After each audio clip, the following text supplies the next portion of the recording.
can't lie, man. I blew my ears out. I had my headphones up super loud. What's up, man? Mr. Hall of Fame in the house. What's up, dude? What's going on, man? How you doing tonight? Doing good, doing good. What's up, everybody? Vinyl community, everybody in the house. Good to see y'all. And we got a fun one today, man.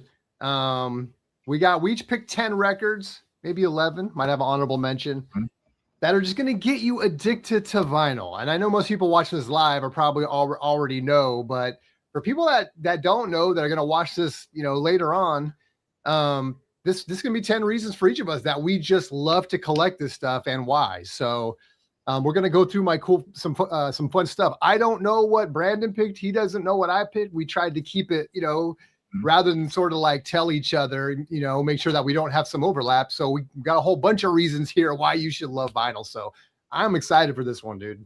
Yeah, most definitely.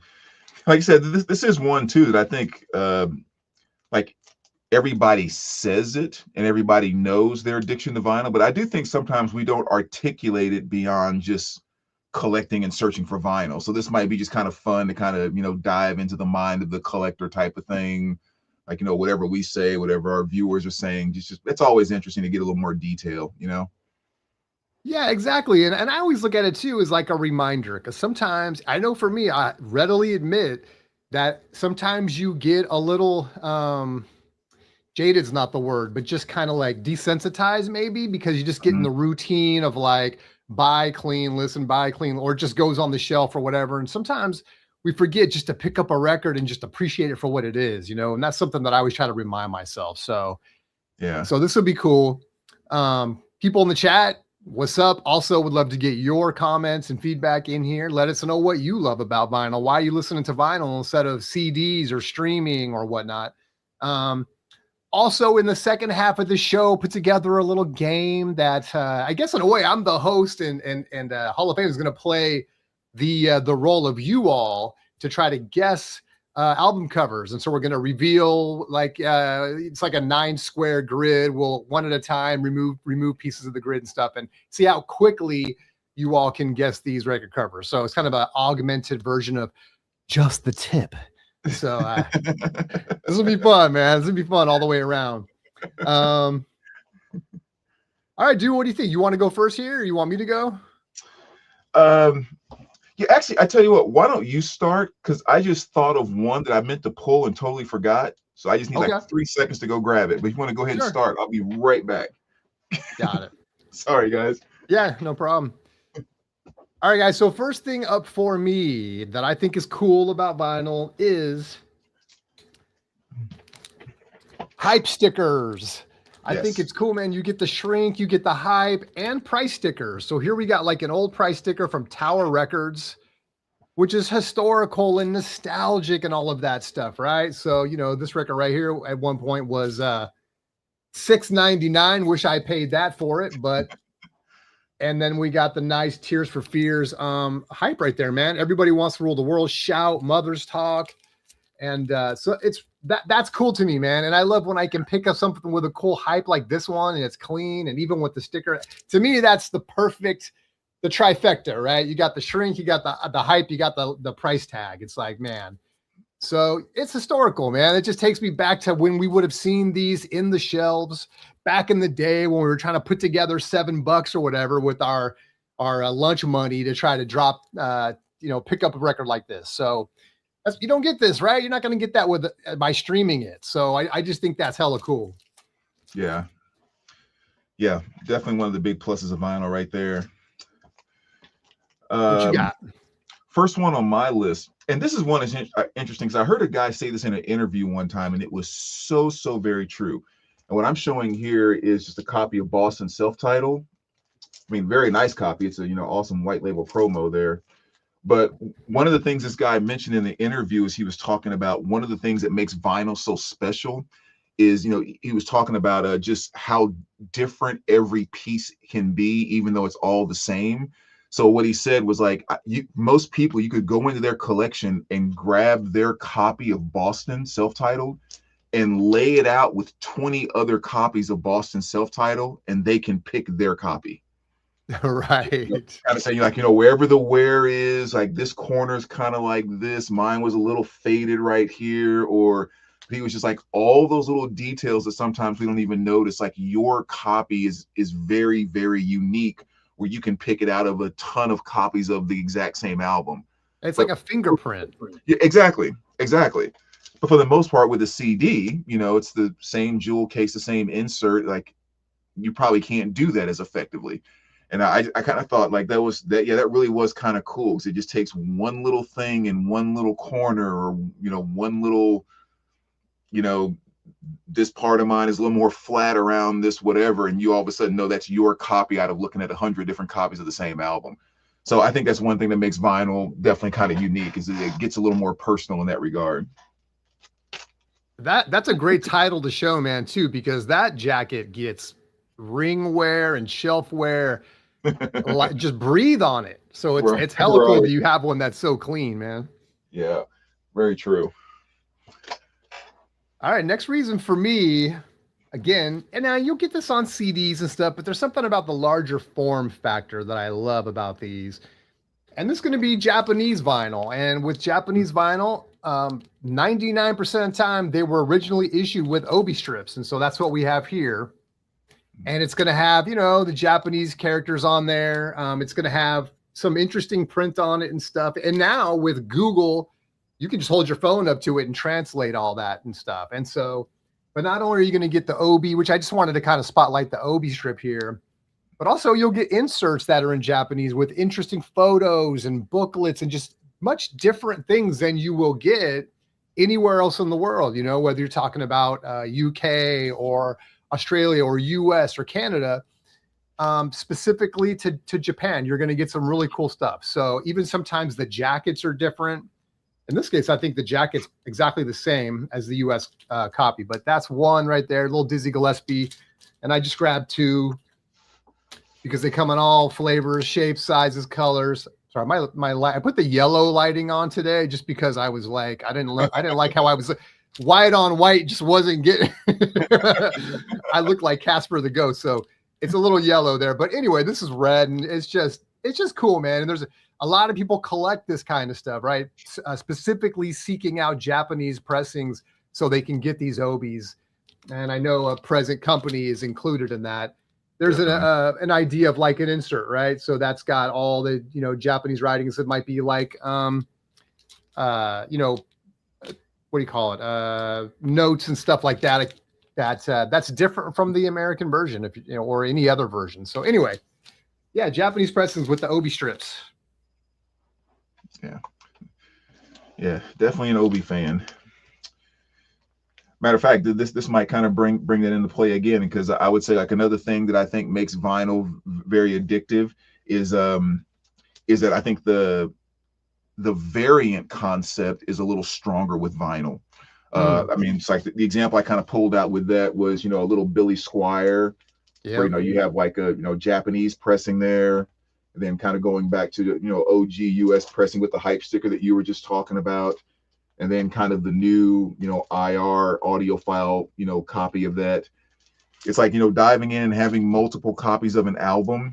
I think with vinyl, it's a little bit beyond just the addiction piece, because unlike other formats, there are different variants with CDs and there are different variants with cassettes and stuff like this. I mean, so that for people that are really, really into that, I mean, I understand that's there. I don't think it's at the surface as much as it is with vinyl, where like variants are just a lot more kind of, I'm not gonna say natural, but I think maybe more common with most vinyl collectors than maybe variants are with CDs with most CD collectors. It plays a more important part of the game, I think, with vinyl. And so yeah, I think that's something that makes vinyl very addicting, because there's always these opportunities, or it seems like so many opportunities, to experience one of your favorite albums in one more new way. It's like always there. I mean, I never thought I would end up buying a new copy of like Billy Squier, Don't Say No. That would have been the last thought to ever come in my mind. And then all of a sudden IR puts out like an audiophile copy, and you're like, oh yeah, it's a guarantee. I have to get it. Like I have to, So that's something that definitely makes vinyl a lot more addicting as well, I think. That brings up a great point too, which I didn't really think of. And I mean, this is why I'm glad we do this stuff. Is that not only are you getting a different, form factor, you might be getting a 180-gram vinyl with a new Obi or new hype sticker and stuff like that, is that oftentimes they've been remastered. And so you're going to get a different mastering. Now, if you are someone that's new to vinyl or thinking about getting into vinyl, that might be good or bad. There's a lot of people in the community that feel like, these remasters, I just want the original sound, or maybe they, there is some corrections happening in a reissue like MoFi and different, these high end people that are pressing these records that do some things to it that make it sound amazing. And so, but the overall, I think, takeaway is just that there is a variety of options. So if you're someone that likes more bass, if you're someone that likes this mastering engineer over that mastering engineer, oftentimes, to your point, these reissues come out and it gives you a chance to pick and select the one you want. That doesn't happen with other formats, really any other format probably, but particularly if you're a streamer, you're going to get what you get. And so it's kind of cool to have the option. Yeah. Like I was saying before, sure, they put out CDs that are remastered versions and stuff like that, but it's not to the extent that you typically find with vinyl. Yeah. That's a good point, dude. I love that. All right. Another one that maybe a lot of people, even people that are in the vinyl community and collect vinyl, don't think of or aren't really maybe at the, this isn't something they think about, collecting. But for me, and because I sort of started a long time ago, I was introduced to this kind of thing, and I do love it. And I think it's a huge value to having, to seeking out vinyl is records that really don't appear any other way. And so if you're someone that likes, like in this case, I'm going to show 2 Count Basie records, and these are radio transcripts that would have been performed live on a radio station back in like the 30s and the 40s, that they never got an official release. They never came out there. You can't stream this stuff. You almost literally can't even find this stuff at all, as far as I know, unless you own these records. The good news is that so few people are into this that they're very cheap. Like this was a $5 record. I think this one was literally a couple bucks. But if you're into this stuff, it's cool because you're really getting a slice of time, right? You're getting like this Count Basie at the Chatterbox. Not sure what year this is, but I think it's like late 30s or something. And then you got 1937 Count Basie in Pittsburgh, and this one, it's literally a piece of paper taped on the jacket. And these were a lot of these were done in like the 70s. And for whatever reason, they just started pressing the hell out of everything they could find. And I'm very glad that they did, because this stuff is fun. This is the closest you can get to like mining for gold. It's like you get these things, you have no idea, you have no reference for what this is going to sound like. You get it, you take it home, you listen to it, and you're hearing a new, fresh piece of music. Now, some are going to be better than others, but that's what mining for gold is. Sometimes you might go out there and, you're going to sift for gold and get nothing. And sometimes you might actually get something really cool. This one I'm showing because I actually really enjoyed this particular record, the Count at the Chatterbox. So yeah, for me, it's like, again, the vinyl is really the only way you're going to get this stuff. So if you're into that, like deep cuts and just rare things that you unearth and can't find anywhere else, vinyl is the way to go. So yeah, little Count Basie there. Nice. Yeah, but my next one actually kind of plays off of exactly what you were just saying. I mean, when you look at the world of recorded music, as far as, like what the masses buy, play, and that type of thing, vinyl is kind of the only format right now that was absolutely on top and then pretty much completely faded and then came back to where it's, for physical format wise, it's on top again. So I think one of the unique things that vinyl now brings that feeds that addiction is like you were just saying there was stuff that came out that didn't translate over to being put on CD and everything afterwards, right? And so you have that aspect of being able to find those old things. But now what vinyl is also doing is with stuff like this, like Paula Cole, This Fire, which of course was a huge album from the mid 90s. The fact that vinyl faded out and it has come back in, it now also brings you the excitement of waiting for something new that was old. You know, so it's like Yeah. all of a sudden it's figured out a way to make you get excited and make you, you know, how come the labels aren't pressing this? How I can't wait till they make this. And you're talking about stuff that basically came out in the 90s, you know, like that type of stuff. So yeah, so not only does it have you searching for the old stuff like you were mentioning, but it also has you gets you very addicted because it's making you have that same, you know, I want that on vinyl and that type of thing with stuff that you grew up with or that came out in the 90s or the 2000s or whatever the case may be. So I think vinyl being able to bring something new to old music is also something that's special, you know, Yeah. because if they never reissued this, there was like pretty much nothing else that was going to regenerate my excitement for that album. You know, I've listened to it a million times, had it on CD forever. There's just like nothing else would do that. But when I found out they were reissuing that, I almost lost my freaking mind. You know, Oh, and that's interesting, dude. yeah, and so like that makes vinyl addictive. That it's you can go back now and grab my childhood and bring it back to me in another exciting way again. You know, and I've always said if the labels wanted to really start to boost CD sales, kind of in the same way, like making me go back and buy CDs I already have, all they would have to do is start putting CDs in long boxes again. Like, Yeah. give the collector something to collect and have and own. It's like, you know, I've owned every Iron Maiden CD for years, like decades now, right? It's like I'm not going to go buy a new Iron Maiden CD. But you start reissuing all the Iron Maiden CDs in the long boxes with all of the artwork and everything, I have to go buy every single Iron Maiden CD over again. But And it there's has no to be other cheaper. reason. It's probably cheaper than pressing vinyl, right? It's like, dude, it's a CD. Yeah, Like, come on, put that exactly, stuff out. exactly. But it's like I think that's the way that CDs could do what I was just saying. Vinyl, it was what makes vinyl kind of addicting right now. You can give me some excitement and reason to go back and buy an album I've known and owned for decades. Give me an excitement to go buy it again. And vinyl is kind of one of the only things that does that right now. So CDs just don't do it. Cassettes haven't been big enough and you know to do it. So yeah, I'm kind of rambling now, but I think you know what I'm saying.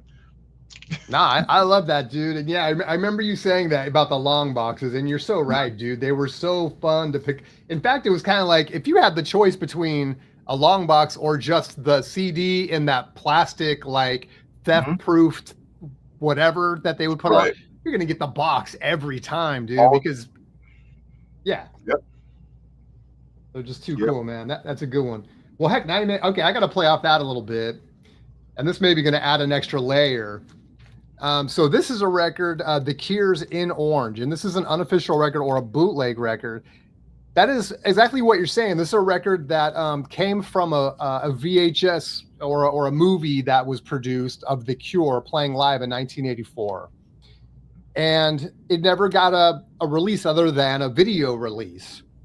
And would it, like I said, in 84. So 40, whatever, I think this may be 2016. So whatever that is, 34 years later or whatever, they just put it out on wax. And it's like, I don't think you can get this any other way. I was searching before we came on, like for cassettes and stuff, and I don't think it's available. So this is something you can only get in vinyl. And I had that same exact feeling and reasoning that you just described, which is I have to have this because I remember the video so fondly, man. I would watch, have the VHS even now, and would watch it every single day, man, and stuff. And so when I saw this thing, I was like, I have to have that. I mean, that was so nostalgic. And yeah, anyway, so I'll leave it at that but just to kind of like extend on what you were saying, you know, in terms of also the fact that this is a bootleg and kind of gives, and I have some other bootlegs, so I won't get too deep into that. But anyway, yeah, it's that nostalgia for something that didn't used to exist in this format, but now does. So yeah. Yeah. Nice. All right, I got another one here. By the way, what's up, Carlos? Good to see you. Thanks for being here. Let's do this. So for the next one here, I mean, let's just kind of keep it very simple and on the surface, you know, not even getting that deep. You know, I have like this, it's like Rush CD box set, And it's a great sounding box set. You know, you get the Rush album and all of that, but it's just simply put the bigger artwork. Yeah. I mean, it's just, I mean, yeah, just the fact that you get to experience the visual element, which obviously is so important to the world of music. I mean, the artwork and how much time they go through figuring out everything from the, you know, track listing to the cover art and all of that. Like, it's something that's important that should be taken in. And the thing I always really notice about this is, like, when you look at the CD, like this Rush is one example. Like, you really do not notice like the different shading, like the dirty of the shading of the different dye along the wall. And there's just like so much detail that you see where you can really get a better idea of exactly what the kid looks like his facial features, you know, like the little grass in the background, stuff like that. So just the, I mean, in general, kind of the bigger, larger artwork. And one more, because I'm kind of playing off that same thing, I'll just show here really quick because it's all the same. The other one I thought about was like with Iron Maiden, Somewhere in Time. You know, it's one of those covers that just has so many details, and they put so many things kind of hidden in the background of the space mall or whatever the case may be. And it's like a lot of that you just don't even notice and see until you start, you know, diving into the larger artwork. Yeah. Like even tiny stuff like, you know, the little black cat that's sitting back there over in the corner. It's like on the CD. Oh, like, yeah. You would never see that. It's not really showing up. Yeah. And so much of the writing and little neon signs that are way off in the distance and people inside the buildings. Yeah, you have to have the vinyl, that big 12 by 12 in order to see it. So that's something else I think that makes vinyl addicting. Yep. Well, I love that you're comparing it to the CDs, but even now, it's like if you're coming up and you're just streaming stuff, you're talking about a digital image that big, right? It's like it's right. So I'm gonna go ahead and play off that since you brought it up. I had the same idea, which is a piece of artwork like this, which is Grateful Dead's Blues for Allah, which, even though mine has some wear on it, that's just such a beautiful painting, with this stone, and then with the skeleton here, and the green background with the red robe and the sunglasses and the violin. I mean, so damn cool. And so to have that all just be lost on a stream, or even just, you know, reduced to a CD, is just a shame, man, because back in the day, like, so much effort and work was put into this stuff. I mean, that's a hand paint, same one you just showed, right? That's hand painted. This isn't like digital painted. This isn't, you know, a photograph. This isn't, not taking anything away from any of that, or AI. I mean, this was a concept and a hand painted image. So it's beautiful to have this stuff close up and just be able to scrutinize it and, you know, put it on the wall if you want to, and appreciate it. So that's just one for me that just, I think, is so stunning. So, but yeah, to the same point you just made, larger artwork, man. Yeah, definitely. What's up, AZ? All right, another one that personally for me, I think is part of what's addicting to vinyl is I think one of the things that attracts, again, the way that I describe the attraction to vinyl is it's the one format that incorporates the most out of all of our senses. Right.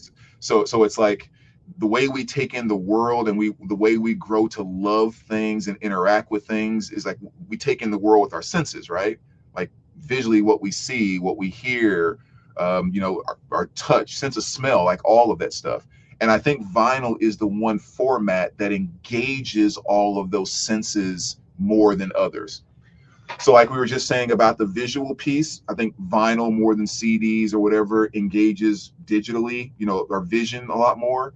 And I also think our sense of touch is engaged more with vinyl as well. I mean, you pull out a CD, but for me, I'm just kind of showing this Duke Ellington, John Coltrane.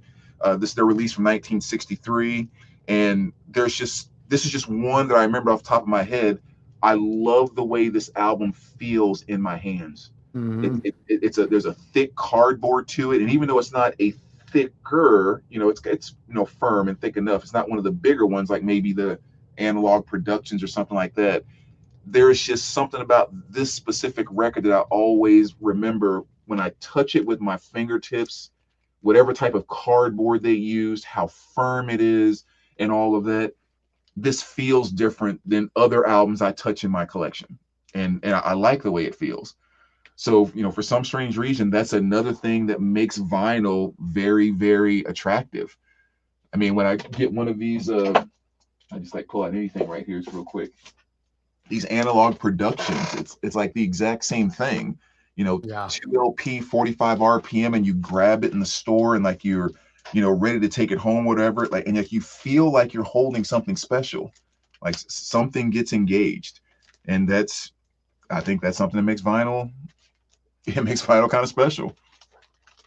Yeah, I think you hit on something else that you just get my mind buzzing again, which is just the tactile uh piece of what a vinyl, you know what I mean? The fact that it's a physical thing, right? And it's not like just a digital source. It's not, like you said, it's not just an audio sound playing. Like there's this physical, tactile, real thing that you're holding. And especially now in a time when it's even getting worse. I mean, obviously we've had digital for a long time. We've had enough time to get used to digital, but now you're talking about AI. And we're really living in a world that AI is just starting to hit, but man, it's going to start getting wild very soon. For me, I need something that I can like have in my life that I can touch and hold and feel and smell and all that stuff, right? It's just in a way, it's kind of like pushing back a little bit on all the digital that's in our life. And the other thing I was going to say too is that impulse that Duke Ellington you show with those spine. Yeah, That's kind of a whole thing people like to collect and just put all those together, right? And just see all those orange spines lined up and stuff. So it adds to the, you know, another cool thing about collecting. Yeah, dude, it's so funny you say that because it was actually one of the ones on my list. So I mean, maybe I just want to mention it since you're mentioning it right now. For those that have seen my room tour, knows that my entire collection is in the front bin, like flipped, right? Every single album in my collection, except for these. Yeah. And everything back here is because I love looking at the spines. Yep. So these are the only ones that I wanted to keep spine out, which of course like the MoFi, the Rhino Hi-Fi, the Tone Poets Analog Productions. And it was solely because the spines are so cool on these. I didn't want to put them in front flip bins. But like, yeah, that's a, again, you brought that one up. So I guess I go ahead and just kind of pull that one out, but that's very, very true. Yeah. Yeah. I love that, dude. That's what's cool about your background. Your little spines matching up, man. And then like on the, again, I'm kind of jumping ahead, but just to kind of show this here too, because like if I can get it over there, here, I'll just do it like this. Over here, I have all my Japanese pressings, and I would never put those from the side because it's all about the obi. Yeah. So it's like there's no way those would ever go into the shelf because the obi is the whole thing that makes those things shine. That's awesome, yeah, dude. that stuff's important. That's almost, we're almost getting a little mini room tour, guys. All right, next up for me is going to be the historical value of something, right? Or just the historical, whatever you want to call it. The fact that you are holding a piece of history in your hand. And when you hold this Elvis Presley right here, 1956, I think, it's just, you feel like you're in a time machine going back all those years, you know, and at this point, 70 years, man. And so, you know, even when it, you know, if you're listening to a stream or you're listening to you have holding a CD or whatever, you are not having the full opportunity of that little extra character of something that went through a pressing plant 70 years ago that somebody held in their hand and played 70 years ago and stuff. And so there's just something super cool and interesting about, you know, holding something in your hand and listening to the music. And it almost brings you a little closer to the music, you know, and you feel like, yeah, I'm listening to this record, how it would have sounded then when it was first released. And I don't know, there's something really cool about that. It's part of the reason why I really choose to collect as many originals as I can for that very reason, whether it's the 50s, 60s, 70s, 80s, whatever. It's that little extra piece that kind of gets me in that time machine and brings the authenticity a little bit closer to me. And so that's something I really appreciate. So yeah, there's a little original Elvis Presley right there. Yeah. Yeah, I definitely agree with that one. All right. Next up here, kind of playing off what you were saying about the Obies earlier, but I think with a lot of CDs, there's not as many opportunities for quote unquote goodies. So you don't have Oh stuff yeah. like like the Kiss stickers and the old order forms and the booklet and all that kind of stuff. Like that's just one of the few places you get that in physical media is with vinyl.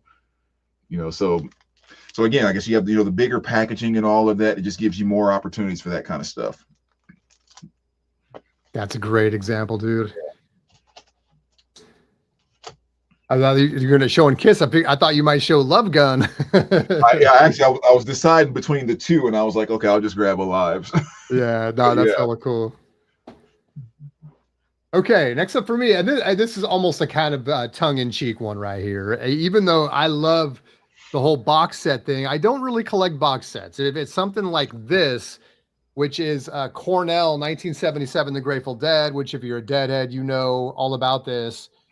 Got released on vinyl. This is one of those like bootleg tapes that got traded around for decades. And they finally decided to put it on vinyl. Well, this is on several records, like, I don't know, 6 records or something. The tongue-in-cheek part is that if you want to listen to this whole thing, you got to flip the record over 7 times or 11 times or something to hear it all. And so you hear one song, flip it, 2 songs, flip it. So yeah, but so that's a very that could be a good or a bad, so especially Right. with something like the Grateful Dead, who has so much extended material, so much live material that it's not really thought of, I don't think, as being the best way to own it on wax, because sometimes one song is too long for a side, and they've got albums where you got to flip it over just to hear the rest of the song and stuff. So, I mean, yeah, from a listening experience, if you really want to put yourself in the concert experience, flipping a record over 7 times isn't the best way to do it. But having said that, it's beautiful to have it this way, and I'm very happy to have it on vinyl because I love enough things about vinyl that I do enjoy listening to it this way. But you got to flip it over a whole bunch of times to get through it. So anyway, it's another characteristic of vinyl. This is maybe not one that you will get addicted to, but yeah, having a bunch of records you got to flip over to listen to a whole show. But nevertheless, it's a historical thing, and they did a great job with these in terms of booklets, and the box is beautiful and everything, and the records sound great. So it's kind of a trade-off. Yeah, it's a nice looking box. Yeah. All right. Now, this one may be kind of weird, but it's definitely something that I notice. To me, a record player spinning at 33 RPM, there's some kind of rhythm to that speed. Again, this may not make sense or whatever, but the best way I can describe it is there's some albums like this one, for example, Luke Combs. It's called Father and Sons, which I guess is kind of a concept album, I guess you will. I mean, Luke Combs is like a huge country star right now and that type of thing. And this album is just freaking fantastic. But there's something about the songs, the I don't know, like the beats per minute on the songs, the subject matter of the songs or whatever else, they beautifully go with watching a record spin at 33 RPM. Again, that may sound weird. Like maybe sometimes you throw on an album and it's spinning, and maybe you throw on like a Testament album or something like that, where it's just like, thrash kicks in. It's like it's speed, it's hard, it's hitting, and it's awesome. Does it perfectly go with the spin ratio of like a 33 RPM? No, there's not like necessarily the energy to the spin that matches the song. Or I think about the song like Wicked Games by Chris Isaak, because I love that song to death. Does a 33 spin actually go with that song? Like, well, technically not in my mind, no. But then there's some albums like Luke Combs, Fathers and Sons, it's just like, yes, that 33 spin is, and I don't know if that's something that makes you addicted to vinyl, but it's just one more weird thing that you might be able to pick up on because of all of your physical interaction with with vinyl, between pulling it off the shelf and taking it out of the sleeve and putting the needle down and watching it spin and flipping it over and blah, blah, blah.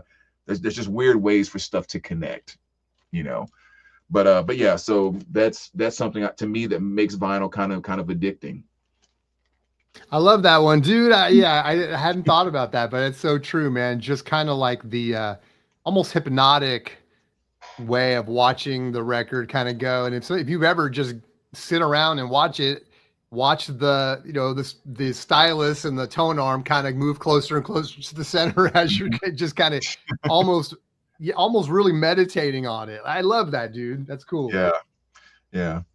And just to throw it out there for anyone who hasn't heard this album, I mean, this is a freaking. I have not heard that. This is one of those albums that just like brings me to tears almost every time that I listen to it.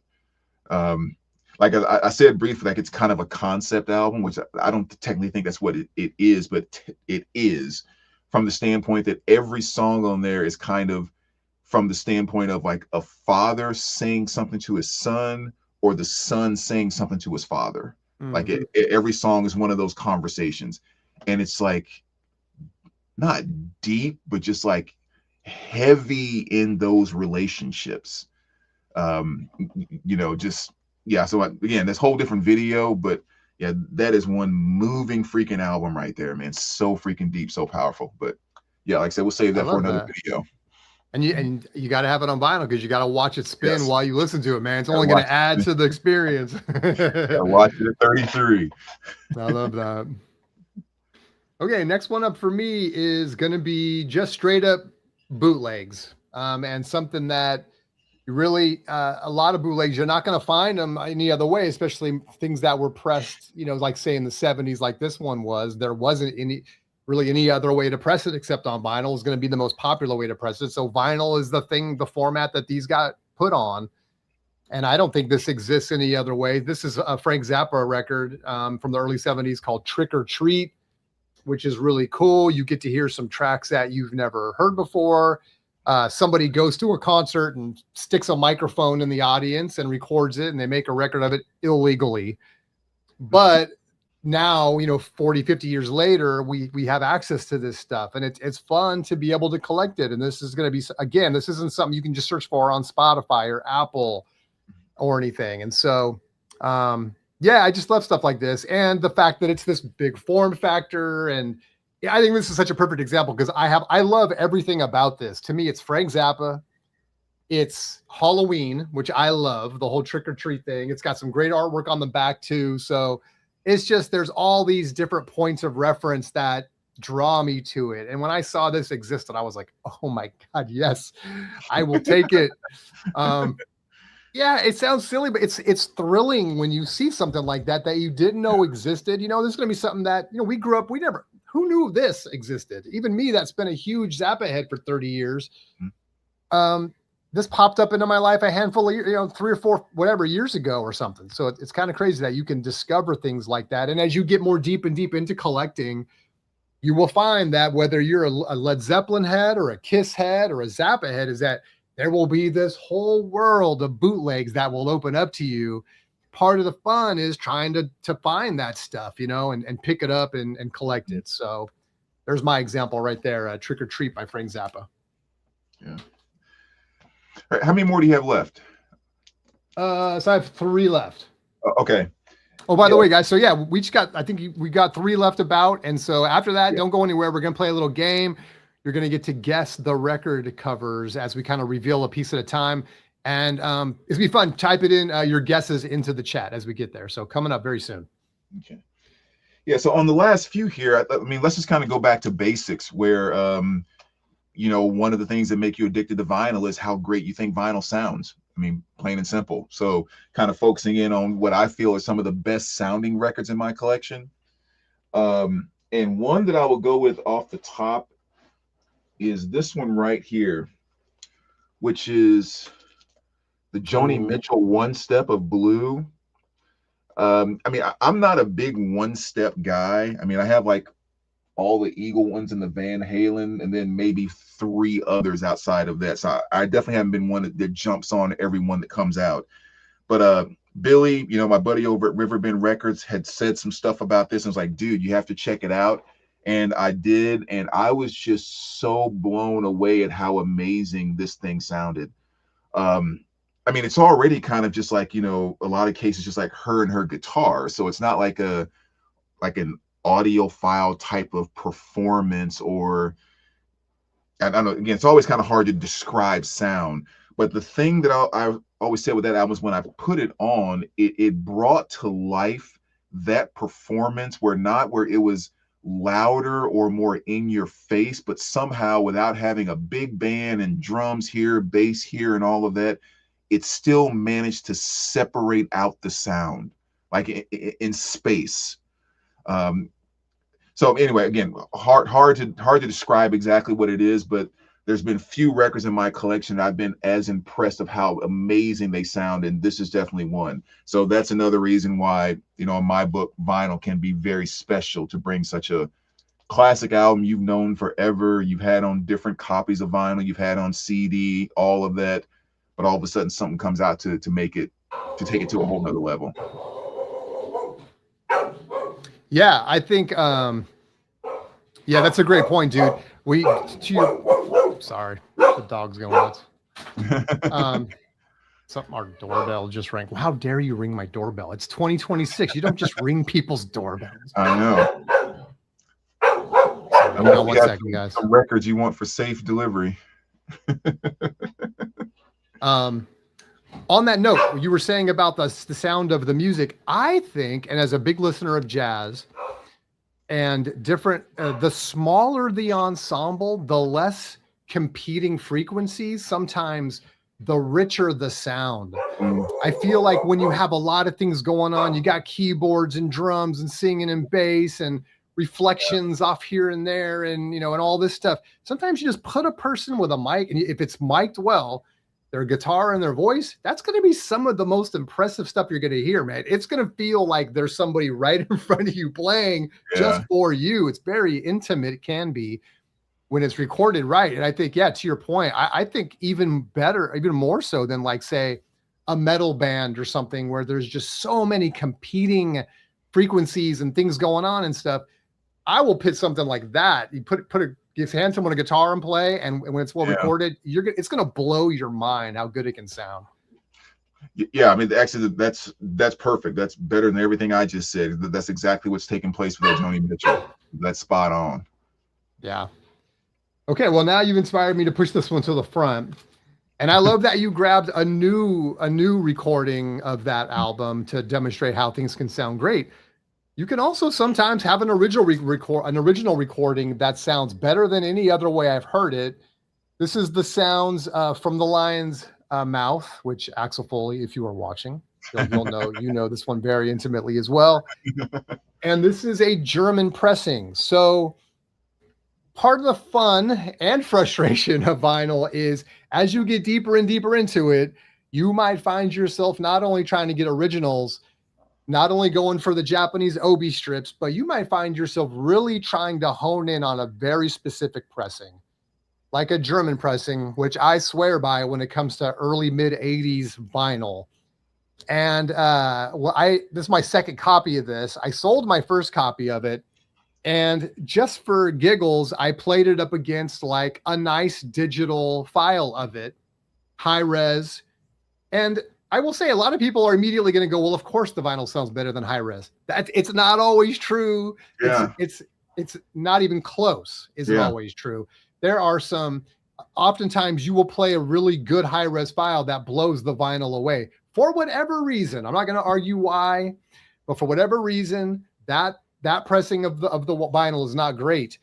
This is something that will demonstrate to you just how good vinyl can sound when real attention is put on it, because it blows away any other version that I've heard. And so it's a fun thing, but it can also be a curse in that when you really start to get into like trying to find that perfect press, and you find yourself on the Hoffman forums, and you find yourself digging through Discogs, trying to read the reviews.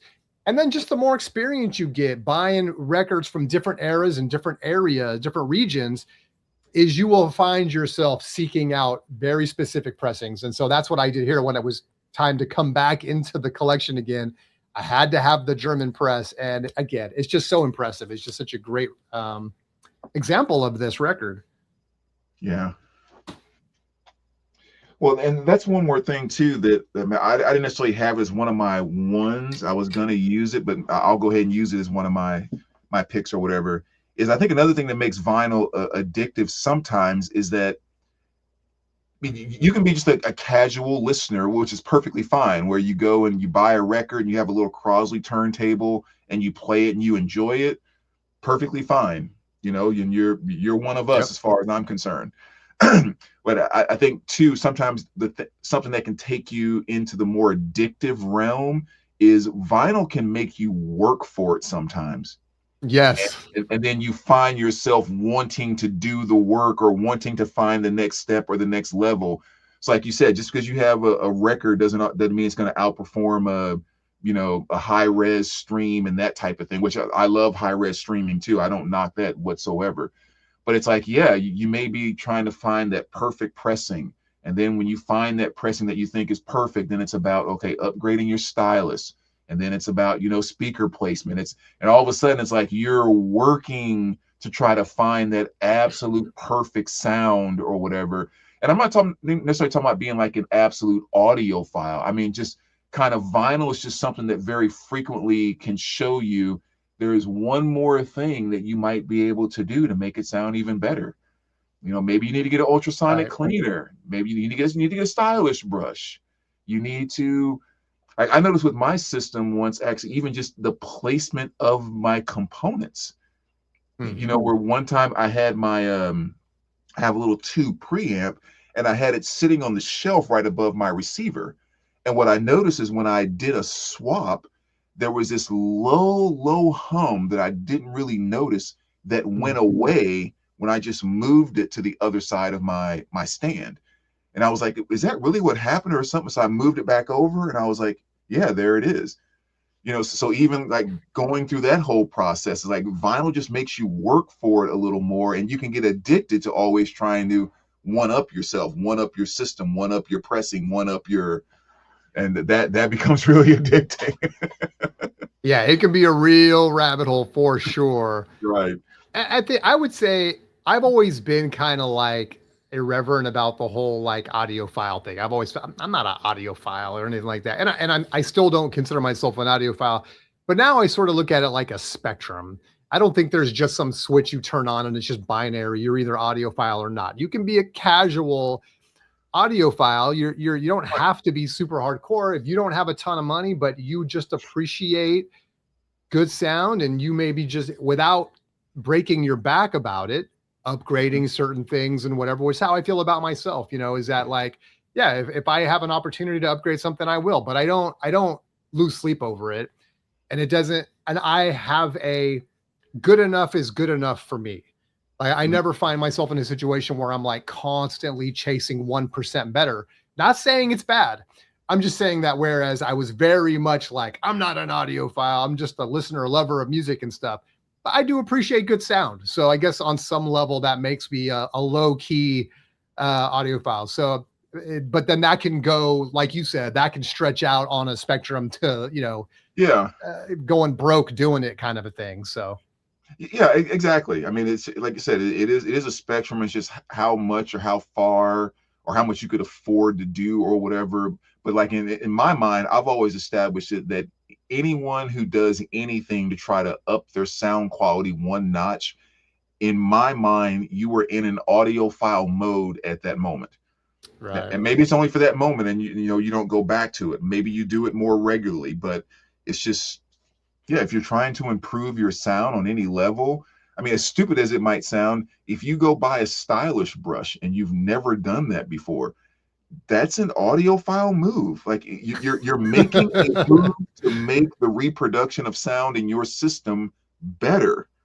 It's, yeah. I mean, I know most won't classify it as that, and I understand why, but it's just like, yeah, for me, it's flirting with the audiophile realm in that moment. Right. Like, I don't care. You're trying to make yourself and your stuff better. That's all that matters to me. Yeah. Yeah. That's a great point. Yeah. And again, where else do you generally get that? I mean, with vinyl, there's so many options, So yeah, it's definitely a media that will have you'll find yourself doing stuff like that. Yeah.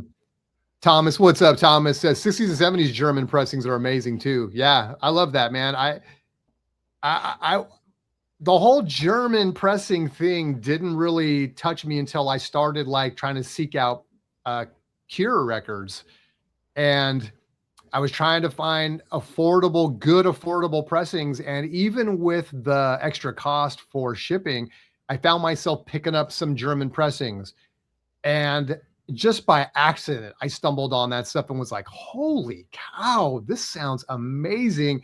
So now I'm like, I seek it out. Like if I have a chance to get a German press, I'm going to jump on it because it's like, they sound so good.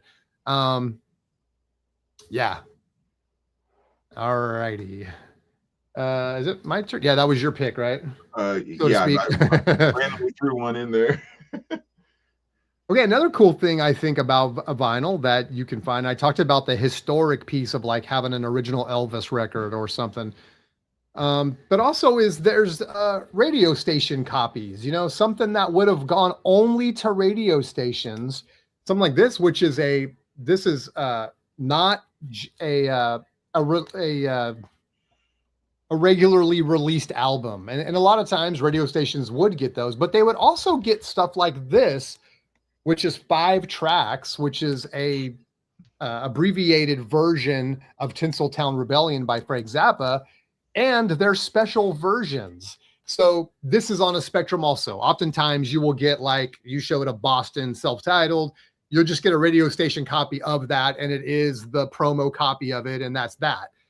But it goes all the way to stuff like this, which has, is very specialized to the radio station. This has, and one thing I want to show is people will say, hey, that has writing on it. Well, this is the call signal for that radio station, right? W something RN or whatever, right? Which I'm not familiar with, but so it's cool because now it's historical. Now it's regional because it's got the call sign on there and everything. And it's very specific to that. So another fun thing about vinyl everything we're showing today is just one rabbit hole that you could go down as deep as you want. You could build a whole collection of radio copies, right? Radio station copies. Some people just collect promos. Some people just collect Japanese with obies and stuff. Some people just collect originals. So again, it's that broad spectrum of collecting vinyl where you have just so many fun ways to kind of get in and collect and stuff. So for me, this isn't as much about I have to have radio copies. It's more about like, I like collecting Frank Zappa. And so when I see something like this, I'm like, oh, that's a unique thing that I can't get any other way. So anyway, there you go. Radio copies. Yeah, you reminded me when you were talking about going down the rabbit hole of collecting different things, that big coffee table book it's called In the Groove or something like that. But it's just like a bunch of 1 or 2 page stories about record collectors.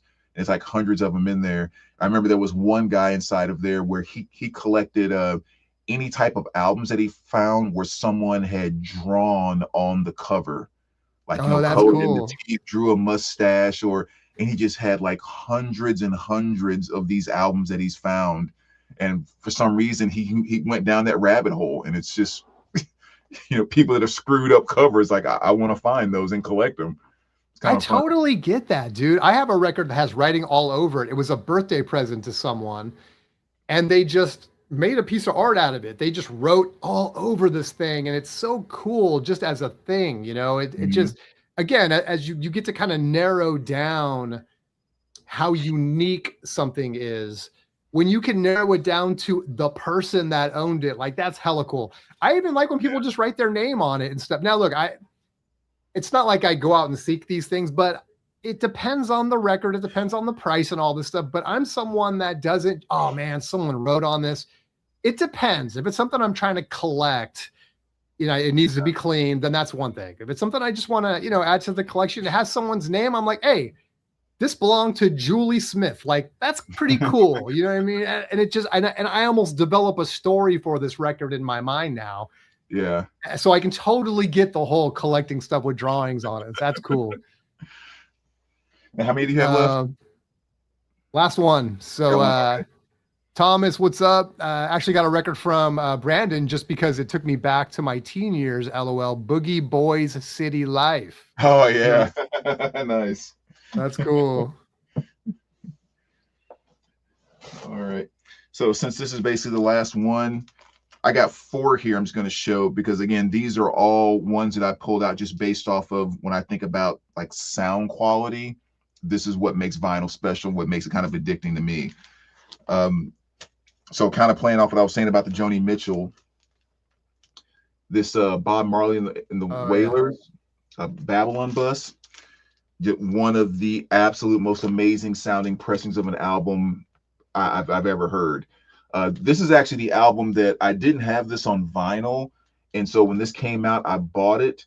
And it totally is what hooked me on these Abbey Road half-speed remastered pressings. This was the very first one that I bought. And now I have like an entire collection of them down there of, you know, Marley, the Police, the Who, and everything else. But it all stemmed from when I bought this one, and my jaw freaking dropped on the ground of how fantastic this sounded. That's cool. Yeah, and then just other ones to flash really quick. And I think almost any pressing of this, Dire Straits, Brothers in Arms, it's just kind of an audiophile album in and of itself. Mm-hmm. And whether it's this one out of the box set, I have a Mo-Fi one back there, doesn't make a difference. It's one of those albums that just convinces people all the time why vinyl sounds so great. And then the last 2 that I'll show here really quick is Fleetwood Mac, Tango in the Night. Again, this is a original pressing. I do have the Mo-Fi. I think this actually sounds better than the Mo-Fi, but this is my album that I use whenever I change anything in my system.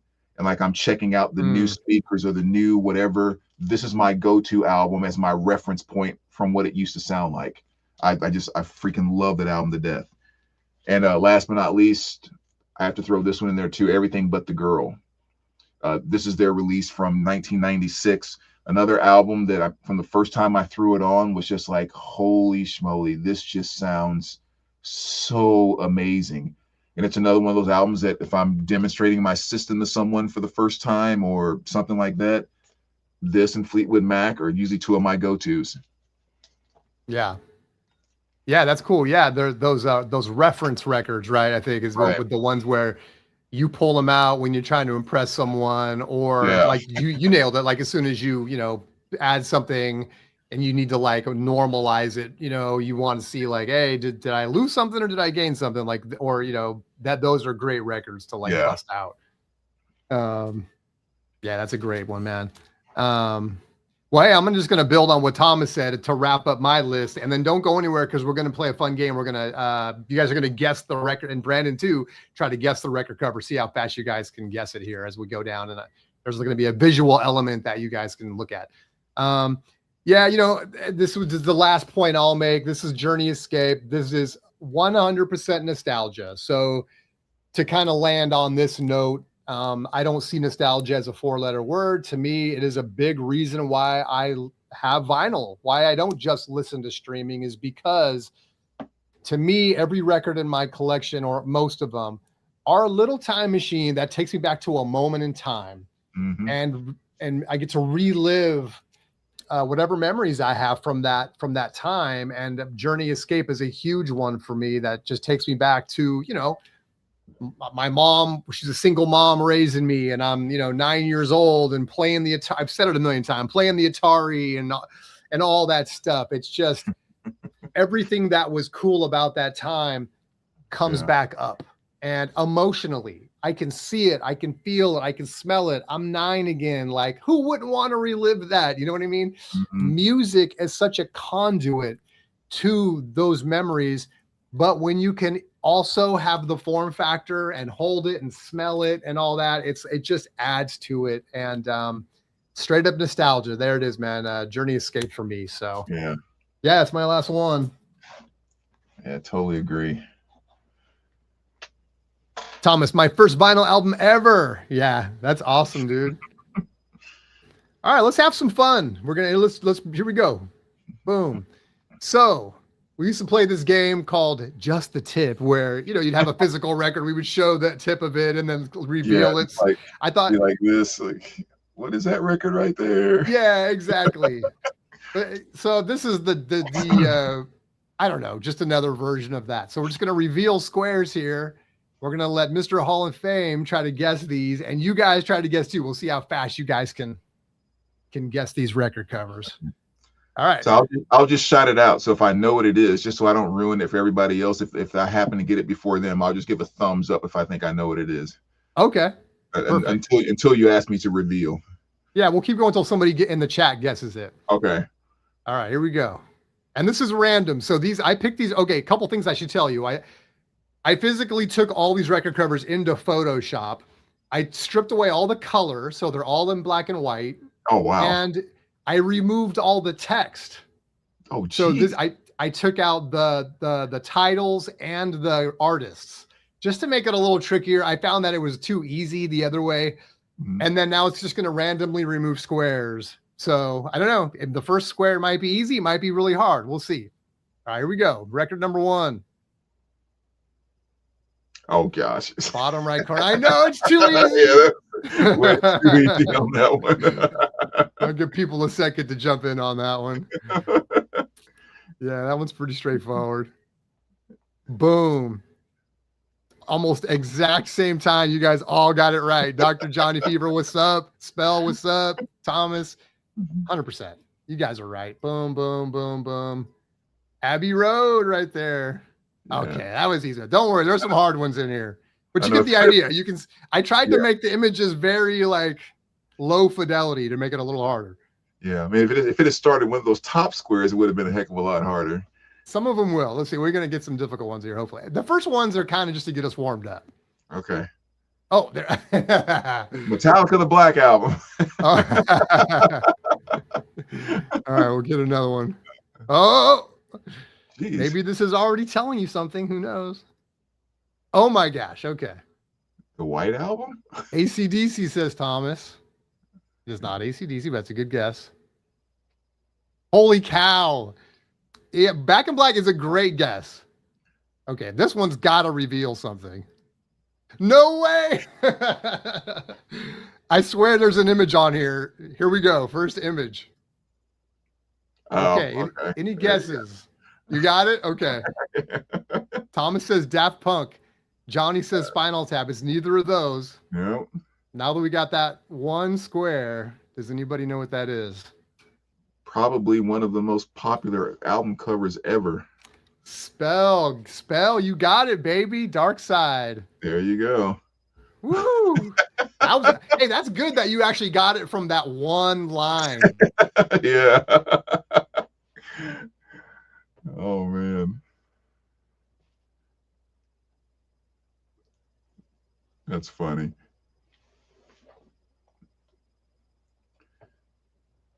You're frozen if you can hear me.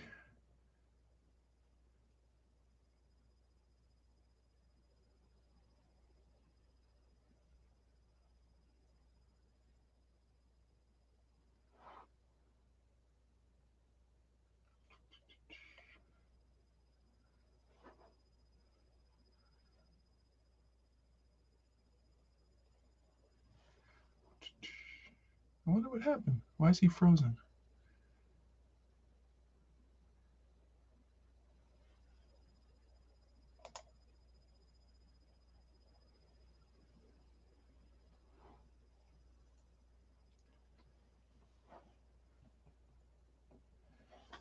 I think we lost Mr. Jason. Maybe he'll come back here in a minute or so. But we can't play the game without him.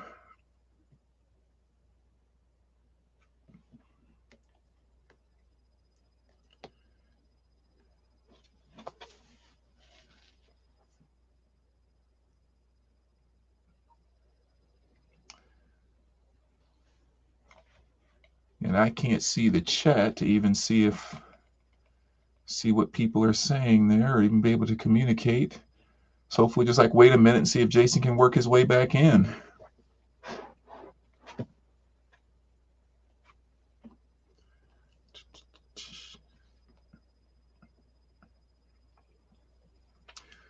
See if he'll shoot a text.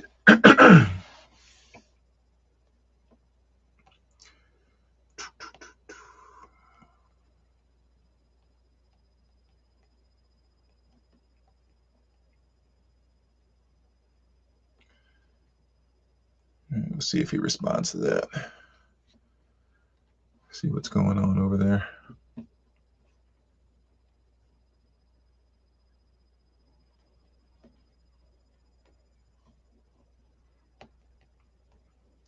Okay, yeah, he says he's trying to rejoin.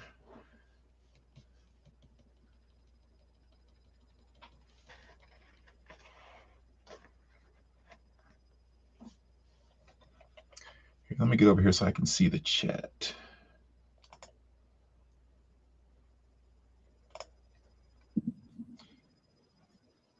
Okay, yeah, here we go. So now at least I can see what you guys are saying there. Let me turn off the volume.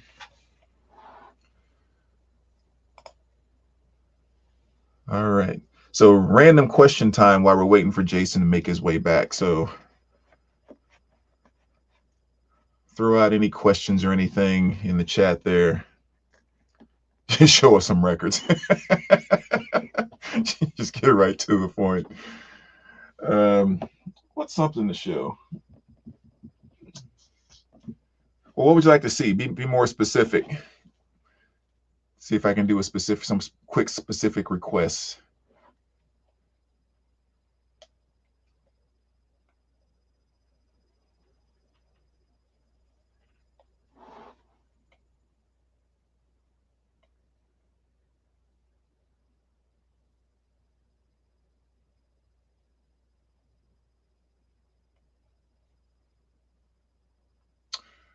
See what I've been listening to lately. Most of that's in the other room, but let's see. This morning I was listening to, they had the best of New Order, the volume 1 and volume 2 that I think just got released this past weekend, and I was listening to the volume 2, which kind of has like a bunch of the remixes from a lot of the popular New Order stuff. And I mean, it's kind of a cool record. I mean, it's New Order, it's the remix. There was a couple things on there that were actually from one of the Blade movies, which I didn't realize it was New Order stuff, which I thought was kind of cool. So I was listening to that this morning.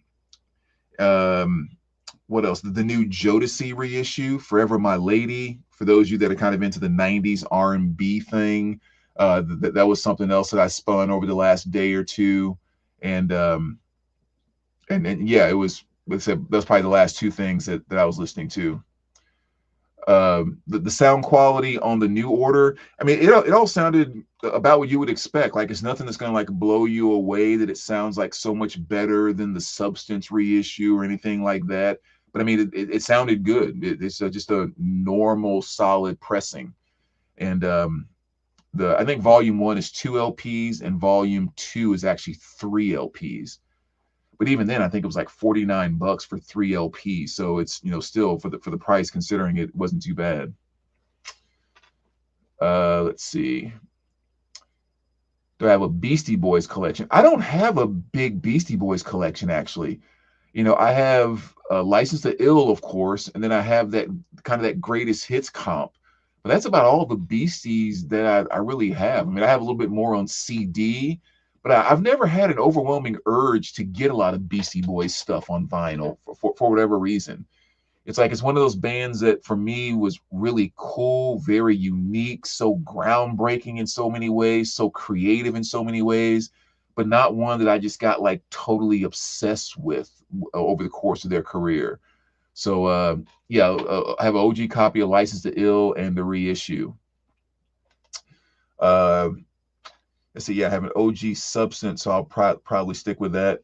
Yeah, the OG Substance is awesome. I mean, I haven't actually sat down and done a comparison, but I have 2 copies of the OG Substance, actually. So I'm actually looking to sell one if someone needs a copy. But I have 2 of the OGs. I have one of the reissues, and then I have that other New Order, best of New Order, and blah blah blah. Going totally brain dead. There was another compilation, and then you had this volume 1 and volume 2. So it's like I have like 6 copies of different New Order greatest hits albums. Yeah. So Yeah, but I mean, they all sound pretty good though. You're not missing. If you have any copies of any of them, they're like there's not a single one that's just like, oh my god, that one is so horrible or whatever else. But yeah, so really good stuff there. What was the other one? Who's the big band that New Order came from? Why am I going totally brain dead? Joy Division. Joy Division. Thank you.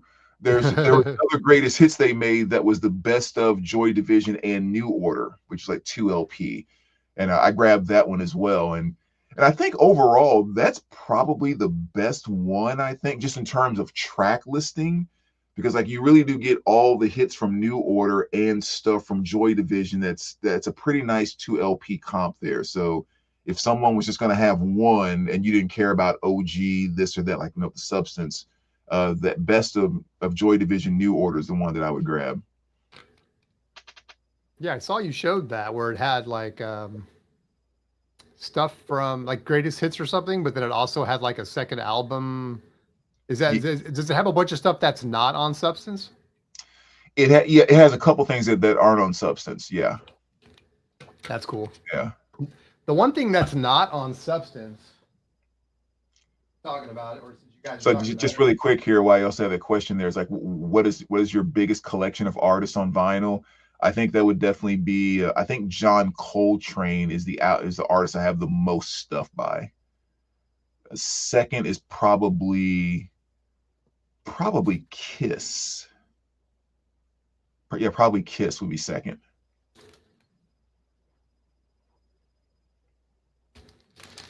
So there's Substance, obviously. Nice OG of that. The album's fantastic. Yeah. But there's a bunch of other singles or B-sides that didn't get released on that, which are released, I guess, on other versions like streaming and CD and stuff.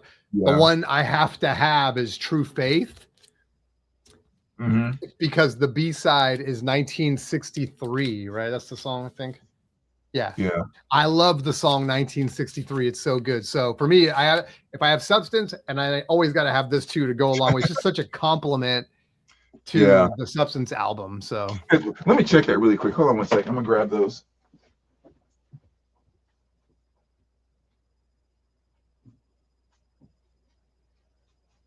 Thanks, guys, for hanging in there. I'm glad Mr. Hall of Fame didn't get booted off. I just everything went blank on me. Yes, like we're just talking about, like I said, you're talking about Substance, and then there's the reissue of Substance. But the other two other one I was talking about was this one here, which is Total. Oh yeah. Yeah, and again, it's like from Joy Division to New Order. And what was that song you were just talking about? 1963. 1963. Yeah, no, that's not on this one. But like Transmission, Love Will Tear Us Apart, She's Lost Control, stuff like that, Ceremony, that's all on here. And then it goes into a lot of the New Order stuff with the, Blue Monday and Bizarre Love, True Faith, Regret, all that awesome stuff. Wow, that's cool. Yeah, that came out in 2018. Like I said, if you don't have any of these other ones, I feel like this is the better, true, complete comp. And then, of course, the ones just came out with the Volume 1, and the Volume 2 is upstairs. So I listened to it in my bedroom this morning. Like I said, if anyone's interested, I have 2 very beautiful copies of this, and I've been wanting to get rid of one. So I was going to send it to you, actually, until you said you had one.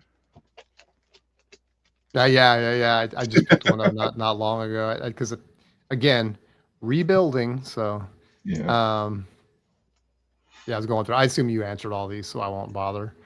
Yeah, I think we it's like the OG, kind of like in the bass.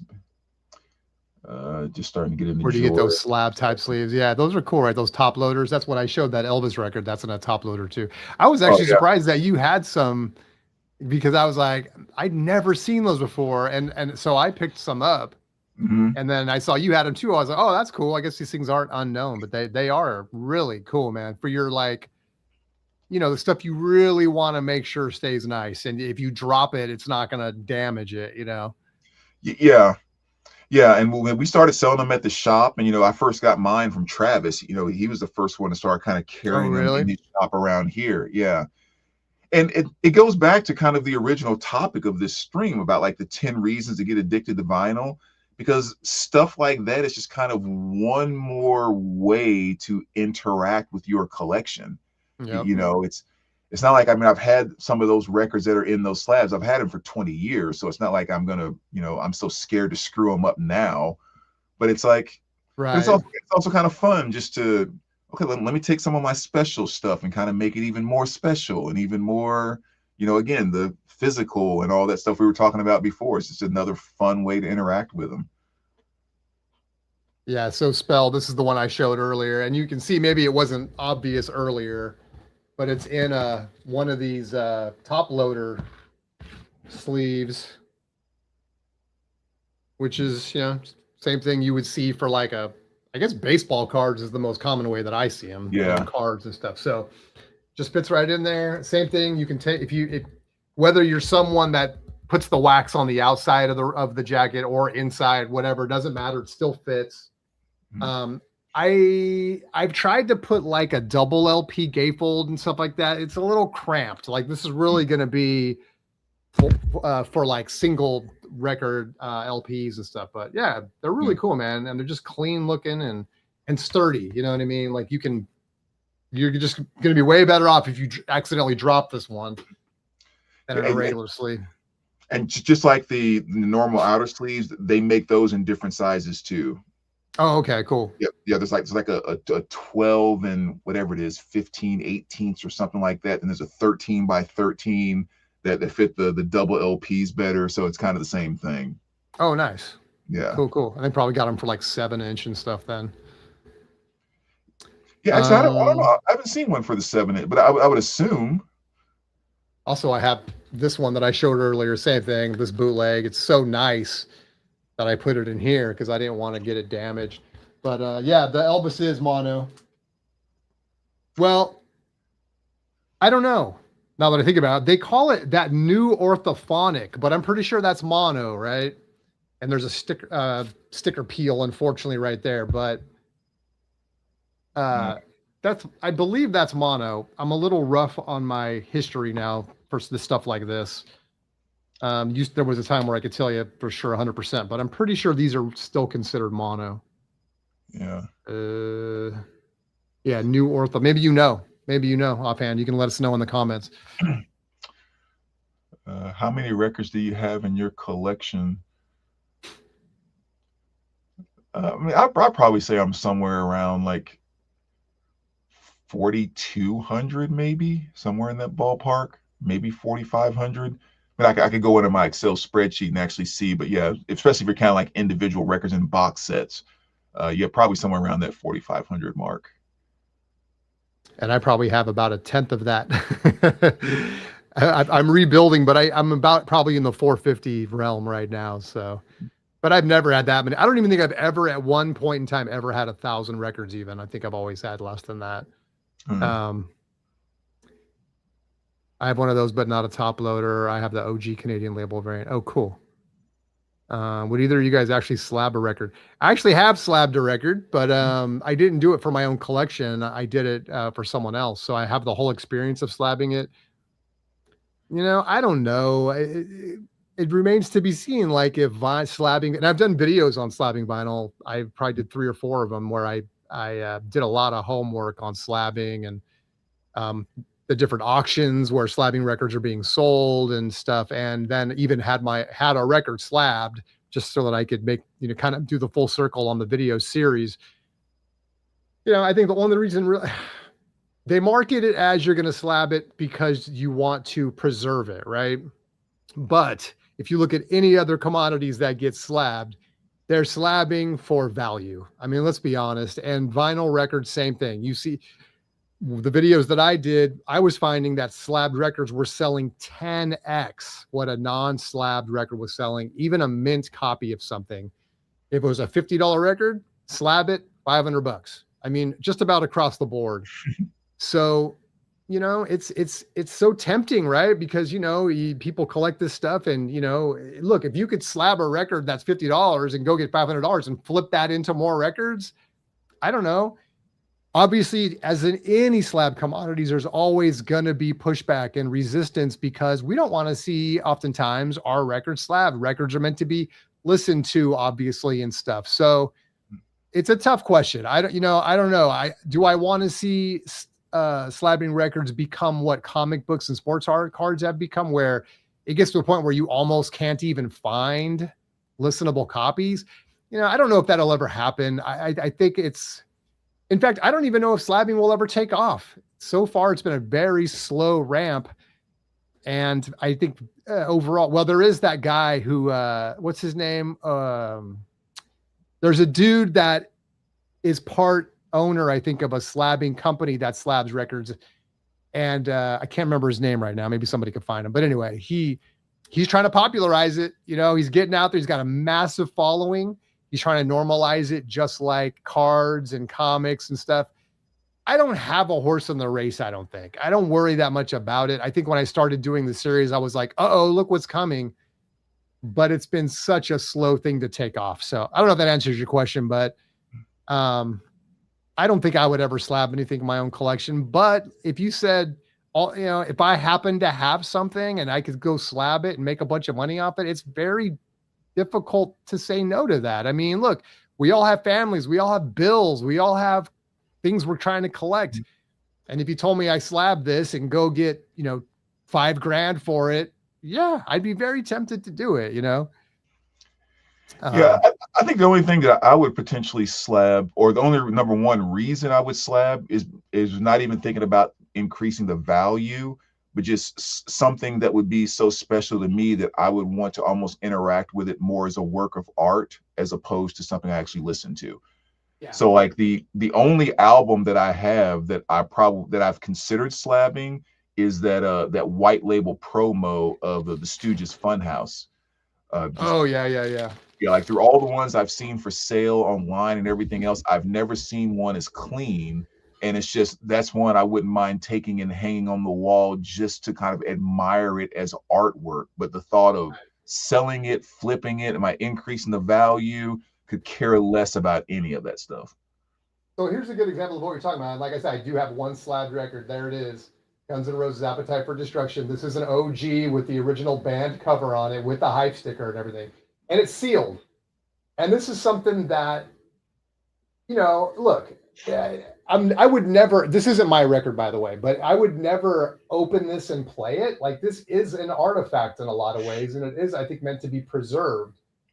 This is, by the way, these things are freaking bulletproof, man. This thing is, talk about that top loader I showed earlier. This thing is 100 times more sturdy than that. It's heavy. This thing got away like 10 pounds, it feels like. But anyway, that's what it looks like. So I'm not saying I advocate slabbing records, but I do have one. I thought I would just show it because someone asked.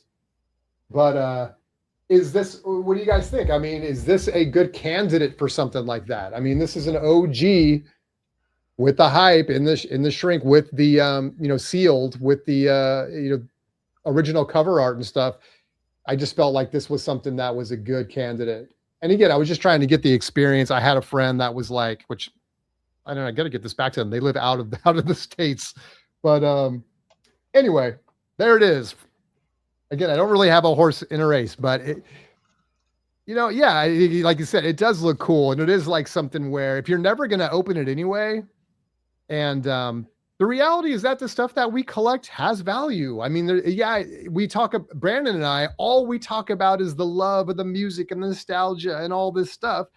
Mm-hmm. And this stuff has value. It is collectible, and so you got to make your own choices. I'm not mad at people that want to slab or not. If we eventually get to a place where vinyl is being slabbed to the extent that it becomes difficult to find copies or starts raising the price on stuff that you can listen to, I honestly don't see that happening. I don't see that happening. Yeah. Sorry. Yeah, there's the mono. Yeah, that's what I thought. Thanks, Bill. Is the game what messed up the connection? Was enjoying? Oh yeah, no.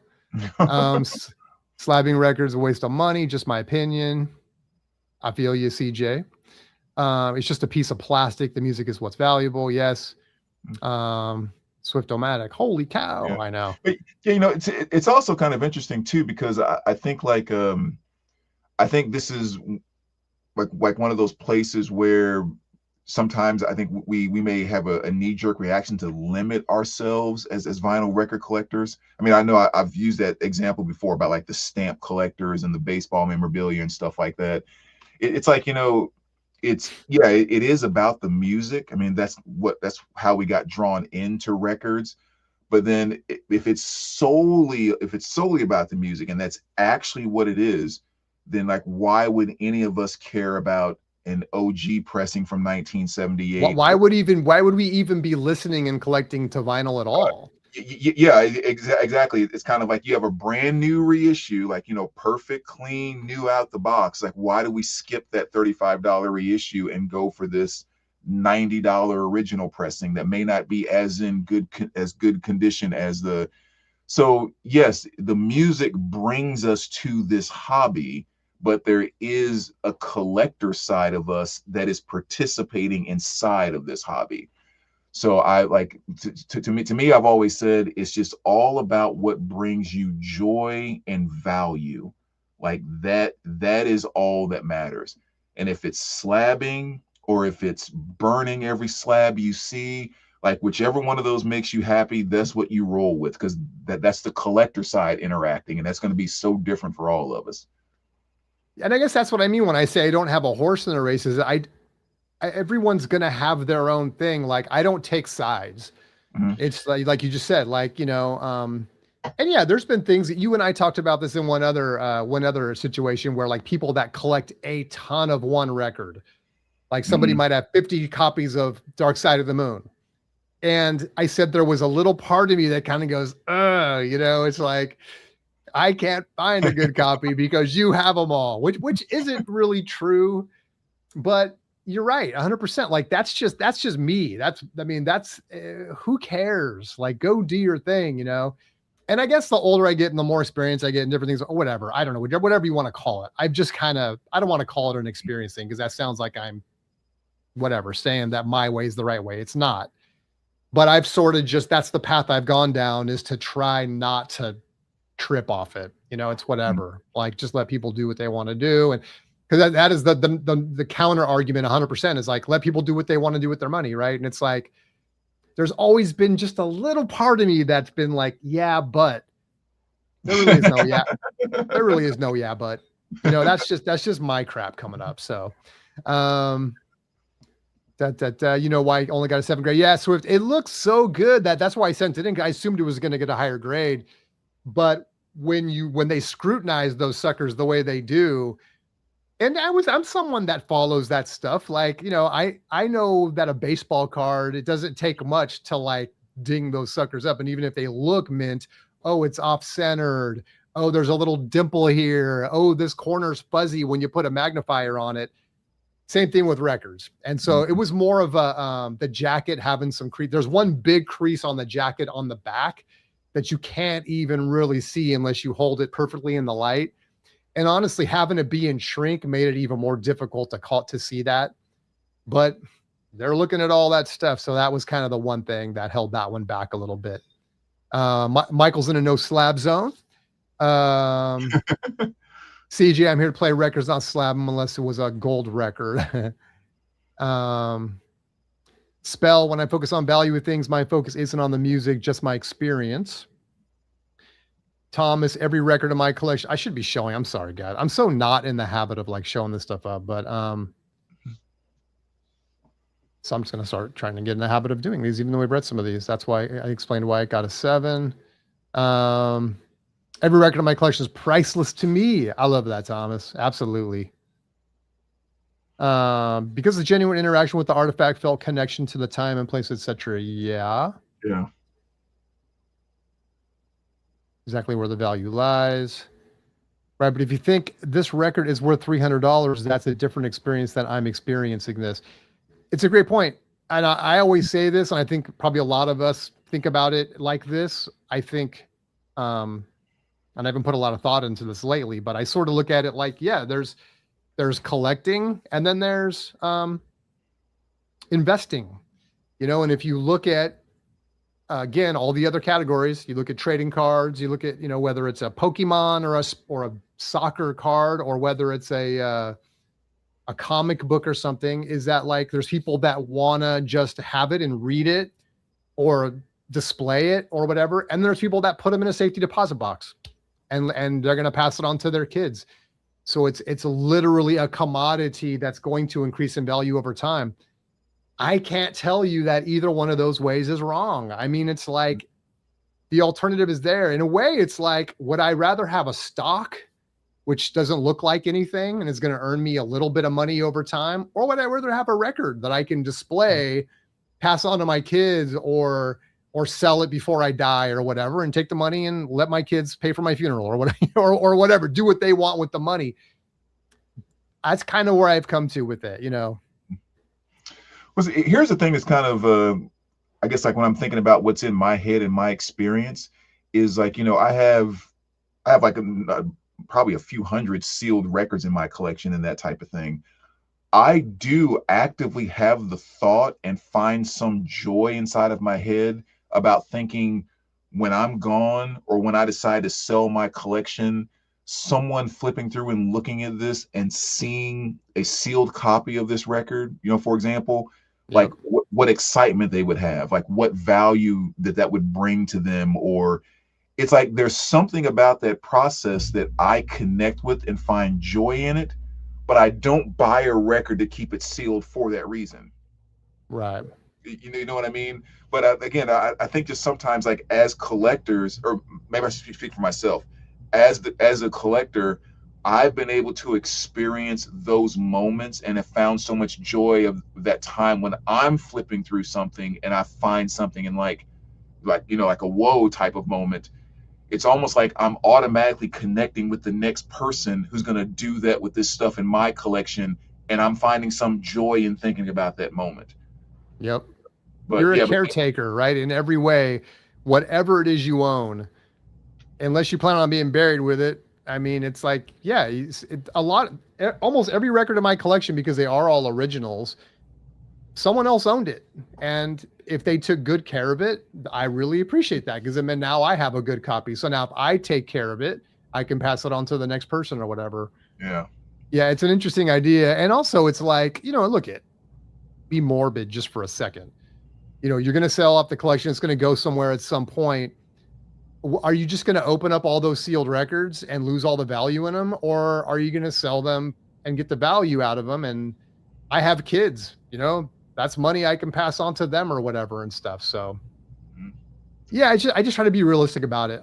I'm as nostalgic and love music and love this stuff for that reason, because I play my records. I don't have a bunch of records I don't play. I love everything in my collection, and all that stuff is true. And I get that there's money here, and there's going to be people that have massive collections that are trying to keep them in good condition. And if it means that they can pass more money on to their kids by getting them slabbed, again, I just, I don't know. Everyone's going to have their own moral compass on that stuff. So, I got a sealed copy of the 50th anniversary of The Dark Side of the Moon. Got it from Target for $13.99 clearance. I could flip it, but I'm keeping it sealed. Be worth more down the road. Not slab it. I do frame duplicate as wall decorations. That's cool. Yeah, records look really good, man, hanging up. Michael, who is grading these albums and what makes them the authority? It's gimmicky. I call it BS. That's the other side of it. It's like, I always, there's a big part of me that says that too. Maybe not so much on camera, but like the grading companies are there to make money. They've manufactured this hype because they know that it's going to spin off and the record grading companies are hoping for the same thing that you're getting in sports cards, where people are trading millions and millions of dollars worth of slabbed commodities and comic books. They want the same thing to happen so they can be the next, whatever. I'm blanking on the companies that slab the stuff for the comics and stuff. So from their point of view, I agree with you. This isn't like, oh, we just want to help people preserve their records. No, you want to, get the hype going so that you can make a ton of money. Even on that level, can you fault people for trying to, earn a living, So everything, generally speaking, is two-sided. Like, I don't think they're evil. I think they're trying to be the first ones to get to market with what's already happening in other commodities and stuff like that.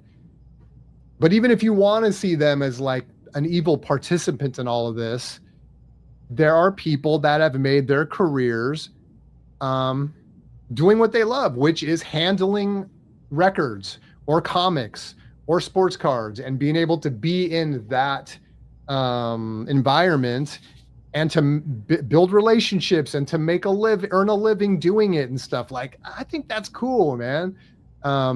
Yeah, I mean, it's just kind of one more option that's out there. It's like, if I was thinking about all the factors, like, I would almost think like RSD is more evil than the whole, potential growth of the slabbing thing, like, in my opinion.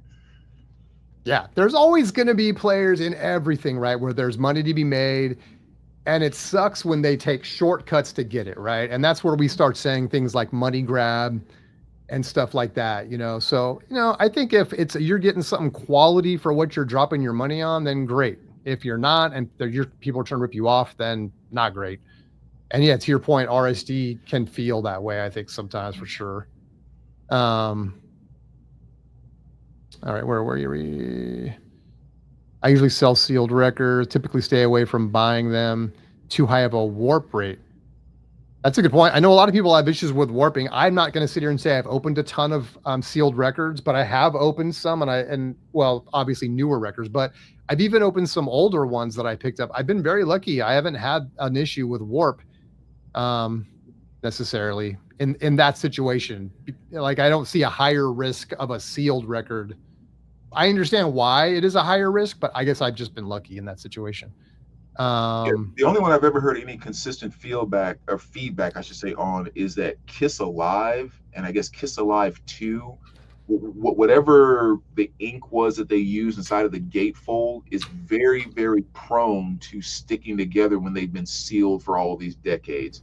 And almost everyone that is open, I shouldn't say everyone, the number of videos I've seen on YouTube of people that have opened them have found those things stuck, and it ended up just ripping the gatefold all the crap. But that's been like the most consistent thing that I've heard with that album. Yeah, some inner sleeves also, depending on what happens. You could have over time, those things can start to stick to the records and stuff. And I've seen where like a paper sleeve will just almost be glued to the vinyl, or even like a plastic. Let's say it was a plastic inner sleeve or something. And that's the thing, is like, no two records are created equally. Right. But if it gets hot, maybe it wasn't hot enough to warp the record, but it might have been hot enough to melt that plastic a little bit. And now you got another problem. So yeah, there is always going to be a little higher risk with trying to, deal with older records when they're sealed. Yeah, I've always just had kind of one simple rule. It's like, when I have a sealed record, it's sealed because I'm enjoying having a sealed copy of it. Like, there's some pleasure I'm getting out of it. And the exact minute that pleasure turns to, I want to listen to that record or spin that record, I open it right then without even thinking about it. It's just like, That's a whole other thing, right? It's like, sometimes it's just fun to like, it's like, I'm gonna relate it to another category, which is sports cards. Sometimes they wanna preserve it and slab it and know its value, and then sometimes they buy old packs and they just open up the old packs because it's just fun to have that experience and be a kid again, or whatever. So like, yeah, with the records, I can see that too. It's like, maybe I have maybe like 3 sealed records, which are records that I can listen to some other way, so I don't really think about opening them. But maybe one day I would just be like, you know what, I want to get that feeling like I'm back in 1983 again and go ahead and open this sucker up, Yeah. And then it'll probably be warped and everything. So I mean, I bet I have 250, 300 sealed records in my. But like you were saying, I have some copy that I listen to, whether it's on vinyl or CD. So like, I've listened to every single album in my collection. Yeah. But yeah, just as far as copies of things, I probably have a good 300 sealed albums at least. Wow. CJ said, it all depends if you pass it on. Do they have the same passion? Some people have no clue what you have or what it's worth. Yeah, you're making me think of like, or some people have a clue. This is bad things can happen when you pass away and didn't deal with your collection ahead of time, because then your family is left to figure it out, and then there's real opportunity to get taken advantage of there too. So I think, yeah, with I don't know, we don't know, we don't have a getting morbid. We don't know when the end is coming, but I think we all have to get to a point where we say we deal with this. I always hate hearing horror stories about like, well, let my kids deal with it or whatever. It's like, well, guess what? Your kids probably don't want to deal with it, Mhm. or they don't know how to deal with it, and stuff. And then you're really, to me, it hurts them, because go sell your damn records and give them a check for the value, because they're never going to get that value out of it after you go. Sorry. Okay. But, that's one of the things too. Like I said, not only is it about the organizational thing, but like on the back of every single one of my records, Yeah, I that's noticed that. That's awesome. one of the reasons why I have that. If nothing else, if my mother comes in and knows nothing about vinyl, she can take one look at that and say, at the time Brandon passed away, he thought this was worth about $28.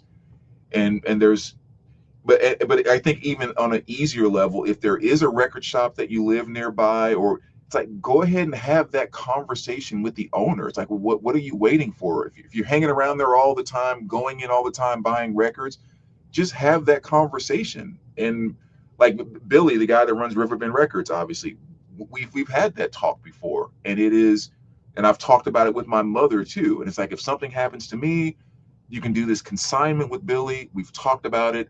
He'll come in and grab everything. He had, the password to my Discogs is right here.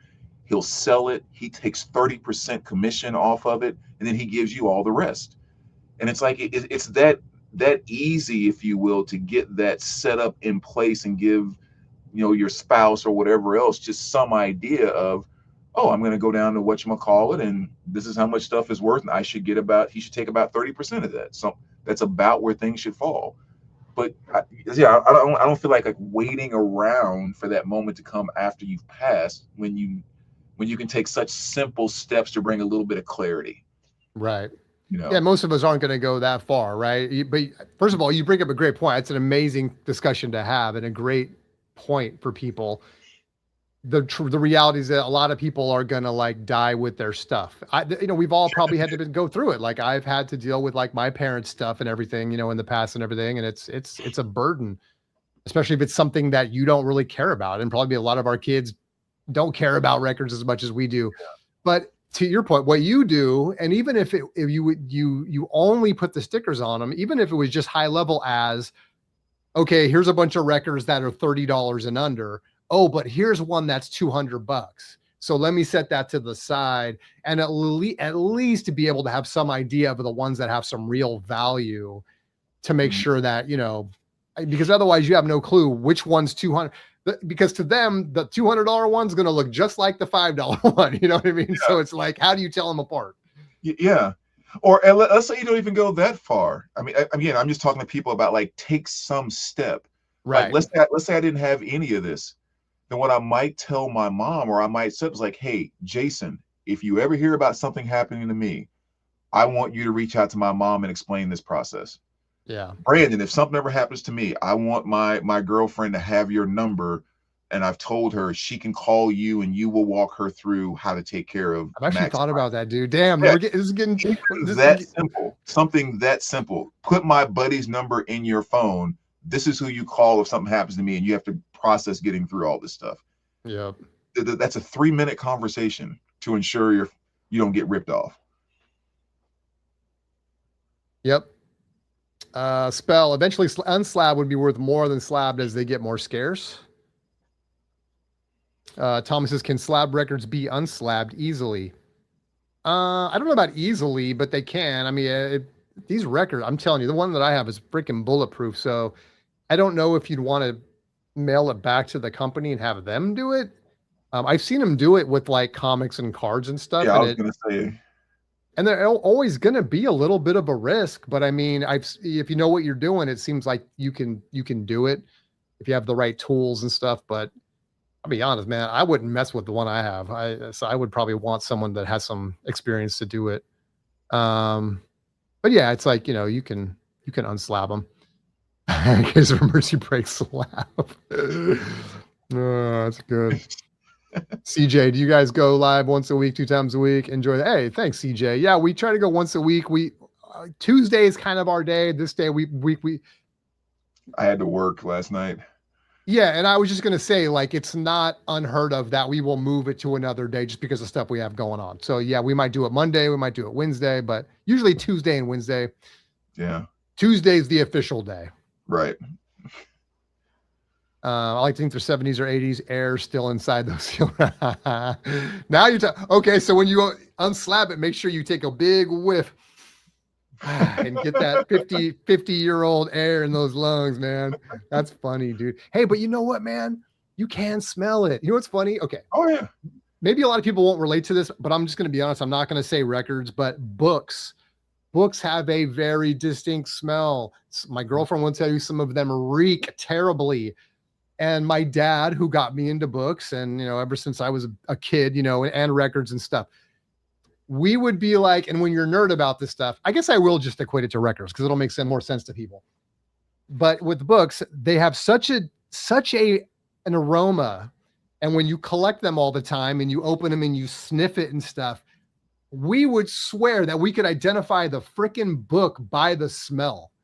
It'd be like if you took this and just went, okay, that's going to be a Columbia late 70s or early 80s. I'm going to say Journey Escape. That's my final answer on that. Dude, you can do that with books. I'm telling you. So yeah, anyway, that's funny. This be cool as a regular thing if it isn't. Thank you. I appreciate it, Spell. Yeah, that's awesome, dude. Yeah, we try to keep it weekly. Also, I chop it up when I can. When I have time, I'll chop it up and throw it up on Instagram. So if you're not following us on Instagram, check that out too, because I'll give you the little snippets on there. Can the Undertaker then call the record store? Oh my gosh, yeah. That's funny. I'm ready to be over the whole post-mortem thing. I want to know where Brandon got that Beat Street shirt. Yeah. It's like a heartbeat. I'm talking about. I love the dude with the up on his shoulders doing the backspin and everything, man. That's sick. Actually, I got that from Miss 80s. Someone that used to do videos here in the vinyl community, but she's not as active anymore. But she's just a total and complete 80s freak and nut. Love her to death because of it. Yeah, she gave me this Beat Street shirt, and she also sent me. You remember the hat that Sylvester Stallone was wearing in Over the Top? Oh yeah. That she sent me one of those too. So a lot of really cool, a lot of cool 80s stuff she sent me over the years. It's really awesome. Over the Top, baby. Yeah, it's just actually I have it sitting right back over there. I ought to grab it. That's cool. Unslabbing is incredibly difficult. My son does sports cards, and he asked me to do a few very, very difficult drills, pliers, a lot of patience. Yeah. I personally wouldn't mess with it. I see people doing it. When I see people do it, it seems like they take like just a regular pair of pliers. Is that right? A wrench or not pliers, right? Is that what it is? Yeah. And just like a needle on those pliers. Yeah, literally grab the top of it and just bend it till it cracks. And every time I see it, I think, bro, if you damage that card, you are, you're talking about thousands of dollars on the line, man. Yeah. And oftentimes they do it because they want to regrade it, right? So it's like, oh, I only got a 7, but I think I can get an 8. And so that it's like, okay, yeah, okay, man. Yeah, that's a whole world unto itself. That's cool that your son collects cards. Oh, yeah. Duh, Swift. We just talked about that earlier. Yeah. That's my boy, Swift.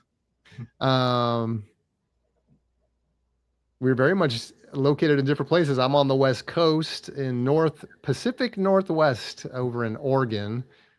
And you? I'm basically St. Louis area. St. Louis area. Love the Beat Street soundtrack, volumes 1 and 2. When soundtracks were good. Heck yeah. I still need a copy of volume 2 as well. So if anyone I passed on one recently too. Volume 2? Yeah. Oh, dude. I have 2 volume 1s. I have a sealed one and a plain copy, but I had a volume 2, but it wasn't in good enough condition to keep, so I purged it, and I'm in desperate need of one. Regret. Yeah. What's up, Cesar? CJ's in New Jersey. Nice, nice, nice. Oh, cool. Thomas also in Oregon. Very nice. I'm not familiar with La Pine. I'm sort of just outside of Portland. Excuse me.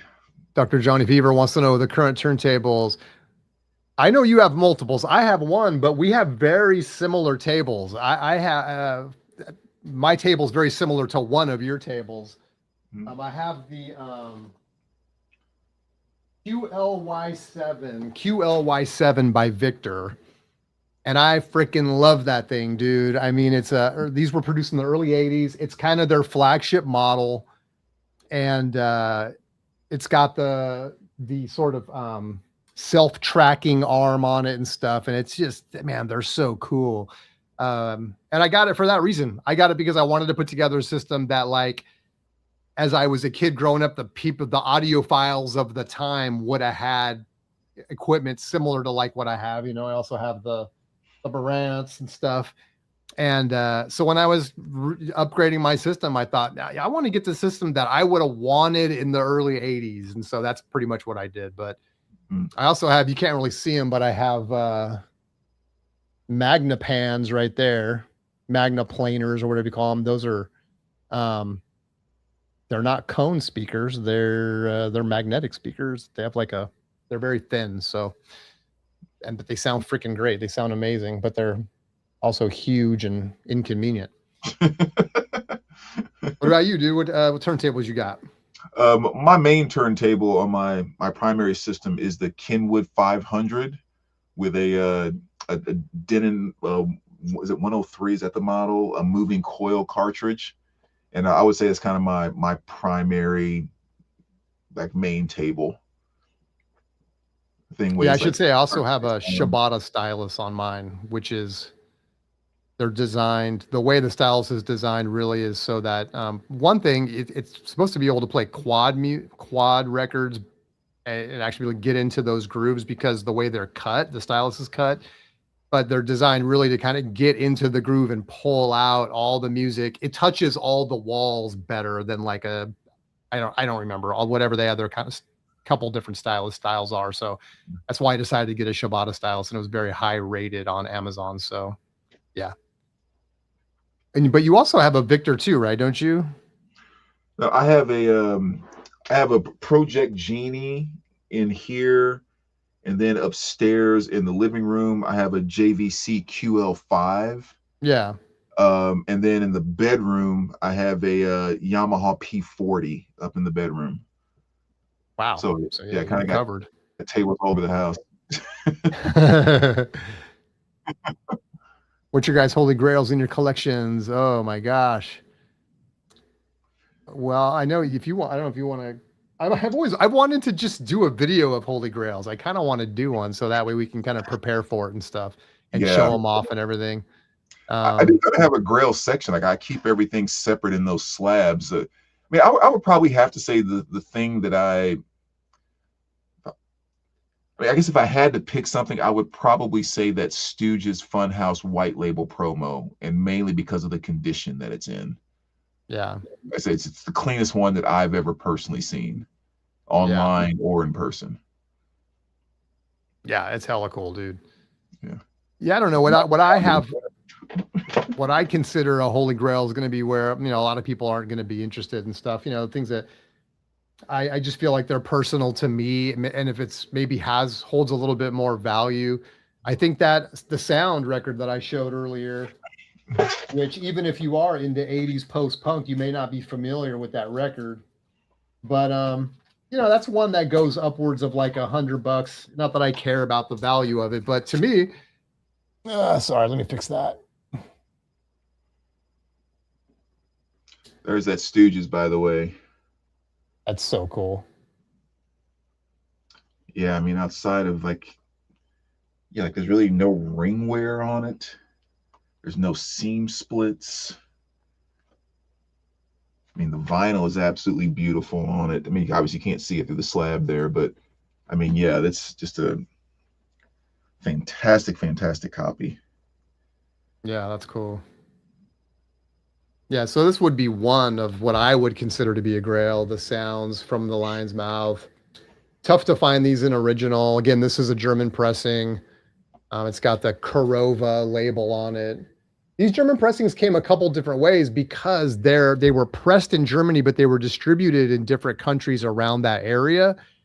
This is not a German distributed copy, but it is a German pressing. So they've got all these different stamps on them that let you know this is a Stemra, as opposed to like a Gemma, which the Gemma are the ones that were actually distributed in Germany. This one was pressed in Germany, but then distributed in, I forget the country, somewhere outside of Germany. But anyway, yeah, cool record. This would be another one that I think is kind of a grail to me, even though it's, this is a bootleg, but man, it's so cool, dude. And they're really hard to find. And again, you can't get them on Discogs. So I think when you're dealing with bootlegs and stuff, that's one where you either got to find it in the wild or you got to find some other way to grab it. If you want to sell that sealed B Street, says CJ, let me know. I'll keep that in mind. Okay. I was in Ben recently. That's cool. Brandon's got a few, LOL. Yeah, just a few. He showed one, but I'm sure you got. He always said he has a whole section of them. I can grab a couple more if people want to see anything. You guys have cleaning machines. What do you use to clean your records?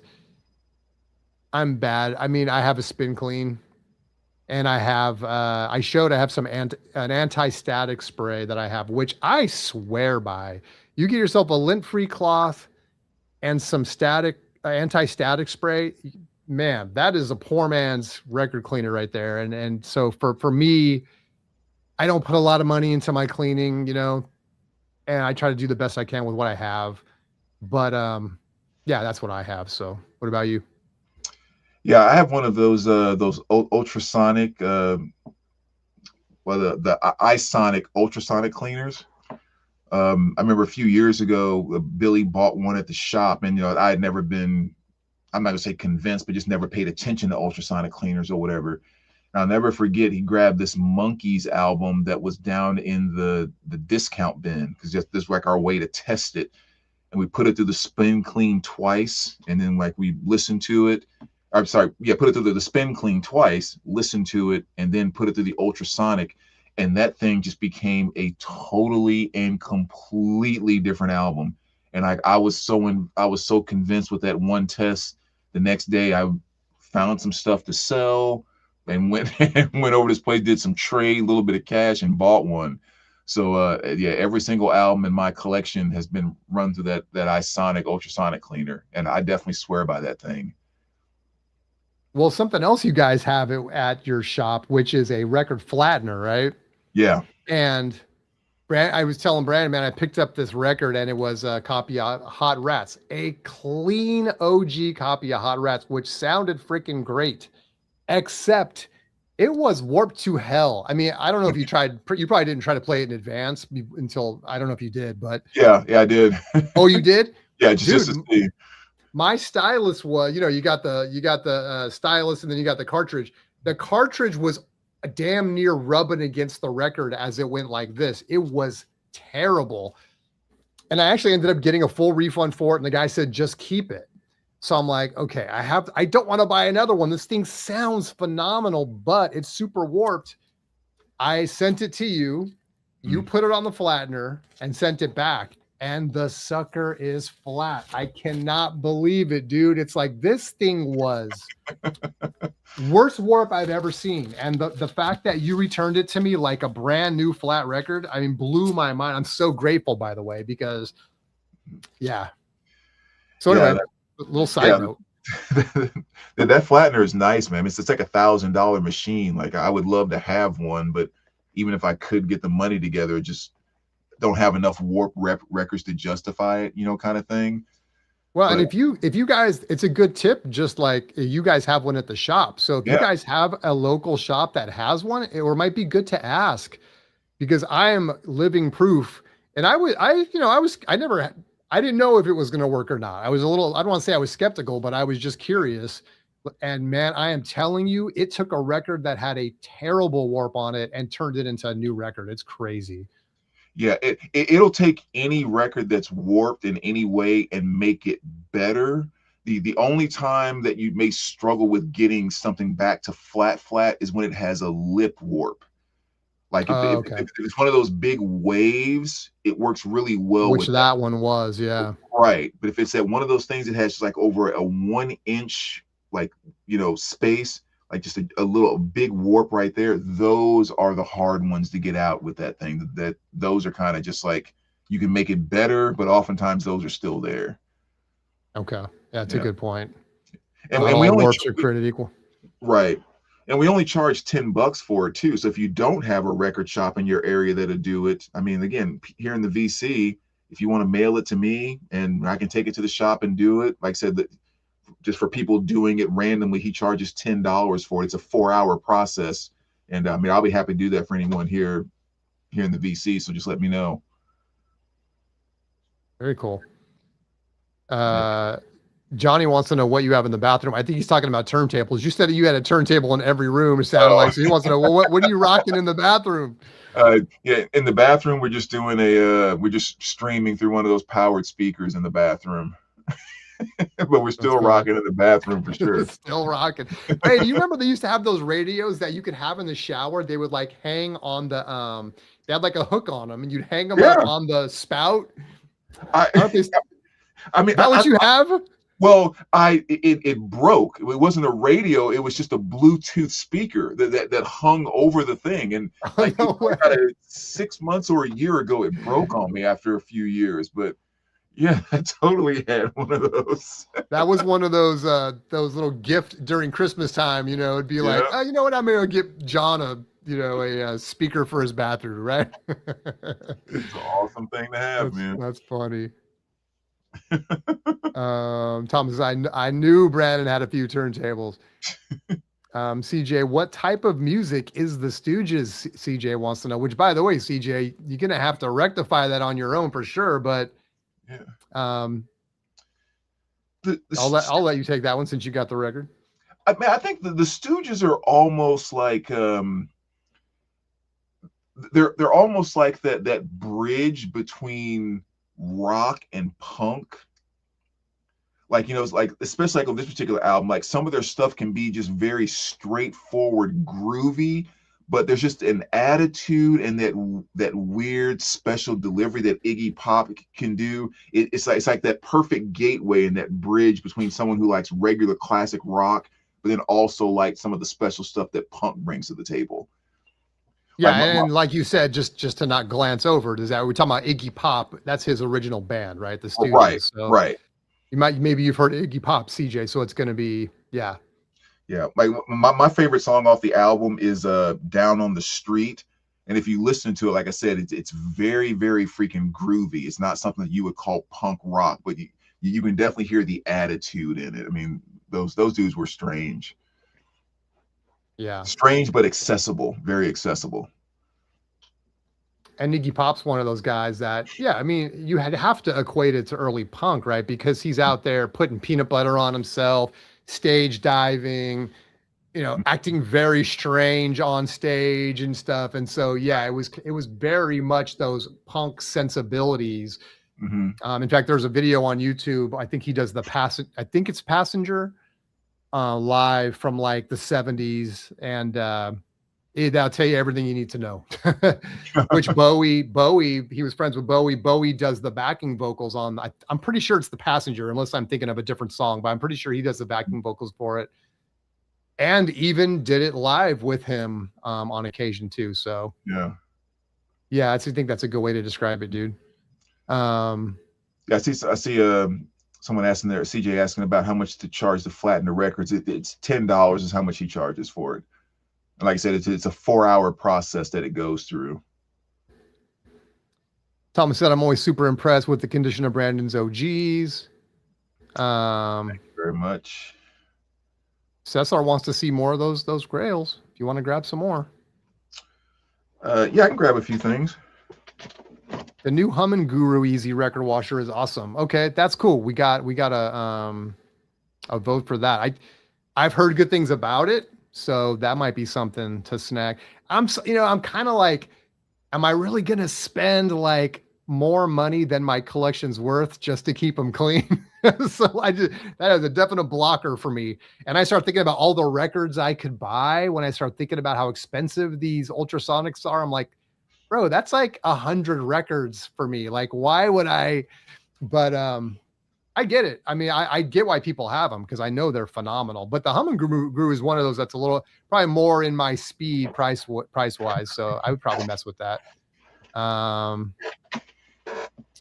We got that one. Nick at Toad Hall Books and Records will flatten records for you and ship them back to you. That's cool. Those ripple warps are no good. Absolutely. CJ, he has a few he like to flatten. Okay. Yeah, let's see some more grails, dude. Few grails. Just grab like the first 6 or 7 that were sitting right on front. That Dido Life for Rent. Awesome one there. They haven't reissued that one yet. I mean, these are going for about $900 at this point in time. But, they had White Flag and all, great album too. That is just a fantastic album. I remember I got that for a birthday gift way back when I think when they first came out, they were like $32.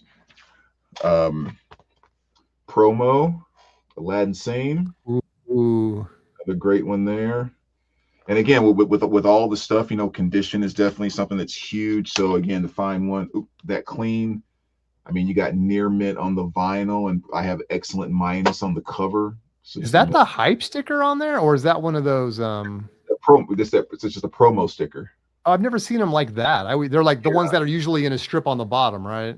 Yeah, right. This says like, please audition before radio airplay, and then it has promo album not for sale and all of that. So yeah, that's really cool.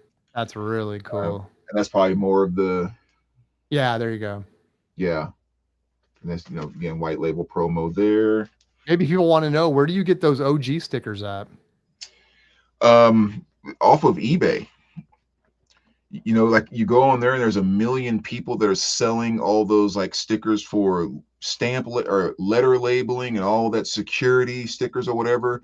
And on almost every single one of them, it says your text printed here. So you just tell them what you want to print on it. Just throw an O and a G on there, baby. Right, exactly. Like most people are writing, sale, discount, or whatever else. And it's like, no, I want OG with a big OG and then pressing written underneath. They're like, sure. Same thing with the price things I do on the back. Those are just those address things you put on in envelopes. And I just said, could you put this? And they're like, yeah, sure. So one of my prize ones right there, man. I mean, ooh. OG. Dang, that's clean too, dude. Yeah, clean as heck. And there was actually someone here in the VC that hooked me up with this, which was so awesome. And you could not have a better buying experience than this was being purchased for my birthday. And so I was looking for one and found it. And it happened to be someone who watches my videos and knew my channel. Oh, that's cool. So he was like, yeah, I know how you are about condition. I know how you are about this. So I can tell you blah, blah, blah, blah, blah, blah, blah.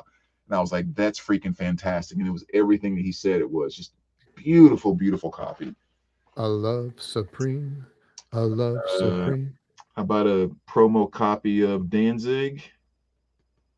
I'm glad you brought that one out. That's so cool. Another beautiful one there with the gold stamp down there. Again, really clean, no ring wear, anything. And then got 2 more here. A leather pressing of Motley Crue, Fast for Love. Can you talk about that one a little bit? What do you mean leather pressing? Leather pressing is definitely I guess kind of like the label. It was the ones that Crue put out before they really got signed and went to, was it Atlantic or whatever? So okay. There's 3 different kind of when they were first coming up. There's a first one, which is a white one, a second one that's a white one, and a third one that's a black one. And then after that, it was all Atlantic or whatever label they were. I think this was Atlantic. So yeah, this is one of those. So it's a little harder to find, especially again in good condition. And JC at the flip side actually hooked me up with this because he got one at Purchase Street Records out in Boston. And he told me about it. And I was like, dude, I got to figure out a way to get that thing. And because it was just so freaking clean. That's so cool. And the last one I'll share really quick is this one here. It was just a Led Zeppelin 2 RL. I mean, again, kind of a nice clean one. Doesn't really have any ring wear. A little bit of crease on that corner down there, which you can barely even see. But I mean, again, a very, very clean copy of that. Which clean copies of that are like so freaking desirable. Right. You'd have to say that's probably the most commonly desirable record in the community, right? I mean, if RLs that are clean, name your price pretty much. Yeah. And I mean, and considering how many albums out there that have RL in the Matrix, just by the fact that you say RL, everyone knows you're talking about Led Zeppelin 2. Right. You know, it's like so synonymous with the album. But yeah, beautiful copy of that. And condition always matters to me on all that stuff. So if I see something like that and as excited as I may be about it, if it's just not in good enough condition, I'm just like, I just need to pass on it until I can get something that is.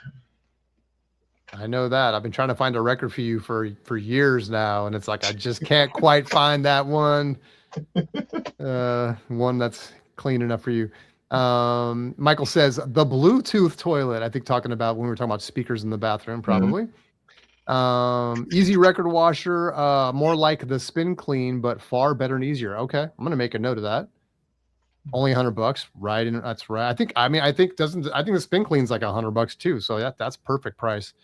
I know you're both very big 80s fans. Name some of your favorite criminally underrated 80s bands. Ooh. Well, I'm gonna name one, and I think she's under freaking rated because she's so good. And just my own personal take on this is Siouxsie and the Banshees. Most people will have heard of Siouxsie and the Banshees. I get it, but I just don't think she really gets the love and appreciation she deserves. Maybe it's an acquired taste. I don't know, but man, dude, to me, I put her right up there with The Cure. For whatever reason, I don't think gets the love, but anyway, yeah, that's one that I would say criminally underrated just because even though she's well known, I just think she deserves more. So what about you? Yeah, man, that's actually a good question. I always have to think because I always feel like if I like it, that means everybody knows about it and it's not underrated. I think Prefab, just name a couple while you're thinking. Prefab Sprout is one that I think is really good that people don't really probably have on their radar very much. Go ahead if you thought of one. Yeah, no, actually, I'm really trying to think when I say really underrated, like didn't get their due. Killing Joke. I think Killing Joke is I freaking love Killing Joke so much. Again, some of this stuff is that you got to find the right entry point, but when you do, it's like I think Killing Joke is starting to get more love recently. People are starting to talk about him more, but if you like that sort of it's a little, it's hard to say, rock, kind of gothic. In some ways, I would put them, I'd say kind of the Siouxsie and the Banshees kind of, which is just this like very unique post-punk rock, kind of gothic, but not totally all the way to the gothic side. But there's this beautiful hybrid that is right in my wheelhouse, man. And that's why I bring up Siouxsie, but I think Killing Joke is another one that's right there. Sorry, dude. I want to say him when I think of him because right. I mean, I would probably say one that comes to mind is the Flirts. That's one that I would probably throw out there. I think that they were just like so like right in prime with that female pop thing and maybe didn't quite get as much notoriety as they should have. I mean, the song, Don't Put Another Dime in the Jukebox, I Don't Want to Hear That Song No More. Like, that one kind of made some popularity within movies and stuff like that. But really none of their other songs, I don't think really ever kind of made a lot of, whatever. So I think they were definitely a very underrated band. And I would say some other bands too, like Quarter Flash. I think that was another band that was absolute. The Motels, amazing. You kind of know their names, but I think a lot of people don't know necessarily their catalog. So yeah, those would be a few that I would say are definitely very underrated or should have been bigger than they were in their place in the 80s. Yeah, those are all good ones. Yeah. Then we got Johnny says King's X and Church were pretty underrated. Oh yeah, the Church. Oh yes, Yeah.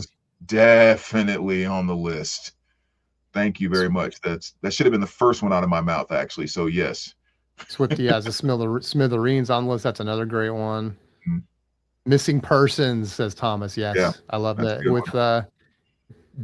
With Terry and Dale Bozio, man. Of course, Terry Bozio out of the Frank Zappa band. So yeah, man, very high quality stuff. Yeah. Um, Boy Meets Girl. That might be another group that I don't think got enough props. I got another one. Let's see right here. And even their behind the scenes props, because they themselves, the two of them, had a couple of different hits that they put out with stuff like Waiting for a Star to Fall and stuff like that. But then I think a lot of times people forget that hits like How Will I Know and a bunch of other stuff like Whitney Houston and a few other artists were also written by Boy Meets Girl. That was their songs. Yeah. So they had a pretty big foothold in the 80s that didn't quite get recognized. I'm sure their bank account got recognized, but not them. I put this record up there. This is kind of a cult favorite. This is actually difficult to get right now. Book of Love, self-titled, is very strong, man. And a lot of some stuff that went on the radio, but I don't think to me this is. I'm guessing they did more than this. To me, this is the one to get. With Modigliani is on here. Boy is a favorite of mine, and then also I Touch Roses. All fantastic songs, and it's a kind of a be on the lookout of Bolo right now in terms of being a cult favorite. I think they're underrated, but also a little pricey because people that know are snagging them up, and they're kind of tough to come by. Well, you see what Thomas said there? He said they just reissued Book of Love. Oh, really? Oh, that's cool. Yeah. Well, there you go. People that Swing want Out to reissue by CJ. That's a great one too. Heck yeah. With Breakout and all that good stuff on there. Yeah, you guys coming up with some good ones. That's such a great tune, dude. I love Breakout. It's so good. Yeah, definitely has that positive 80s energy feel to it. I just picked it up not too long ago. Oh, really? Yeah. Now I got to look at my playlist. Some of the stuff I'm not going to be able to think of, but I have an 80s playlist, which I will share with anybody that wants it. It's fantastic. Don't start, man. You're going to start diving into the phones. We'll be here all freaking night. I know. I don't know how many of these would be considered underrated because some of these are going to be more like one-hit wonders, honestly. But like Ministry, they did one of their early songs is called Work of Love, which is phenomenal. They became a much different band later, but I think people sleep on their early stuff. Scritti Politti. They did that song, The Perfect Way. There's some great stuff on that album. Oh, Perfect Way. That was good. That's a good one. Yeah, I don't know. Flush for Lulu, dude. I know you and I are both big Flush for Lulu fans. I think that's another one.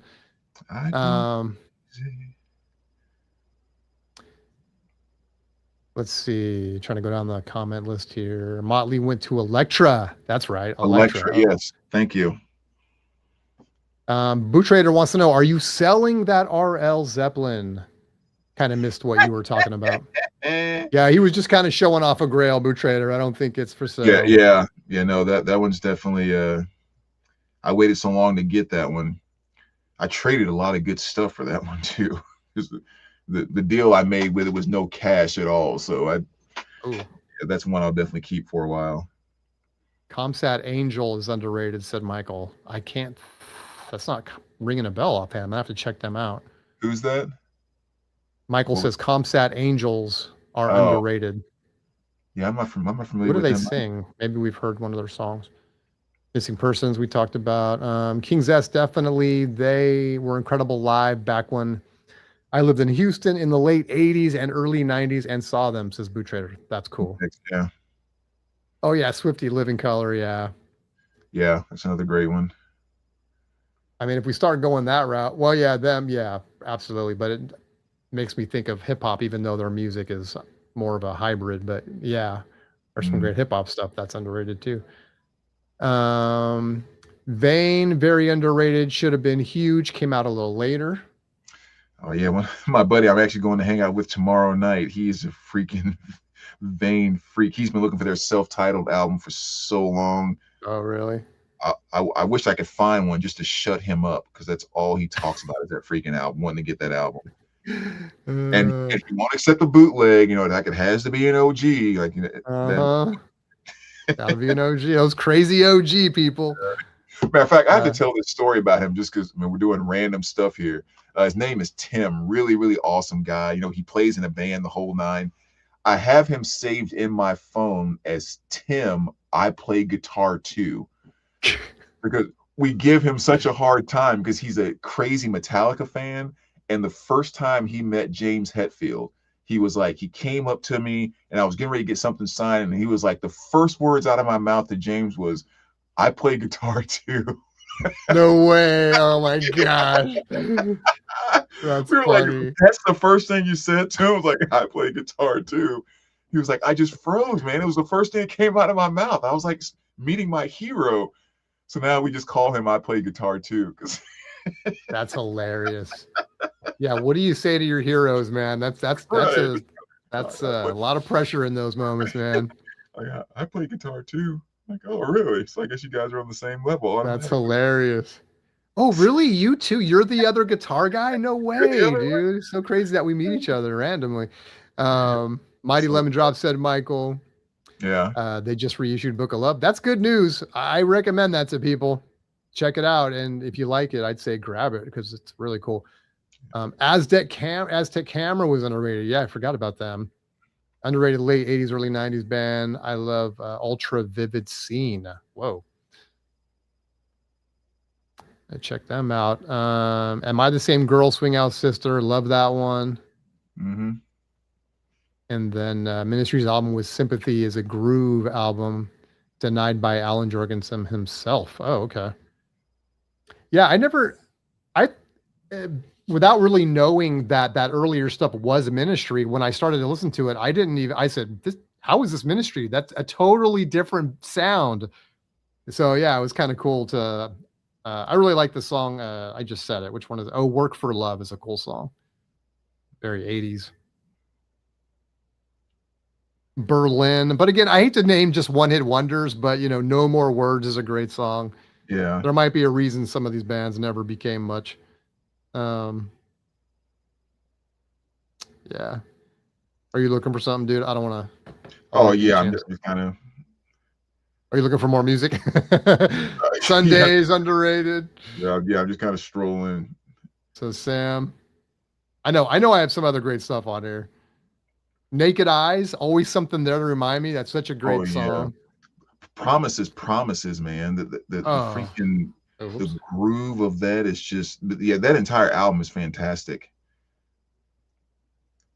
Bow Wow Wow. They did I Want Candy, but they also did that song, Do You Want to Hold Me, which is fantastic. Yeah. And of course, that comes out of Adam Ant's original band.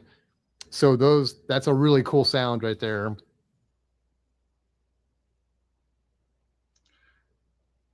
Yes, so many one-hit wonders. That's actually what I'm seeing as I'm looking at my playlist here. 100%. When I said Prefab Stroud, I was also thinking of Haircut 100. Absolutely, that's another great one. They came out with some really big hits, man. CJ says Pet Shop Boys. Yeah, most definitely.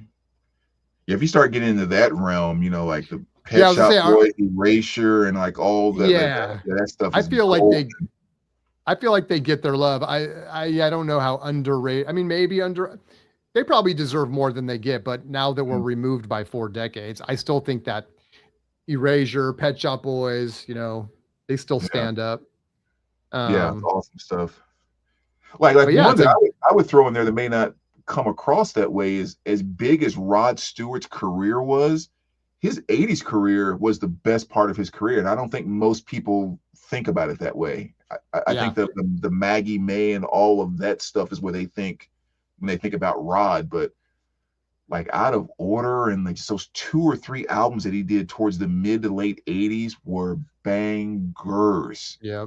Oh my gosh. So I would say 80s Rod is underrated. Yeah, don't sleep on 80s Rod. Don't sleep on 80s Rod. I think Human League is another one. Their album Dare is very Mhm. good, but they Yeah. put out a couple other ones that are really good too. Um, Psychedelic Furs, that's Oh, low jeez. hanging fruit. I think they're so good. But I think when you say the words underrated, I mean I would Yeah, say they were underrated because yeah, just talk about just one of the most defining 80s bands yeah. from the just sound in my opinion. Yep. In other words, they were better than a lot of bands that people remember or put in a higher level. Yes. Yeah, Yes. 100%. I mean, if you go through the 80s and you again without having the reputation, but just like putting them side by side, I would say 80s Psychedelic Furs was better than 80s U2. Ooh, I said it. that Yes. that's a strong clip it, clip it. I said it. Definitely gonna get make a short out of that. No, dude, I mean, you're not wrong, dude. I just think, I mean, very different music, but just Mm, so good, dude. yeah. Or And hit, should have been just as yeah, powerful. Maybe I'll put it that way.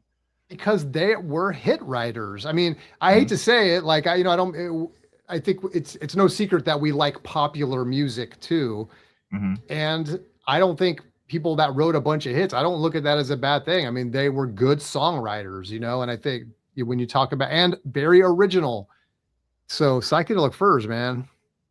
Yeah. Don't sleep on Psychedelic Furs. All right. So Thomas said Madness. I love that. Now we're getting into Yeah. ska territory. I mean, if you want to say Madness, I would put English Beat on there. I'd Yeah. put yeah, Madness is I have the yeah, there's a great Madness compilation that came out in the 80s that is so good and I have it. I love it.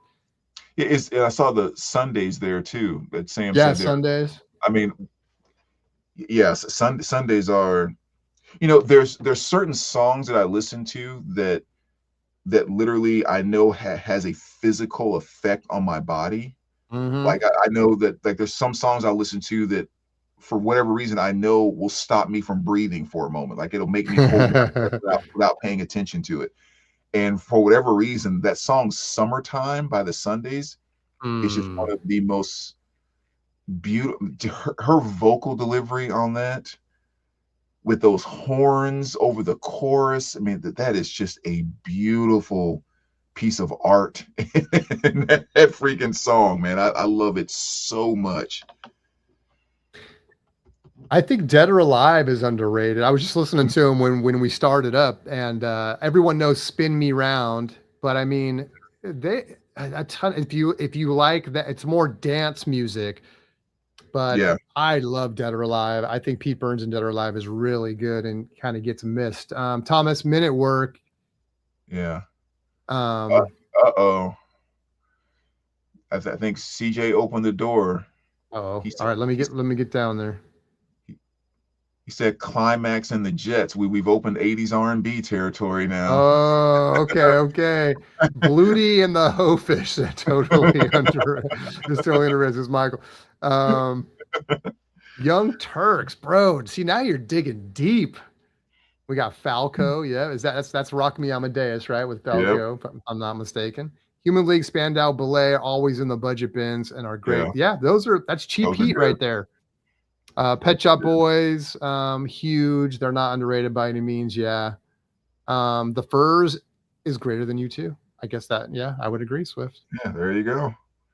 Climax, the Jets. Is that the one you were talking about? The Jets. Yeah, that's opening the Woo! 80s R&B door. I got mine. I got mine. And because now I we got to love the start bringing up Jets. I love the Jets. Cameo and Loose Ends and SOS Band and Mm, mm, on mm, and mm. on and on. Ready for the world. Yeah. Oh, Johnny Kemp, Alexander O'Neal. 80s were just fantastic. Decade was so good.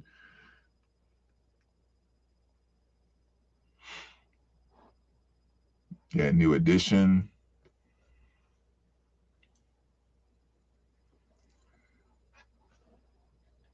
Jason froze again. I don't know what's going on his end tonight. Midnight Star. Yep, Midnight Star, Atlantic Star, Rolls Royce. I mean, yeah, all those bands right in those groups right in there that were just, yeah, that perfect 80s R&B groove.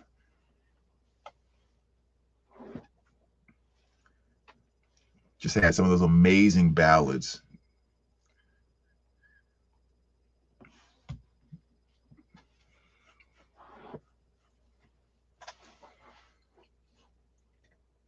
So now I'm kind of running down that whole list in my mind. You also have stuff like Cheryl Lynn. Remember, she had a couple of really big albums. Evelyn Champagne King, you know, that's another one, man. One of the ladies that kind of ruled the 80s R&B genre as well.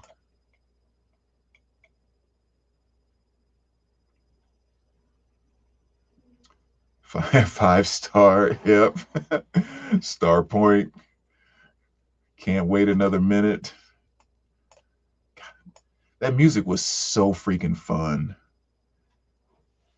So fun. Yeah, Denise Williams. Let's hear it for the boys.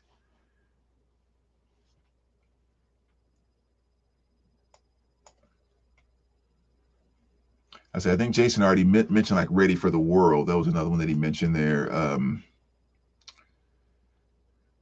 Kool and the Gang. Definitely one. And I think the Kool and the Gang 80s stuff to me is also pretty cool just because of how much they changed from what they were before the 80s came about. Like especially before just kind of JT came around and all of that. Because all of the early Kool and the Gang stuff was just such like big band, horn driven groove and all of that. And it's almost like they really did not necessarily a 180 going into the 80s, but definitely became a totally different band and had their biggest years, you know, over a decade after they started. I mean, just great stuff. And JT with his vocal delivery, he was never actually a great singer. I mean, as much as they made great music, when you listen to him, he's not going to all of these crazy notes and, you know, doing all this crazy stuff. He was just so cool and so smooth. Everything he sang was just like, kill it. Absolutely kill it. Yeah, he made so much great stuff with Kool and the Gang. Yeah, Jesse Johnson Review. I just wanna be your man, baby. Oh. That cheesy stuff was so great. So good. I'm gonna fire my ISP provider, by the way. It's like I cannot keep a signal. Oh man. I heard you say Kool and the Gang, man. I was just watching that clip again where Kool and the Gang is doing Ladies Night. And MJ's in the audience singing along and stuff. It's a nice little clip, man. Dude, Kool and the Gang. Yeah. Okay. I don't know. You still talking underrated because they're I don't care how much love they get. They're underrated. Yeah. Lisa and the Cult Jam. Yeah, that's another one. Another great one. I already did those. Oh, Midnight Star. You guys already talked about this. New edition, Midnight Star, 100%. Freakazoid robots, please report to the dance floor.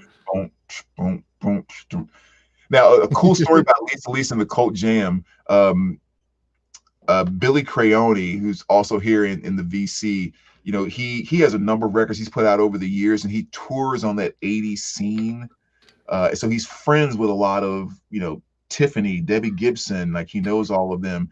So every time he's going to do a show with one of them, he'll have me send my records and he has them sign them for me. And what he'll really do, which is cool, is he'll shoot a video of them signing them and like, you know, saying hello to me and stuff like that. And so when he was with Lisa, I sent my stuff out and I put a letter with it and just kind of, you know, Lisa, love you to death. You've always been such a huge fan and love you since I was blah, blah, blah. And she's reading it on screen. And I asked her at the very bottom, I was like, if you happen to have some lipstick by, would you mind kissing my record for me? And so I see her reading it like after First of all, that is a brave ask right there, dude. Yes, like after she signed it, she's reading the letter and she goes, oh, wait, where's that record at? And she brings it and she kisses it and goes, "That's for you, Brandon." Like, I have it on my wall now with her signature and her lipstick. It's like, if you'd have told me when I was 12 years old that Lisa was going to personally blow me a kiss, whew, I would have lost my little mind. It's one of my favorite autographed records. Yep, Cherish and Fresh, two great tunes. Yeah. Jesse Johnson too, baby. The one song, my favorite song of his isn't on the his album. It's on a single. It's what is it called? Wait, it's a something world. What's that song called? It's a great song, man. It's and it's mine. Somebody help me. I forget what the heck is the name of that song. But yes, Jesse Johnson review. Awesome. I wish that the single was on the album though. It's kind of annoying. Here we go. Boy Dog Pondering. Oh, there it is. There it is. Right. Those are Lisa's lips. Whoo! Look at that. Love That's it. so cool, dude. That is so cool. Awesome. That is so awesome. Johnny's going to see Lionel and Earth, Wind, and Fire next week, bro. Are you going to take pictures while you're there, man? That is so cool, dude. I've seen Lionel 3 times, and you talk about never disappointing. That dude is so good. I didn't realize he was still touring. Holy cow. I need to see if there's something close to me. I know. I didn't even know Earth, Wind, and Fire was still touring. That's crazy. I saw Lionel Richie open for Tina Turner. What? Oh, I think he told me, dude, that's crazy. I forgot about that. Talk about a show. Oh my God. Holy cow. Did you say they did a song together or something like that? Not on that performance. That's still, that's so crazy, dude. Oh no, I think what I told you about is the second time I saw him when he was teasing us that Diana Ross was there and was going to do Endless Love with him, but she wasn't really there, and it kind of pissed me off. That's messed up, dude. Come on, Lionel. I know. He teased it for like 90 seconds where he's like I was hoping to have Diana here, but she said she couldn't make it. But I told her, you have to come. And like the crowd goes crazy. He's like, but she said I can't, I don't have the, but I was like, no. You have to come. They're like, yeah, because everyone thinking they're going to see this thing, and she wasn't freaking there. It's like, what are you doing? That was like when I saw Journey earlier this year. I think there was like, everybody's just hoping like, man, I wonder if Steve Perry would show up. There was like an article or something that was saying that Steve Perry, and I think it was fake news, but that he might show up or something like that. And I don't think it ever really happened, but still you're sitting there thinking like, but what if he just came out and did one song, man? Yeah. I wonder if I take you home. Yeah. I think we're getting away from underrated. Some of these bands were big. Yes, Michael, I think you're right. We've gotten away from everything. We're supposed to be doing just the tip, and now I think got on another rabbit hole. I was like, maybe people don't like the game. That's totally fine. We can do this, whatever you guys want. Sounds like Lisa album needs to be slabbed, Brandon. That's so funny you say that, dude. Yeah, no, because if I send it to them, they'll rate it like a 5 or something. I'll get all pissed off and have to go. At least it's a 10. What are you talking about? Yeah, right. Crack that thing out now. Free World, thank you. Man, I was stumbling on that one. Great song. The Commodores. But again, we can't say Commodores are underrated, can we? They can be kind of. The funny thing about the Commodores, which I find, is like they started out to be like a funk kind of band because they wanted to get girls and all of that, and then they started getting so much success because Lionel Richie was writing all these ballads and love songs, right? Right. Yeah. So they don't want to go that route, and there's also the jealousy. He's making all the money and everything, so they kick him out because they're tired of all these sappy love songs. And the only hit they had after he left was Night Shift, which was a freaking ballad. It's like that's a classic song, though. Yeah, great song. It's like, okay, so you got rid of one of the best songwriters of all time. Yeah, Lionel's like, oh no, you're gonna kick me out. Okay, let me just level up and make 10 times more then. Yeah. Well, pomegranate. I know that's a good fruit, but I don't know. Is there a band named Pomegranate? I've never heard of them. Is CJ? I was gonna say, who is the one that opened this rabbit hole? It's a good rabbit hole. I mean, people love it, so it's a good question, man. Sorry. Brandon has Lisa's DNA on that record. We can go Jurassic Park and recreate her, bro. Yeah, never thought about that. That's true, dude. Or wait, why can't I think of the movie with Anthony Michael Hall where they make the girl? That's Weird Science. Weird Science. There we go. Weird Science on her, man. Such a great movie. So great. So good. So good. Yeah, I see. I put Nena Cherry in there. I love her song Buffalo Stance, but no one knows who Nena Cherry is, but people have heard Buffalo Stance. What about Gary Newman? Is he underrated, man?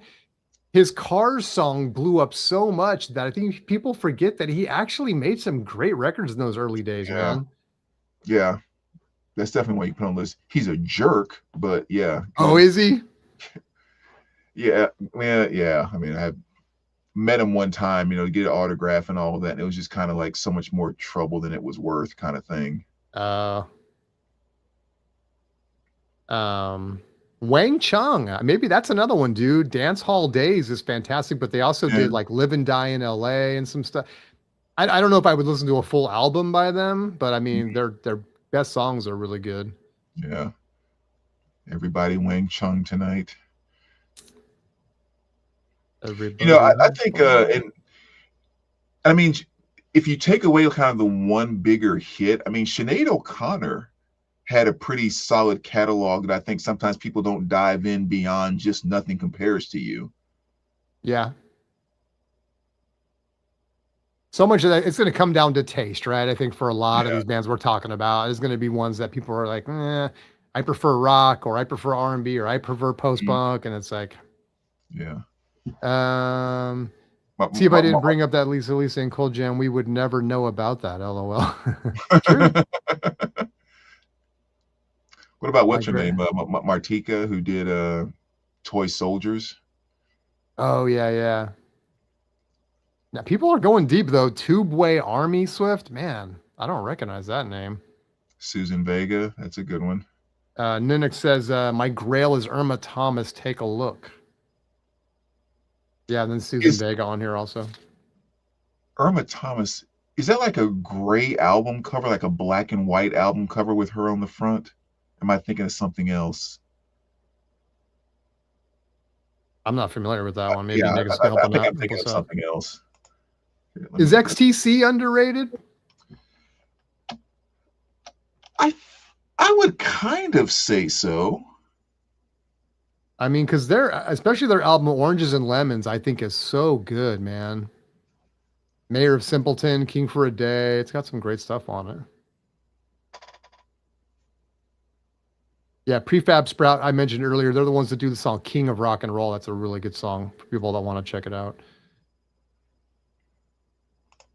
Okay, now I'm going to look here. I'm just going down my list. Yep, someone said Haircut 100. I got them on here. Oh yeah, XTC also does Making Plans for Nigel. That's a great song. That was covered by Primus. They did a really good job on it too. Yeah, it's a really good one of my favorites by them. Let's see. Yeah, Ready for the World, man, with Oh Sheila. Oh yeah.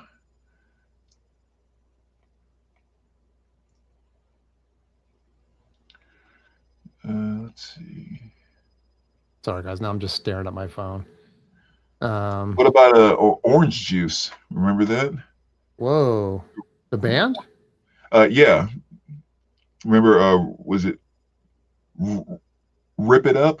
Yeah, that was the name of the album.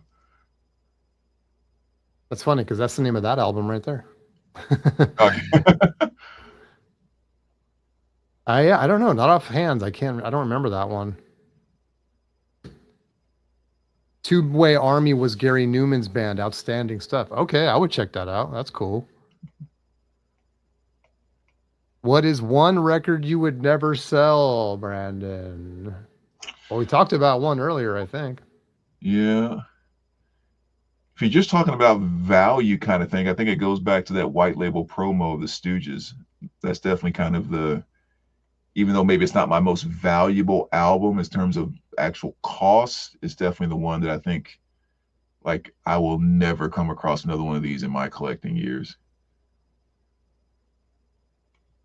Yeah, I mean, I really recently went through the whole like selling off things that I regretted. And usually just comes down to scarcity. I mean, I think there's records that are extremely hard to replace. And while I don't have a lot of them, yeah, those are ones that I would not part with again. Yeah. Because there's stuff that's really easy to replace, even if it's pricey, if it's available, it's like you just got to put the money together. It's the stuff that's just not out there. That's Right. that's the stuff that hurts. Yeah. Arrested Development, The Rain.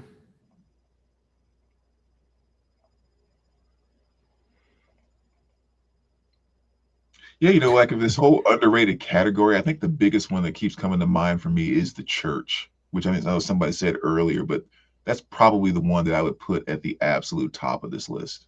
Yeah, that's a good one. Such a good band. It's been putting out albums for years. I mean, from the early 80s to like literally just 2 or 3 years ago, they had a new album that came out.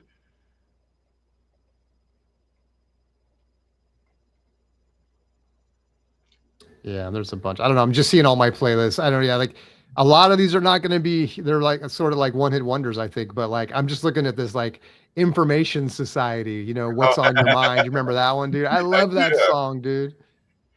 Pure Energy. They just reissued that too not too long ago. Oh, really? Yeah. Pure Energy. Missing Persons was a good one. Whoever brought that one up, that's a really good one. Human League, I think, is good. Yeah, there's some solid ones. Psychedelic Furs.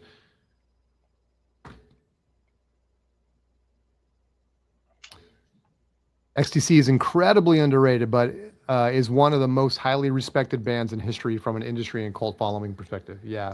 Yeah, definitely. They're very good. Yeah. That's a perfect word to put in there too, because they are very much a cult band. Mm-hmm. Like those that like them and actually, you know, follow them, it's just like everything about them is just amazing.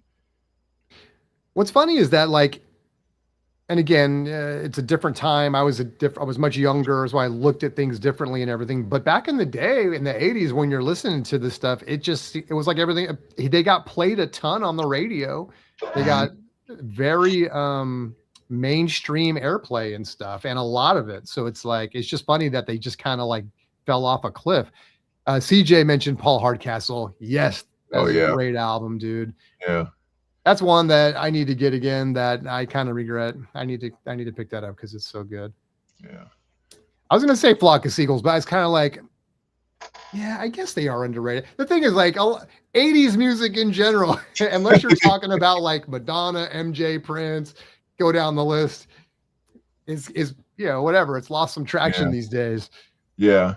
But yeah, it's almost like with the 80s, you have to question, is the band underrated or are they just competing against so much amazing stuff? Yeah. You know, Wall of Voodoo. I almost forgot about them. Oh yeah. Mexican Radio, dude. I mean, that song, dude. That is still a great song. Because it's catchy and singable and funky and also very original. Yeah.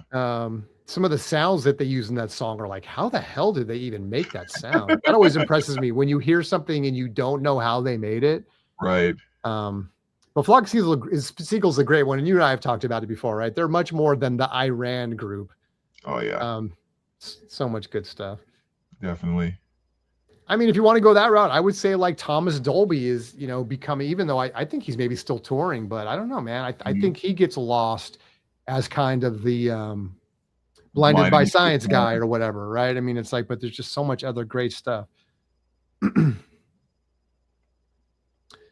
Malcolm McLaren had some incredible stuff in the 80s. I'm gonna have to look him up, CJ. Swifty said, hate to keep pimping Tubeway Army, but listen to their live version of Our Friends Electric. That sounds familiar. If you like 80s synth, this is one of the early influences. I'm gonna check that out, Swifty. Hmm. Actually, when you say Our Friends Electric, that sounds familiar to me. Oh, what about Ice House? What did they do? Remember Electric Blue? All right, I'm gonna try to play it without getting a copyright strike. Yeah, I say Oh, maybe. Our Friends. Oh yeah, dude, I totally recognize that record. Sorry. Yeah, Yeah. Gary Newman. Right. That's right. Okay, sorry. That's why I know about that song. Okay, sorry. What did you just say? Oh no, Ice House. They had that big hit, Electric Blue. I think it was probably their biggest hit. That sounds familiar. Yeah, you've definitely heard it. You just probably don't remember it by name. Oh, as soon as you hear it, dude. Of course. Yeah, exactly. It's like 2 notes. Like, oh yeah. Electric Blue. Howard Jones, another great one. Yeah. Both Dr. Johnny and Thomas are in sync. What about Rick Astley? Howard's fantastic. Have you been Rick-rolled lately? Mike and the Mechanics. I mean, considering after he left Genesis, it wasn't quite as big of a name, but I mean, like stuff like Silent Running and Living Years, and I mean, they had some pretty good stuff that came off those first 2 albums. I would have to hear it to recognize it. Can you hear me? Oh yeah, that's right. Hear me right? Oh yeah, I actually went down the Mike and Mechanics rabbit hole recently. Yeah, that's some good stuff on those albums. Yeah. Ice House had another hit, Crazy. Yeah. Mr. Man, you guys are pulling out some good ones, man. Yeah, Mr. That's a good one. Red Rider. That's crazy you said that. Were they underrated though, or were they rated correctly? Lunatic Fringe, and I mean, if it wasn't for Vision Quest, I don't know if I ever would have heard about Red Rider. Yeah. That's where I discovered them.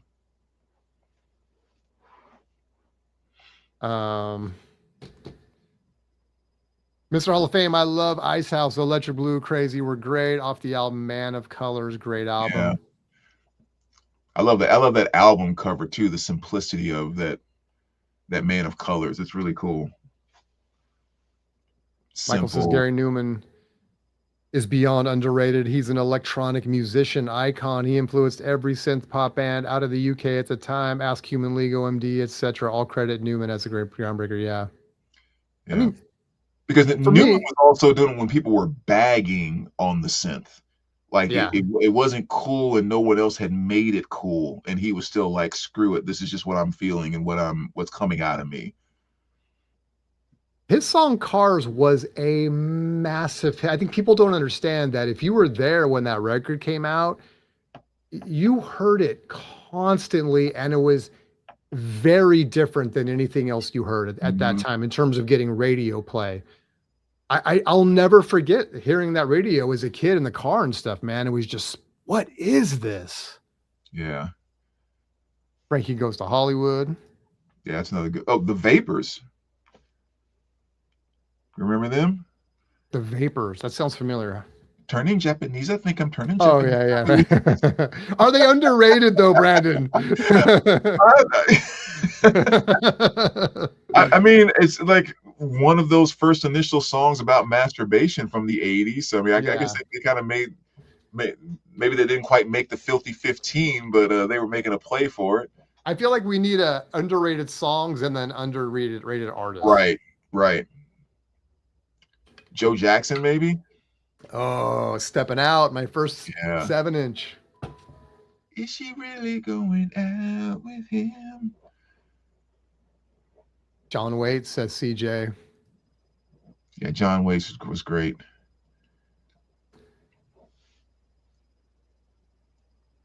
Dang, you guys are on fire. I'm pretty sure we've named every 80s band by this point. Right. Corey Hart. What'd he do? You remember he did Sunglasses at Night. Oh, and yeah. Never Surrender. Oh, yeah. Good stuff. Yeah. Dream Academy, Life in a Northern Town. Dream Academy. I was going to mention them, but then I felt like maybe they weren't really underrated. That maybe they, I don't know. I think what do we consider underrated? It's so what do you hard. have to do to reach that threshold of you should be remembered as a band, as opposed to maybe you're right where you belong? Mm-hmm. Do you have to have 3 hits? Would you have had to have some kind of impact on that era? I don't know. Like, where do you draw that line? Because if you start pulling out every one-hit wonder, it's like there's like hundreds of them. Yeah. Yeah, more or less, we're just talking about stuff we like at this point. I know. Yeah, for sure. We got sucked into a different rabbit hole. Thomas, anyone mention ABC? I was going to mention them, dude. I'm trying to draw a line in the sand, but yeah, ABC, you're right. Poison Arrow is a great one. They did some great stuff. Yeah, but Beat Near Me and Thomas busted out Loose Ends. I love that. Very underrated. That's a favorite of ours, especially in the U.S. Yes. People don't even know. Very underrated. Go West, says Aaron. Great one. Yeah, that's a good one. I wish they would reissue some of that Go West stuff on vinyl, because it's just like the only album you can find is, in my opinion, like one of their worst ones. Oh, but stuff like that, like King of From Wishful Thinking and stuff like that, you can't find it on vinyl anywhere. Or what was that other hit they had? It was King of Wishful Thinking and what was that other big hit that they had? I don't remember. That's the only one I remember. Somebody will say it here in a second. It's totally slipping my mind. Johnny said, Mr. CJ's got Come On Eileen. Yeah, that's a good one. Wait a minute, what's it? Swifty busted out the Tubes. I would say the Tubes too. I've been listening to the Tubes more recently. That. In fact, the reason is because I saw a live clip of the Tubes in their early days that was freaking fantastic. And I was like, holy crap, is the album version as good? I don't know that the album version is as good, but man, they did some really good stuff. In fact, they're kind of making it into my my wish list at this point. Here's one that I would say is very underrated, and I'm saying it primarily because I have not even seen them make an effort on any level to reissue any of his stuff on vinyl. Stephen Bishop. Okay. Is someone that I would put way on that list, especially if you start talking about like a lot of his stuff that made it into soundtracks. I mean, just amazing stuff I have never seen. Even trying to find some of his greatest hit CDs, you're looking at $15-20+ just to get a greatest hit CD, a used greatest hit CD. I feel like he's someone that doesn't quite get the props because, Heart is so willing to follow from the Money Pit. Something it might be you from Tootsie. I mean, so many just amazing hits that he had after all those soundtracks. I've never seen a new reissue of anything by him, CD or vinyl. That's a good call. Simply Red said, CJ, holding back the years, right? Yes. If you don't know me, holding back the years, Money Too Tight to Mention. Yeah. And actually, if you didn't see it, they just put out it's either a 2 or 3 LP music on vinyl greatest hits by Simply Red. Oh, nice. So fantastic pickup if you don't have that. I was going to say Thompson Twins too, man. And I guess in my head, I feel like they're not underrated, but maybe they are. They put out some fantastic stuff, man. Yeah. More just new wave hit writers, man. They just songwriters just know how to write great music. Yeah. What about Talk Talk? Yeah, Talk Talk's a good one. I just love their song Talk Talk so much. But yeah, they did some other stuff that was really good. Yeah. I sound like I was doing the theme song from that. What's that show called? Is that Good Morning America? Yeah. Or something? Yeah. Name that in 3 notes. Hey man, they're the same song. What the hell? Call me and we close our eyes. Not familiar with that. CJ busted out Power Station. You guys are getting deep, man. Some of these I recognize the band, but then I'm sitting here listening to the song so I can remember what they sing.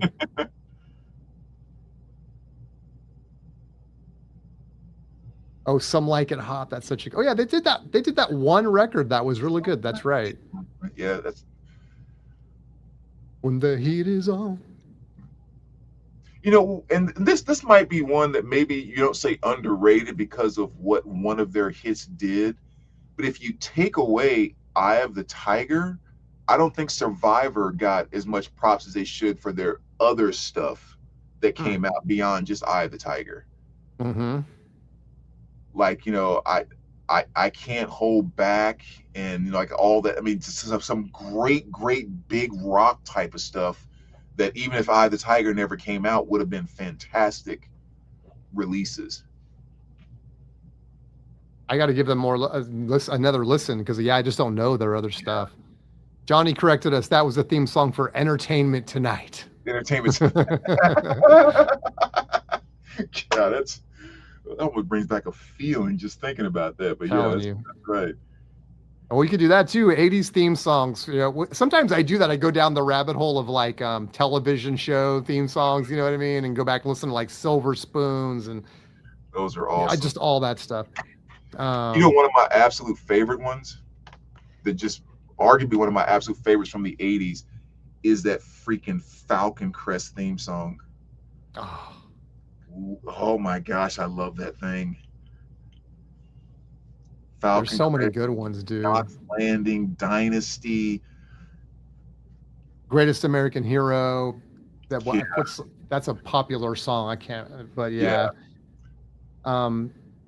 Family Ties. I always like the Family Ties song. It's like it's kind of a tearjerker, man. Yeah. Some of those shows are like that. There's like, oh my, especially now you start getting nostalgic. It's like, oh, I remember that.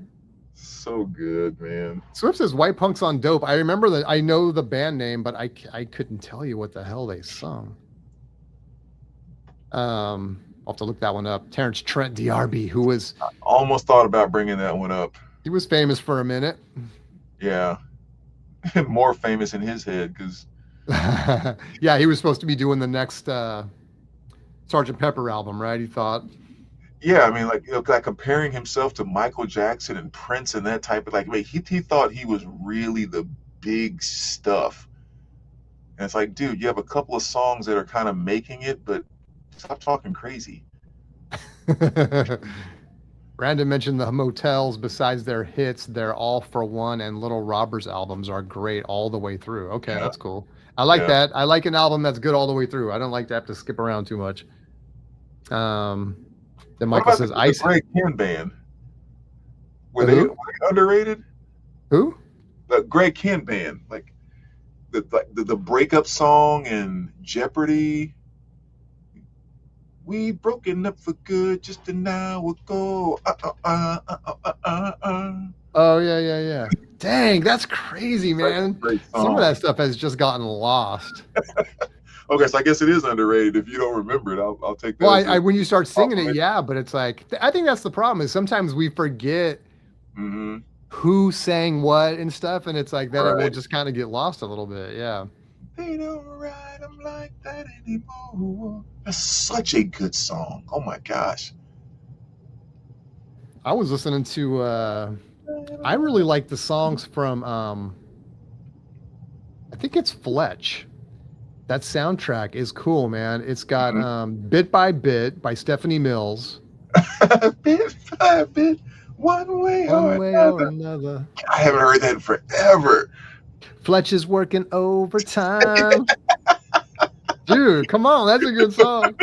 Stephanie Mills is another good one to bring up that we skipped over, but go ahead. Yeah. Yep.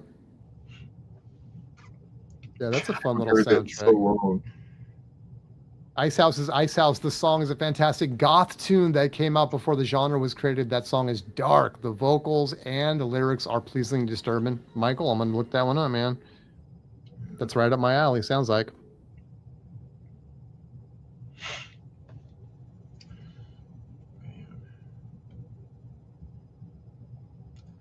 Oh, okay. Here's one for you. Who remembers Planet P?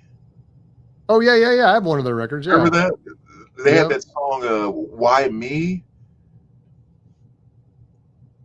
I have to hear it. Okay. Which I remember, made that had like a video and got radio play back in the day and all of that. But yeah, but Planet P was like a band was kind of under the radar a little bit. Yeah. I'll have to check that one out. Little River Band says CJ. Love LRB. Aaron said, Brandon, Go West self-titled album was reissued on LP in 2022, European release. Is that the one with here, let me go look that up really quick, see what that track listing was. Jay Giles Band. That's a good call, CJ. Freeze frame. Dun, dun, dun, dun, dun, dun, dun, dun. Dude, that's a good. I mean, that's all. I've only heard their few hits, but man, they were so good. My memories have just been sold. The angel is a centerfold. Absolutely. Entertainment Tonight. Yes, thanks, Johnny. White Punks on Dope is a killer tube song. Oh, bro, I think that's the song I'm talking about, actually. Oh, wait. Okay, I'm sorry, didn't interrupt. The song I was thinking about from Go West was damn it, I just lost it. What You Won't Do for Love. They did that cover of What You Won't Do for Love. Oh, really? Yeah. By what's his name? It was like a jazz kind of song, but is that the guy everybody thought was black and it turned out to be a white guy? Yeah. I thought he was black and he was white. They did a cover of that. Oh yeah, so King of Wishful Thinking. We Close Our Eyes. Yeah. Yeah. So which album, or was it ever on an album? What You Won't Do for Love. Yeah, right here. Yeah. It's on.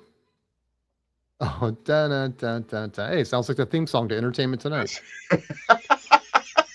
Yeah, Indian Summer is the name of the record. Indian Summer. Okay, that's the one that I would like to have them reissue. Yeah, I guess that was 92, so I guess that kind of figures why it probably hasn't been pressed on vinyl. And yeah, White Punks on Dope, dude. I'm pretty sure that's the one, Swift. It's really good. Golden Earring says Thomas. Radar Love. And then Pointer Sister, CJ. You're speaking to the choir, baby. Don't get started on that one. I'm just burning, doing the neutron dance. It's about to get automatic up in here. Or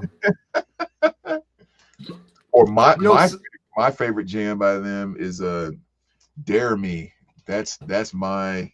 Come on, Dare Me. Yeah, that is a jam. You're right. It is a jam. It is a jam. Oh. I mean, so never did anything like neutron dance and jump and all of that, but that is their jam of all jams. Dare Me. You're right. It's so good. Dude, I got a lot of spinning to do tonight before I go to bed. And we're talking about the reinvented Pointer Sisters, right? In the 80s. I mean, they had a whole career before that. Yeah. Yeah, it's always amazing with groups like that have like just a gigantic success, like pretty much at the end of their career. Yeah. You know, like Kool and the Gang, we were talking about earlier, like when you were knocked off for a second, it's like the same thing. I mean, they had great stuff. Don't get me wrong. I mean, they had Jungle Boogie and Open Sesame and all of that awesome stuff. But it was a whole different thing. Yeah, a whole different thing when JT came along. Mm-hmm. They just like shot through the freaking roof. Yeah, I always feel like such a pop fan when I think about that, because it's like, hey, I like the later Kool and the Gang, man. It's like, and I'm not afraid to say it, dude. It's like, give me the pop version of the Pointer Sisters. Give me the pop version of, Yeah, just so good, man. Yeah.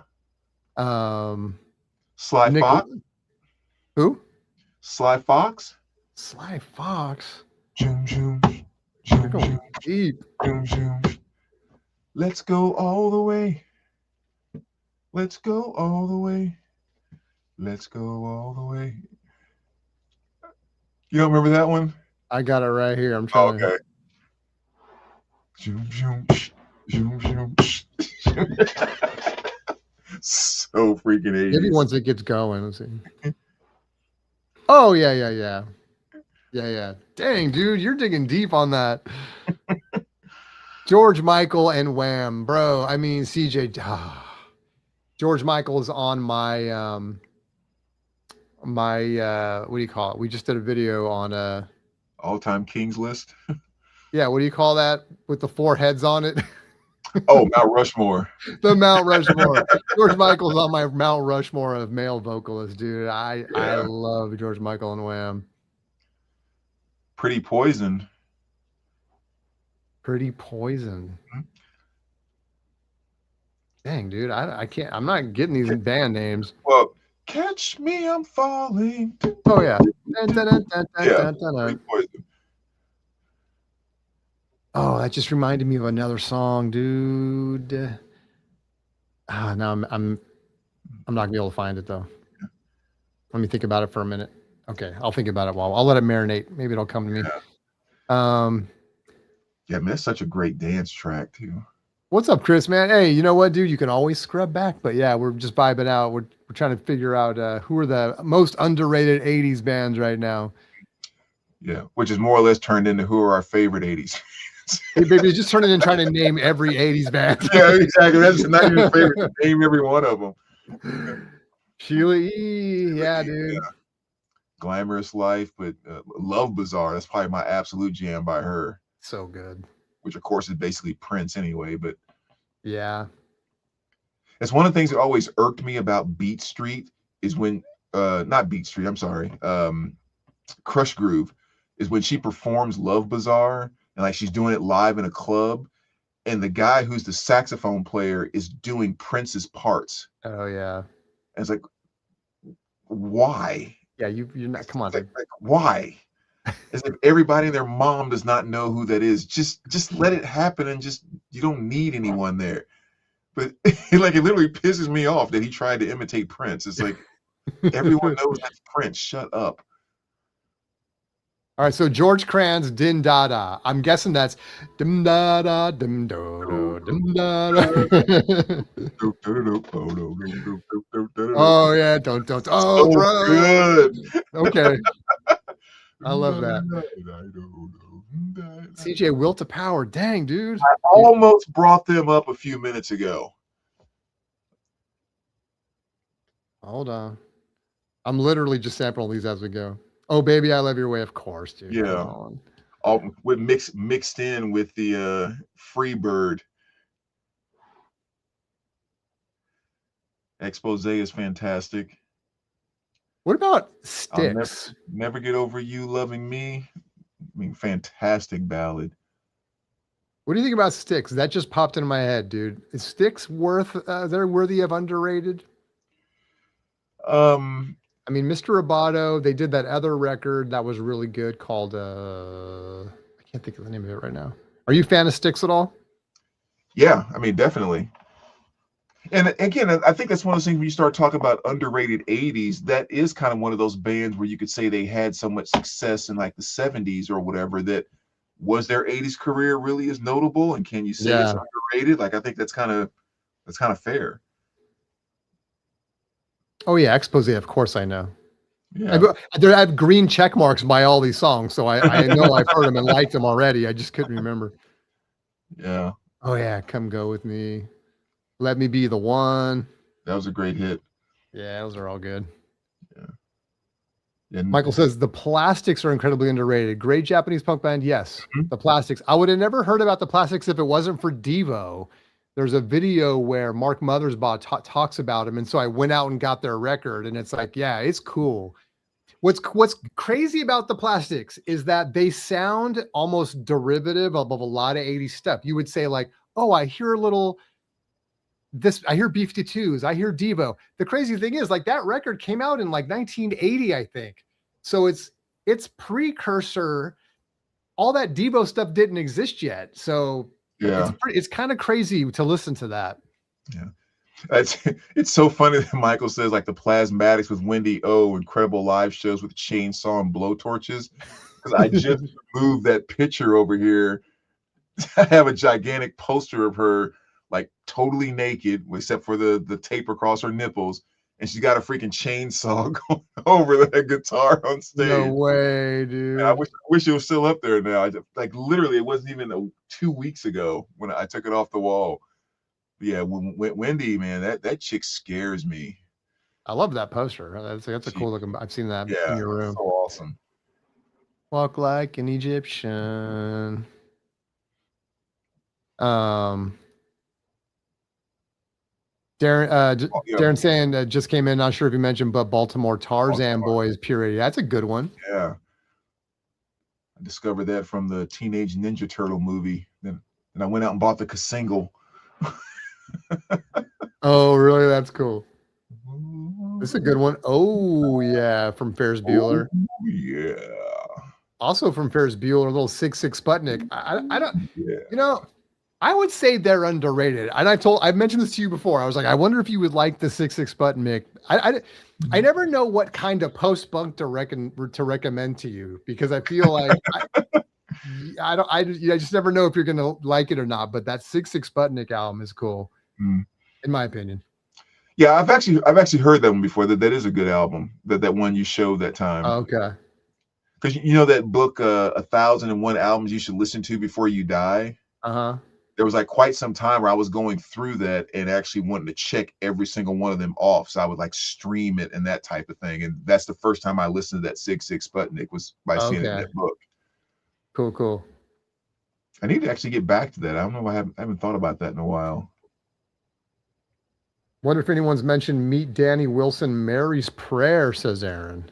I thought about that one earlier too. That's a good one. That's a great song, actually.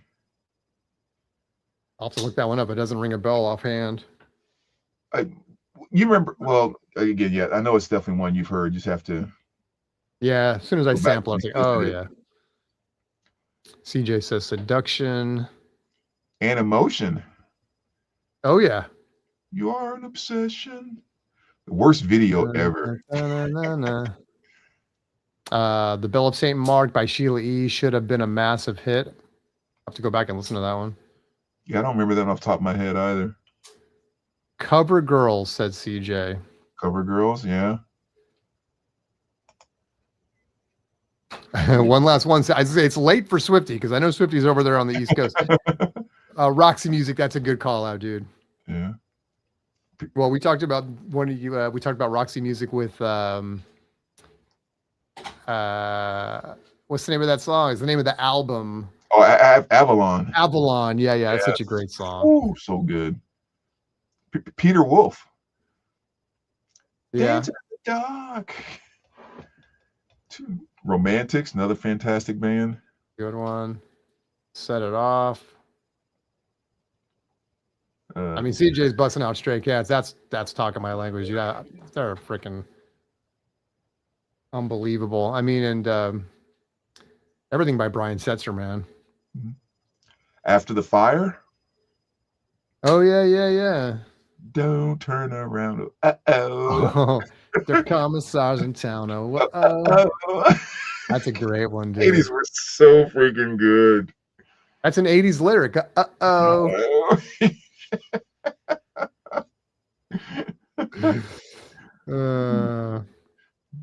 Timbuk3. Big Country, yes, of course. That's a good one.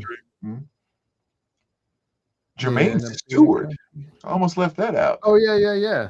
We don't have to take our clothes off. Say it again. The word is out. I mean, he had a lot of jams too. We don't have to take our clothes off. It's such a good song, dude. Yeah.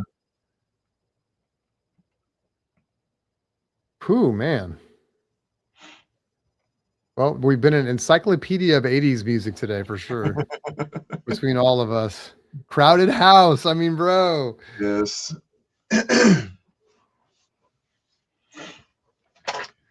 We didn't even touch hip hop. I mean, I guess we're at like the 3-hour, 18-minute mark, so better not open that door. Oh my gosh, really? Okay. Will you let me know, dude? Are you ready to wrap it up, you think? Or? Oh no, I'm cool. Yeah, I Don't live Dream for It's Over by Crowded House. That's right. That's a good one.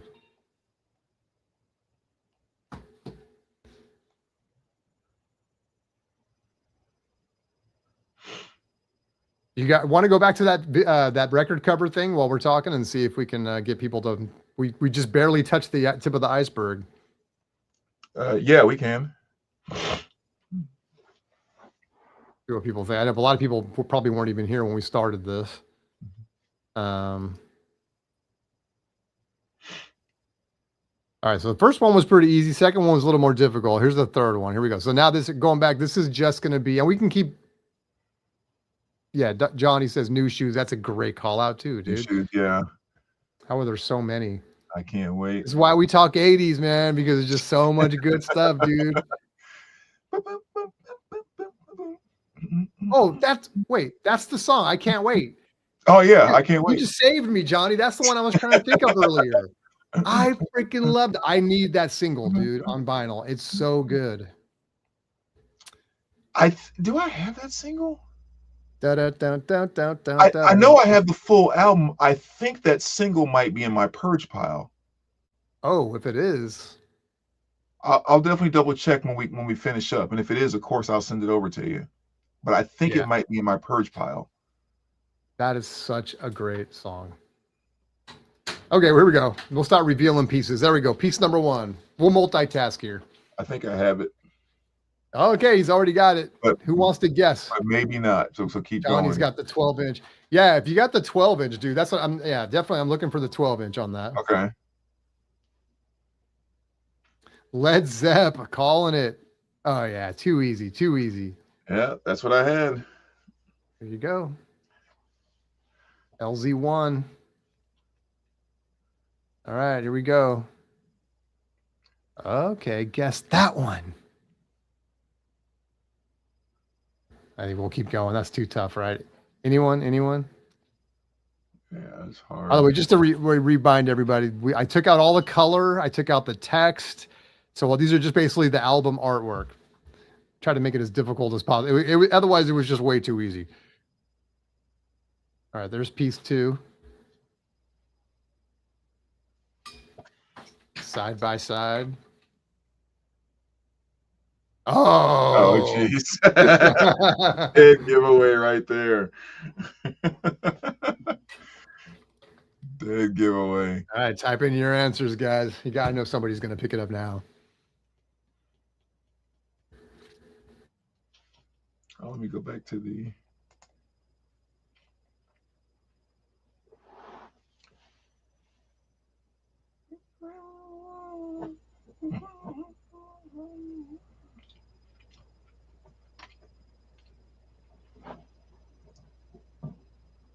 I think Thomas got it.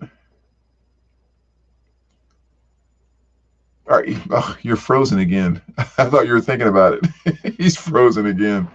It used to be a time when I had all of the issues with the internet and all of that. And I got a new computer now. It seems like Jason's having all the issues. But yeah, clearly I think Thomas got it because that's Rebel Yell. Arguably, not arguably, actually, it is one of my top 10 favorite albums of all time.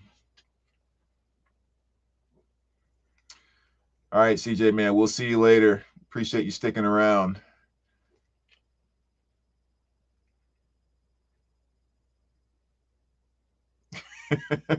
I know, it's like, looked like he was in very deep thought.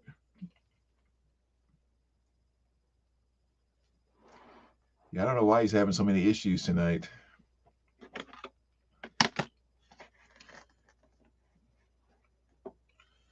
yeah, I always tell that story because Rebel Yell was the first album I ever bought out of the store with my own money. I shouldn't say my own money, actually, because I asked for it as a Christmas gift, but it was the first album I ever got out of the store. 5th grade, and I still have the actual copy that I got in 5th grade to this day. Thing's been following me around for 40 freaking years.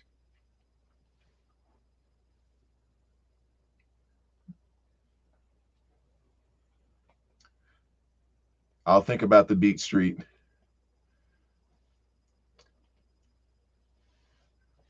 All right, Aaron, man, you guys have a good one as well.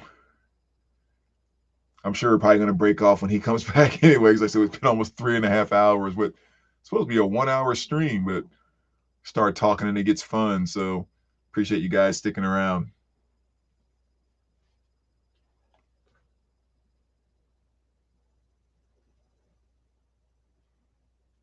I appreciate it, man. Appreciate you always stopping by.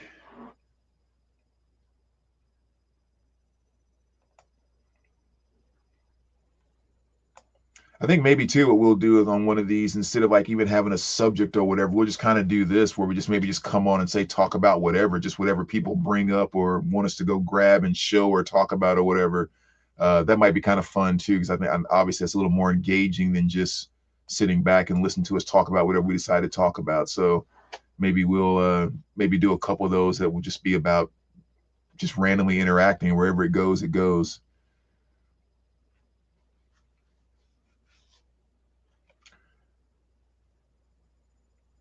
Let's see if he makes it back on anytime soon.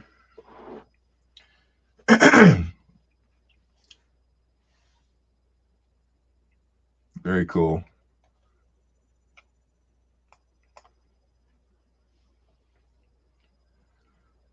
Well, does anybody have any specific questions for me until Jason comes back?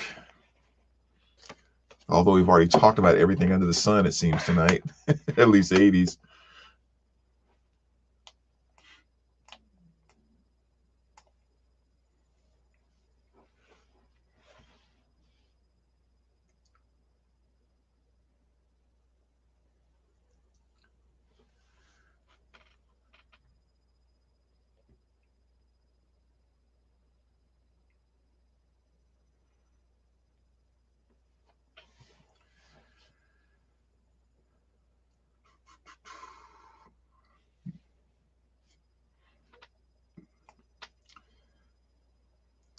Somebody has some question or something, right?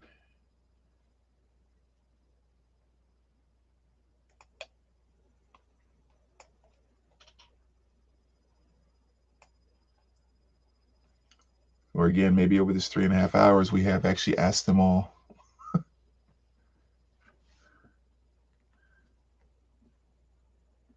me text him and see if he's going to make it back in.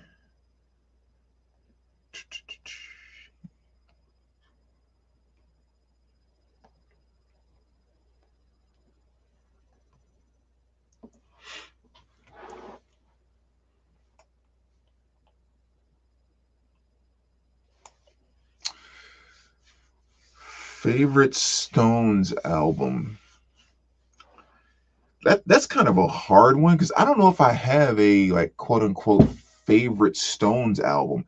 I think with the Stones, I'm very much I go to the songs that I like, and I've always gravitated towards them that way. Um, like when I think about the album that I listen to the most, it's that 40 licks. It's that greatest hits. I mean, whenever I think about the Stones, I almost automatically go to that album and spin it. And they just reissued it too, like about a year or so ago. It's like a 4 LP. But I'm definitely kind of a hits guy with the Stones. Like I have the box set, so I will go and put on the album and listen to it all the way through and enjoy it.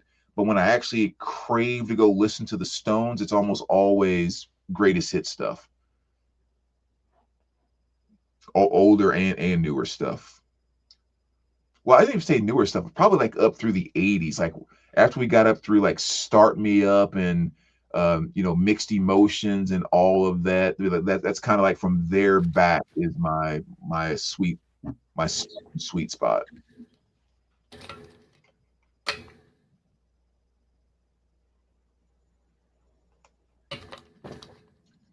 Good night, CJ. Yeah. I mean, sorry, I keep getting bounced out. I'm sorry, guys. Yeah, Sticky Fingers, Let It Bleed, Tattoo You. I mean, that's definitely pulling some of the stuff that I love off of those albums. I mean, Stones just has so much great stuff. I mean, it's like, geez.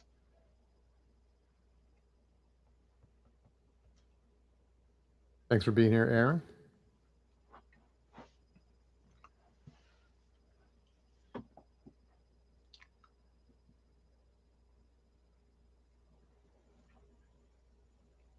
Yeah, Johnny Fever was asking like favorite Stones album.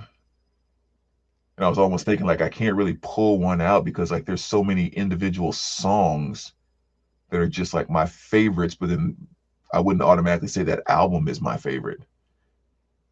Yeah, when it comes to albums, I I think Out of Our Heads and Aftermath are great. They're early. Yeah, there's a bunch of covers on them and stuff, but I think the covers are really good. And it's Mm, mostly like blues music that most people never heard anyway. So it sounds, like it's original to the Stones. yeah, Um, to your point, like their later stuff, yeah, I love certain stuff of everything. Like I think Start Me Up is my favorite Stones song, but I wouldn't say right, that it's on my favorite Stones album. right. But yeah. Yeah, that's same with me.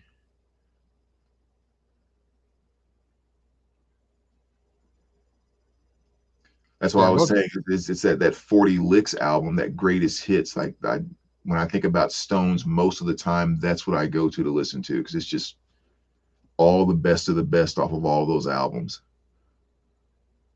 Yeah, Sticky Fingers and Tattoo You are both such Mm. great songs. I mean, albums. Mm.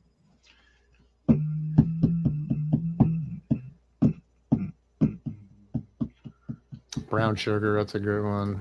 Bitch is a good one up there. I remember the single. We had the 7-inch of Brown Sugar, which has Bitch on the B side. When I was very young, my parents were still married, so I must have been like 5 or something. And I just love it. Da-na-na-na-na-na-na-na-na-na. And I remember flipping the record over and seeing that it had a bad word on it. And I was like, can I say that? And my parents, being the hippies that they were, and that they had a record by the Rolling Stones with the title on there, they were just like, I mean, I guess so.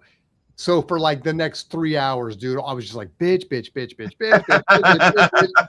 And eventually my dad's just like, okay, shut up, dude. You cannot say that anymore. Just stop. Give him an inch. I still remember that, man. Oh man, that's funny. Uh,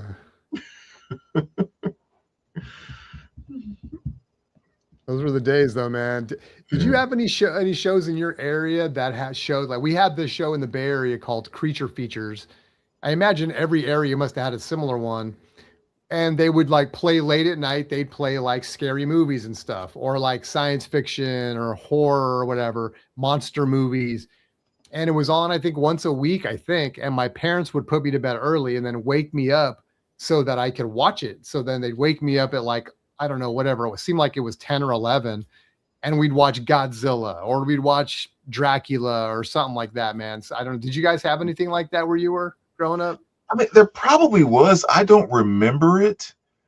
Like the only things I remember staying up late for, like in that mode, were the Three Stooges and any of the Kung Fu theaters. Mm. Those were always the late night, late Saturday night or late Friday night or whatever. So but yeah, man, I mean, I'm sure we did, but yeah, I don't remember. It wasn't something I caught on to. But those freaking Kung Fu theaters, though, woof, live for those things. Yeah, those are so good, man. Yeah. Johnny had creature features. Cool. Elvira and Morgus in New Orleans. Okay. Yeah, Elvira is another one, dude. It's always fun to go back and watch those little Yeah. pieces she would do before and after them in the intermissions and stuff. So good.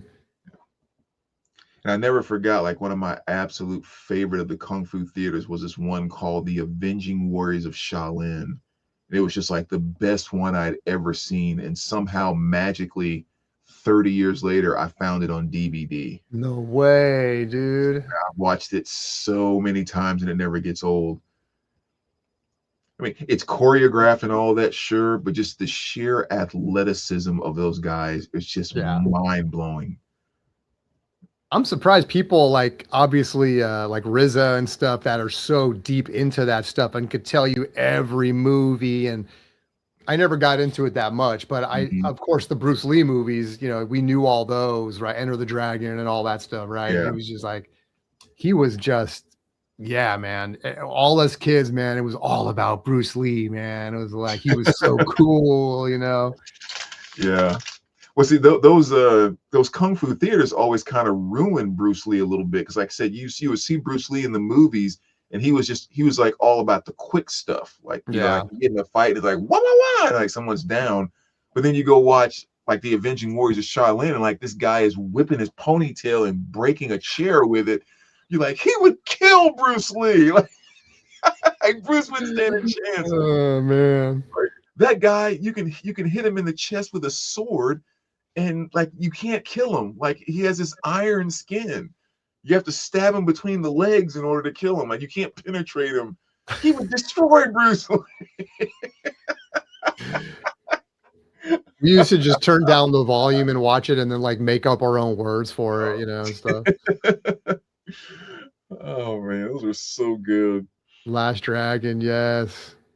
Last Dragon. Sure enough. Yeah, is that the one with what's his name, right? Who's the master? That's Kareem, right? Kareem Abdul-Jabbar. Is that the one with him in it? Or is No, that a different one?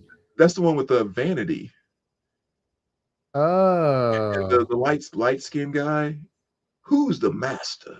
Show enough. Okay. I'm confusing multiple ones. Yeah, that's the thing. They all run together after a while for me. I just spun that soundtrack. I think it's sitting right here. Well, then he fights Chuck Norris in one of those too, right? Oh yeah, Bruce Lee did. Yeah. Yeah, here it is right here. This was that rings a bell. That's the Last Dragon. Oh, okay. I thought there was a Bruce Lee's movie called Last Dragon. Okay, I got him. I mean, there's something.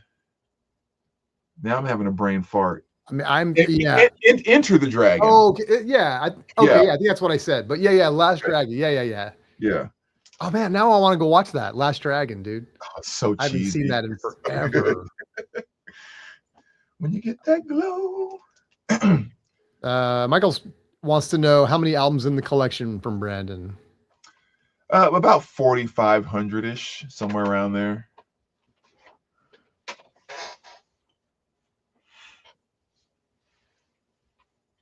Not bad. Yeah. Lifetime of collecting, that's for sure. Yeah. That's what happens when you never let anything go, right? And you hit it at the right time. Yeah. Yeah, so most of my collecting came in the days where if you asked me to pay $6 for an album, I'm like, what are you talking about? Are you stoned? Like albums are $1 or $2. That's how much they cost. Yep. All right, man. What do you think? Is it time to call it? I'm afraid I'm going to get kicked off again.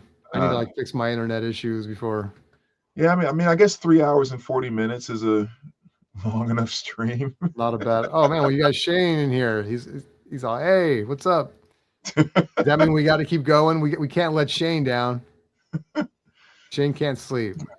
Well, we can do a couple more questions. We can like maybe five more minutes, 10 more minutes or whatever. I'm fine with that. I'm just gonna go finish watching Little House on the Prairie. So thanks, Johnny. You got that Last Dragon again? Can I look at that again, dude? That was cool. Oh yeah. Yes, that's right. When you as soon as you showed it, I'm like, well, it's got DeBar's Rhythm of the Night on it and stuff. Yeah, I mean, if I can get that, there we go. Oh yeah. Nice. Noise.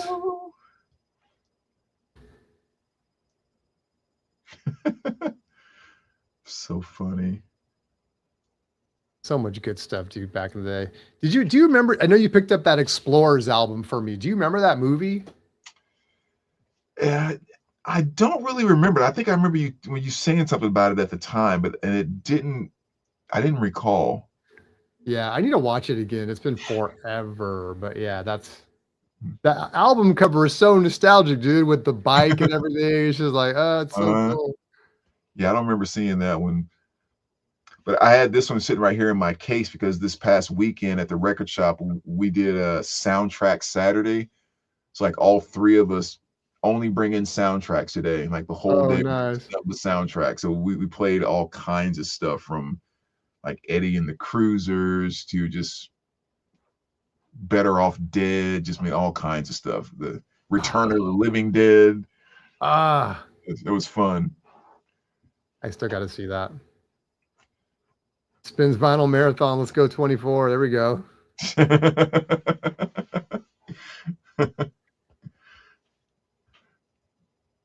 Big Daddy Green's Pizza. What is that from? Is that from that movie that you just That's showed? from The Last Dragon. Yeah, I don't know if I've ever seen that. You know, there's movies too. I've been sitting here trying to think of it. I don't think I'll be able to. But there was some crazy 80s movies that were like always on TV and cable and stuff, but somehow I just have no memory of them. Mm-hmm. I just want to do an 80s marathon. That's what we should do. We should do a reaction video where we're just watching. We'll like sync up our screens so we can like watch a movie or some 80s movies and we'll do like reactions to them. Yeah, that'd be awesome.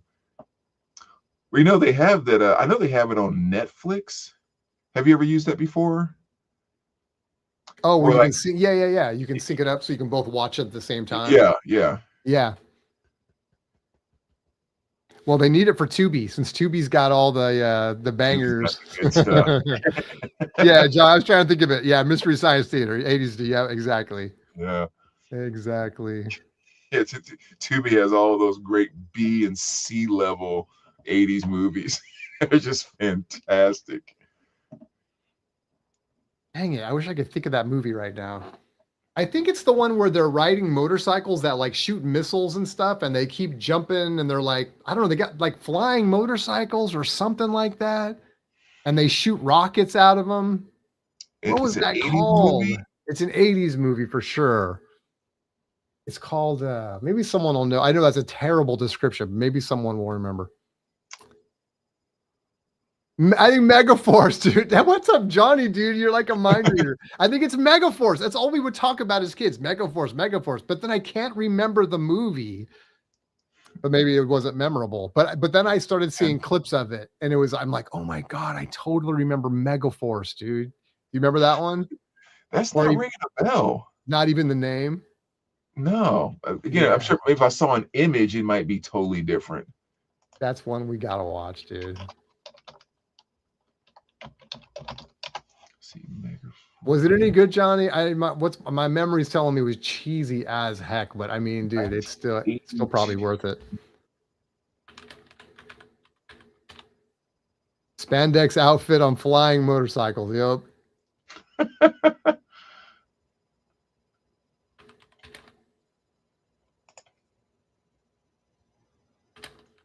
I'm watching like a little 40-second clip of it here to see if I remember.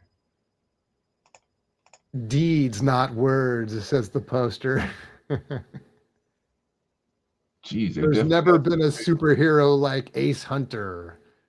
Megaforce. Oh my God. Pretty hot. Oh, it does look cheesy. Oh, dude. When I started, it's so cheesy. The clips that I see. It's got the blue little bandana thing tied around his head. Mm-hmm. Coming this summer to a theater near you.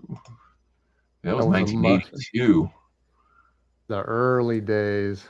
Yeah, the good days.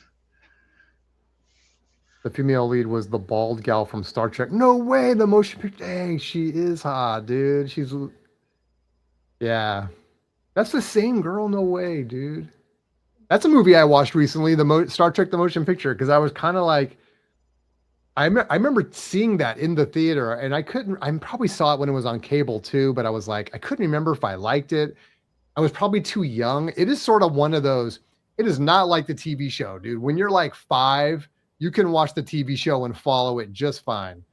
But something about the motion picture where I was like, I kind of was lost as a kid. So anyway, I watched it recently. It's pretty fun, man. I don't know. I thought it was kind of cool. I can see why people don't like it because it's such a departure from the TV show. And that was the first time we saw Star Trek again. Mm-hmm. But it's kind of cool, man. I don't know if do you remember that one? Have you seen it recently? Star Trek: The Motion Picture? I don't remember that one. The last Star Trek I watched, which was actually just about 2 weeks ago, was The Wrath of Khan. Oh, that's a really good one. Yeah. Yeah. And that's actually the one I definitely know the best. I've seen that one the most times in my life. I didn't really get into the other ones that much at all.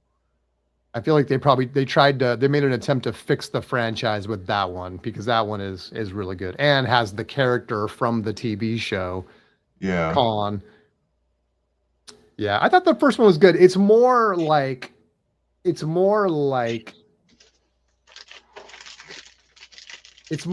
reading a science fiction novel or something in that it's not all this adventure. I don't know. The movies are really ramped up in terms of like the adventure aspect and all this, whereas I feel like the motion picture was more like something you might read. Like it was more literary in a way. It was kind of more, I don't know how to really describe it.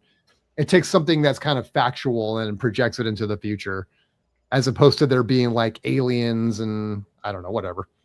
I don't know what I'm saying anymore. Megaforce was a huge flop from Hal Needham, who did Stroker Ace and Smoking the Bandit and Hooper. Dude, that's why I love doing this show, man. Johnny's all over it. Stroker Ace, dude. I went back and watched both of the Smokey and the Bandits because I couldn't recall the movie at all. And I just thought, hey, they're both right here on Netflix or whatever it was. So I watched Smokey and the Bandit 1 and 2. Did you? Like, oh my God, this is so horrible. This is the worst plot ever. Because all you ever remember is Burt Reynolds and the awesome freaking Firebird. But it's like, wait, the plot is what? And that's the one where Jackie Gleason plays the cop, right? Yeah, he was freaking fantastic. That was the one thing that was impressive about it, is going back and seeing the amazing job he did playing the cop. He was so freaking funny. Yeah.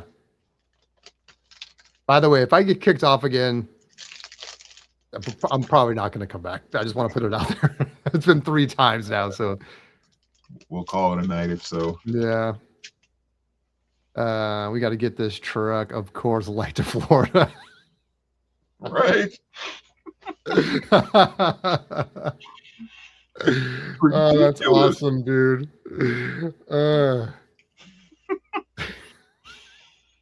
Pretty much. Man, but every time Gleason said "some bitch," man, oh my God, it just cracks you up. I'm such a Honeymooners fan and love Jackie Gleason for that show since I was a kid. That I think when I saw Smokey and the Bandit, I felt offended a little bit because he like cusses in that movie, and I was like, "No, not my Jackie." He's supposed to be going bang zoom, He's not supposed to be saying all this stuff. You remember? I remember I brought this up to you before, but I can't remember if you said you saw it or not. Remember Blue Thunder? Oh yeah, the helicopter. Yeah. Yeah, I have that one on DVD. Does it still hold up? Have you seen it recently, or is it just? I mean, for an '80s movie, yeah, okay. For an '80s movie, yeah. Very few of those movies hold. It's why I think what people you get tired of like the whole Spielberg and like all the popular stuff that came out of the '80s, Gremlins and Goonies, and we can go down the list. Back to the Future, but those were the films that were actually freaking they've lived the test of time because they are awesome. They're awesome. Because when you try to go back and watch some of this other stuff, dude, you're just like, damn, how did I ever watch this back in the day, man? And it really does come down to the Goonies and the Gremlins and, and Top Gun and Raiders of the Lost. All those movies are they're amazing because they're amazing. The other stuff just whatever. It's fun to kind of go back and revisit that stuff, but yeah. The movie and the TV show. The show had Bubba Smith. That's right. I don't know why when you said that, it made me think of the A-Team. Did you watch the A-Team? Oh, yeah. Mr. T. Well, they had the dude from Battlestar Galactica, too. I can't remember his name. And he plays Starbuck, I think. No, or is it the other guy? I forget which guy he plays, but did you watch Battlestar Galactica when you were a kid? That's going way back. Not on the regular, no. Yeah. I remember seeing some stuff here or there, but that wasn't one I watched on the regular. Yeah. I loved that show. I named my cat Athena because I had a crush on Athena, dude. She was so hot. What about this may be getting a little more whatever, but remember Ultraman? Oh, bro, I think we talked about this. Yeah, I think we did. Yeah. Oh, yeah. That dude in that costume still to this day creeps the hell out of me. Or whatever he says it. Oh my goodness, man. That and Goldar. That's the one. Yeah. And that made me think of, Ultraman. That's right. Goldar. That is so crazy, dude. You're talking about Gold digging robot into with my gold brain. hair and the two little antenna things coming out of his head. That was the Volcano family, right? Was that one? Or was I that think something so, else? yeah. Bro, that is so crazy That stuff to was think so about, creepy, man. but so good, but so creepy. Yeah, that was cool. A-Team doesn't hold up well. Dirk Benedict was face on that show. That's right. Yes. So much of that stuff, you know what? Honestly, it's best just to leave it in your memories because it's like you go back. Like I've tried to go back and watch like a lot of the 80s cartoons and stuff that I grew up watching. You know, and I watched the cheesy ones, but it'd be like Inspector Gadget, He-Man, I mean, you name it, dude. G.I. Joe, Transformers, go down the list, and it's so hard to try to go back. It's just like, you know what, man? 10-year-old me absolutely loved that era. I'm so glad that I got to experience it, but 50-year-old me doesn't want anything to do with it, man. It's like, yeah, it just ruins it. The only cartoons that hold up are Looney Tunes and Tom and Jerry. Yeah. Those still hold up. They will have you laughing. Old ones. That's what's so crazy. Just as hard. You'll be laughing just as hard today as you were 40 years ago. Yeah. But yeah, like that He-Man and G.I. Joe stuff. Like that's really when it was kind of like, I think like the whole push the corporate thing. Like get the cartoon out. We want to sell the action figures. They weren't as put together and as well thought out, if you will, as the Tom and Jerry stuff. I never saw like a Tom and Jerry t-shirt or a Tom and Jerry doll or like anything like that you bought back. You watch the show, plain and simple. That's the only product that was there. And I remember around 2000 or 2001 or something like that, I thought I'm going to revisit my childhood, and they had just come out with like a DVD or a DVD box set of like He-Man or something like that, or the best of He-Man. I'm like, oh, I'm gonna love this. Popped it in, watched the first one. I'm like, man, that was hard to watch. Let me try one more. Put on the second one. I'm like, okay, it's just not gonna happen. Yeah. Whew. It was rough. Jay Fever said Voltron. I remember that one too. Oh yeah, Voltron, dude. Mm-hmm. Yeah. Oh, man, those days were so fun, dude. They really so were. Trying to think. The world's just gone to hell. Yeah, where's 2026 Voltron? Come on, man. Man. It's funny, dude. That's maybe a topic for another show. I don't know, but do you think there's something to the fact that modern contemporary, I won't say music, but like movies and TV has improved over the decades, and that's why it makes it hard to watch that stuff? Or do you think modern stuff suck? Where did it get ruined? Is it just our age? Or is there, because sometimes I find myself being able to watch more contemporary stuff, even though the structure, the pacing everything is really different than it used to be. And then I start thinking like, now my brain is wired that way. And when I try to go back, it's hard because I don't know, it's just a different thing. Do you think that's part of it? I don't even know if I'm making sense. Or is it just that we're not 10 anymore? I mean, I think actually it's a combination of all of that stuff. Like maybe a way to put it is, I've been watching that reboot of Little House on the Prairie, right? And it's just like one of the things that I always think about watching it is like, okay, that was like real life for people back then. You know, like survival was what it was all about. You weren't downloading stuff on your favorite song on your phone or going out for $12 lattes or whatever. It's like you were working your fingers to the bone just to survive. Yeah. So like I'm watching that show, and it's kind of funny because what you end up doing is like you all live in one room, You eat in the same room. Both the beds are in the same room. Everyone has their chores. What do the girls get for Christmas? A homemade doll that the mom made. And it's like, when you think about it, I can remember stories from my mom and my grandmother. It's like, yeah, a homemade doll back then was freaking huge. You were like, oh my God, this is the best Christmas ever. Yeah. Try to give something like that to a kid today. You know, if it's not the exact freaking PlayStation, blah, blah, blah, with I wanted this new iPhone, this and that. So I think there is something lost where we've gotten so desensitized, and it takes so much more to get to the same level that yeah, I don't know. It's just things that maybe were a bit more cheesy could actually still bring that joy to you, where now you expect the moon. And on top of that, all the ideas have been kind of used up, and they're trying to run through it so fast just to get you to the next one. And, you know, it's all about the dollar, and, you know, blah, blah, blah, blah, blah. Just, I think a lot of things have kind of ruined it.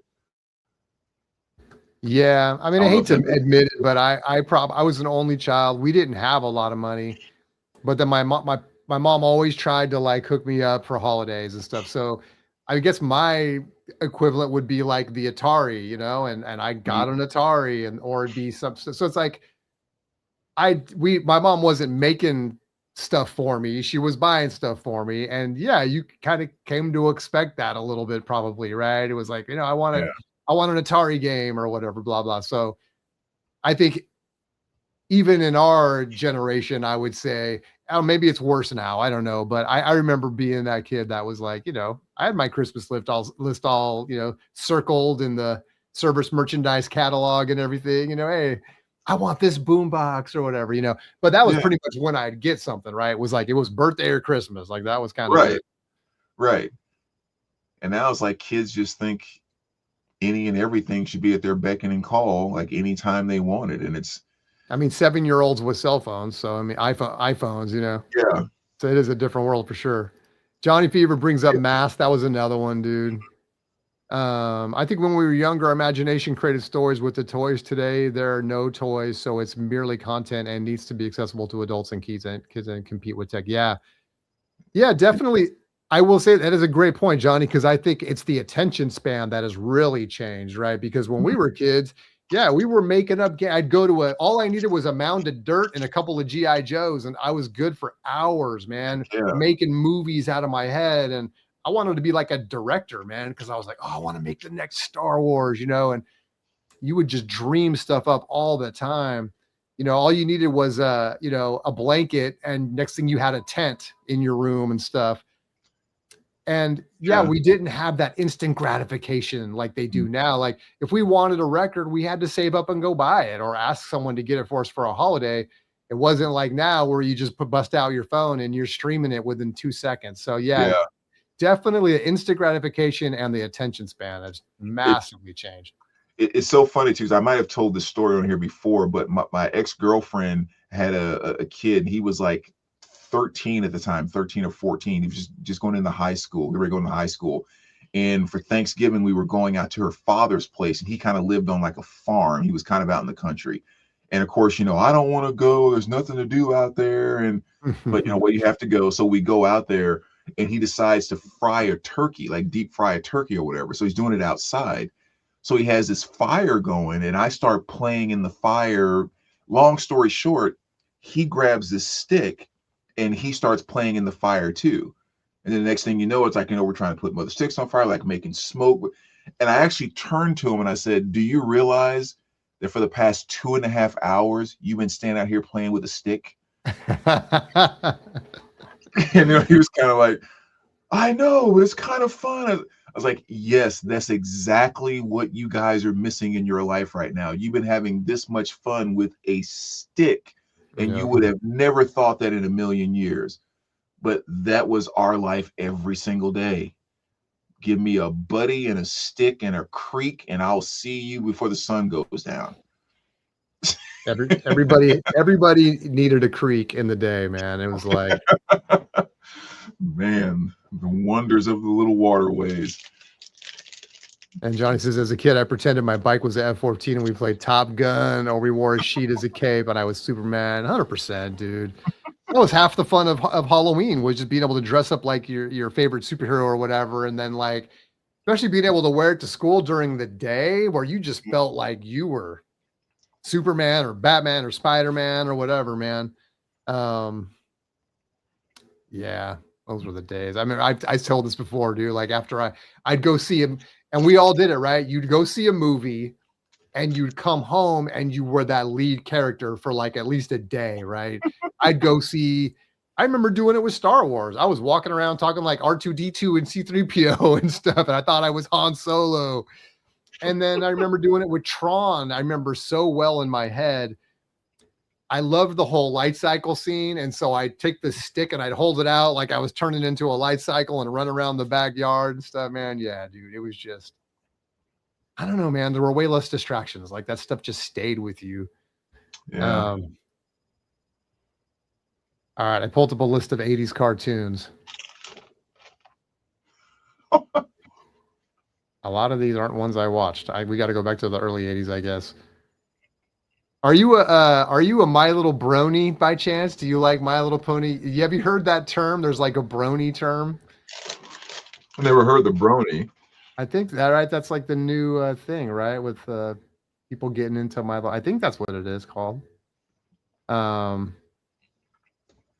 my god, I didn't watch any of this. Pound Puppies. Are we in the 80s? What the heck is this stuff? No, I think that's a little bit later. Yeah.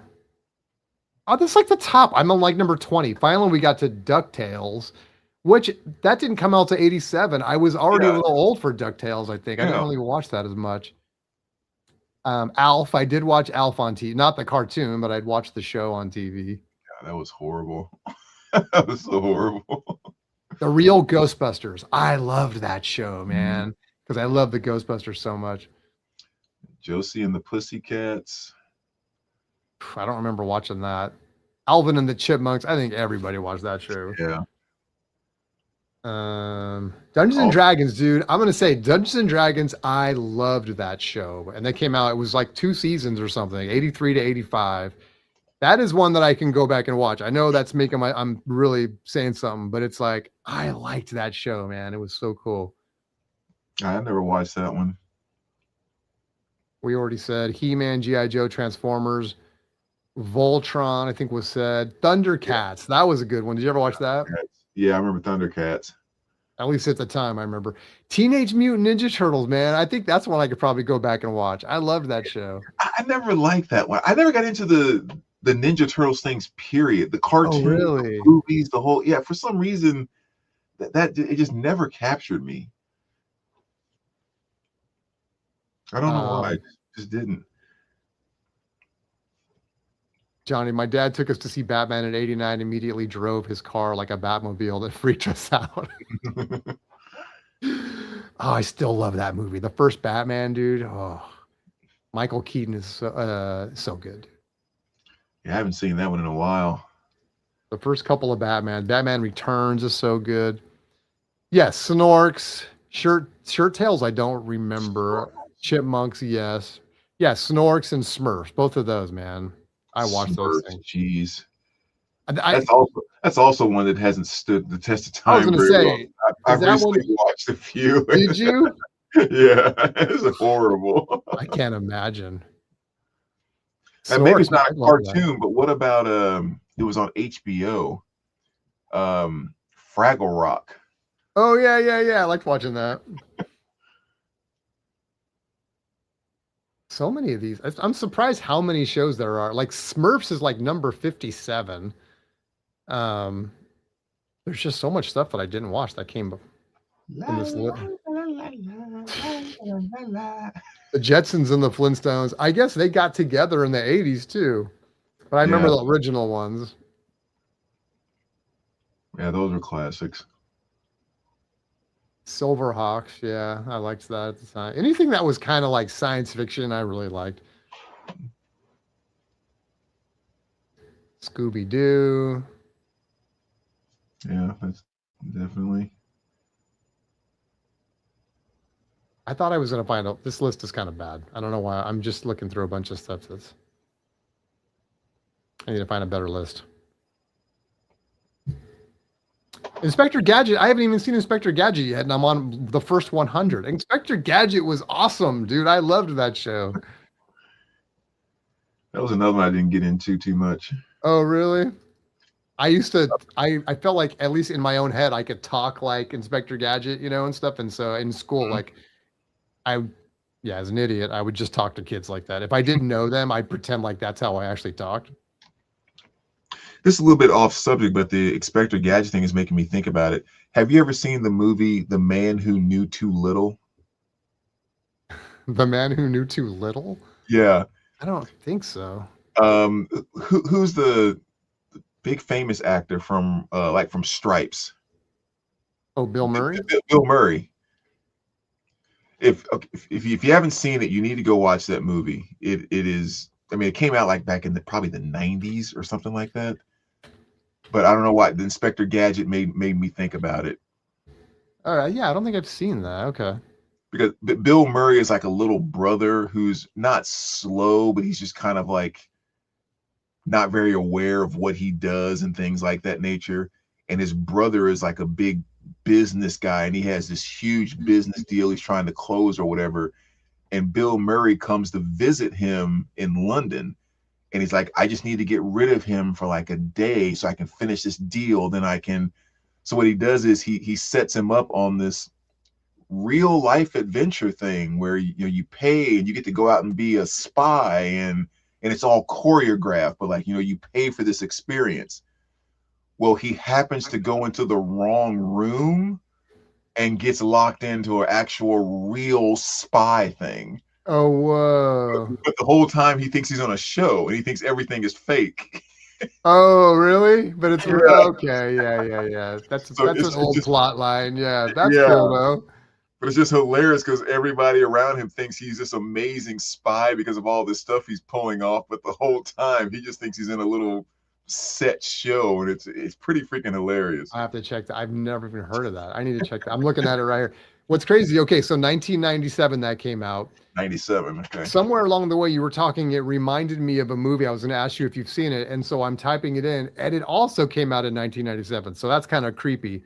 Did you ever see the movie The Game with Michael Douglas? And it also has what's his name in it? Sean Penn. The Game. It's about a guy. It's a I'm trying to say this without giving away spoilers. His dad committed suicide or something like that. Michael Douglas is. Anyway, he's like just this depressed, successful guy, but he's not doing anything. He's not happy. And he's living with this, like, something about his dad dying or something. Anyway, his brother is Sean Penn. Sean Penn buys him this experience where, like, but he doesn't know what it is. Like, Michael Douglas has no idea what it is. And so anyway, part of the point of the movie is like sorting all that part out. So I hate to give it away. Not everyone likes it. I really like that movie. And I watched it again recently. I really like it. It's called The Game. It's Michael Douglas. I've never seen that. It's really, because it's a very good, it takes place in San Francisco too, which is where I'm from that area. So I love that too. But also it's got a really kind of touching message to it and stuff. I think it's really good. I have to check it out. Yeah, I've never seen that one. Chevy Chase. I think it's talking about the Bill Murray thing. Oh, the Bill Murray. Yeah. Bill Murray. And then, and likes The Game too. Cool.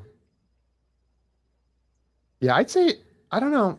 I hate to recommend stuff because you never know, but where people aren't, you might like it if you're in one mood, but then not like it if you're in a different mood. It's cool. And actually Sean Penn is very good in that movie too. That's probably the first movie of his that I saw where I thought, damn, okay, he's not just Spicoli. Wasn't there, I almost said Ice-T. Wasn't there a movie? Oh, Surviving the Game. Oh, I've heard of that. Yeah, when you first said The Game, I was thinking about that Ice-T movie, but no, Ice-T is Surviving the Game. With Rutger Hauer's in that. Yeah, that's right. Oh, and Gary Busey. Oh, that movie's crazy. That's right. I forgot about that. That's what I was getting confused with. I forgot Ice-T was even in that. Or I forgot that was Ice-T. Now, since we've completely switched over to talking about movies now, and I'm sure I mentioned this one to you because it's somewhat of a recent movie. Have you seen the movie The Hunt? By the way, guys, this is what we do usually after we hit end stream. We Right. just hang out for an hour and do this. Wait, what's it called again? The Hunt. I have not seen that. 2020, so it's pretty recent. Yeah, I think it's on. Is it on Peacock or Prime or something like that right now? Oh, it's okay. Maybe I have to catch it then. I've watched that so many times over just because there's something about it where it's just kind of one of those nice movies to have on in the background type of thing. But it came out in 2020, which was like I guess like right before one of the elections were coming up. I don't know if it's a regular election or midterm or whatever.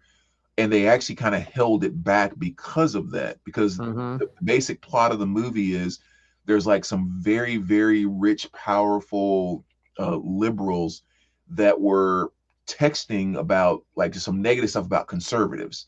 And one of the things they were texting about was like hunting them and that type of thing, which was all just like jokes, but those text messages got out. In the movie, you're saying? Because this sounds like real life at this point. Yeah, right. And I think it's part of like why they, again, it's stupid, but I think why they kind of pulled the release at the time. Okay. But so anyway, they get fired and they're all pissed off about it. So basically, they're like, if we're gonna get fired and people are gonna actually believe that we're out hunting conservatives, let's actually grab some conservatives and hunt them. And so they actually like kidnap these conservatives and they just like they're hunting them and all that. And so I won't spoil like all the other stuff that kind of comes up, but it's more, it plays more like a comedy, like an action comedy than it does. There's nothing horror about it. It's definitely more action comedy. But for some reason, I just love watching that movie. That all the characters are funny. There's a ton of, like you said, humor in it, and definitely worth the watch.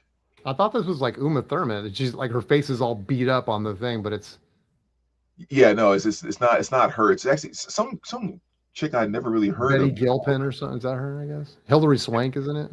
Yeah, Hilary Swank is in it. She's one of the bad chicks. Okay.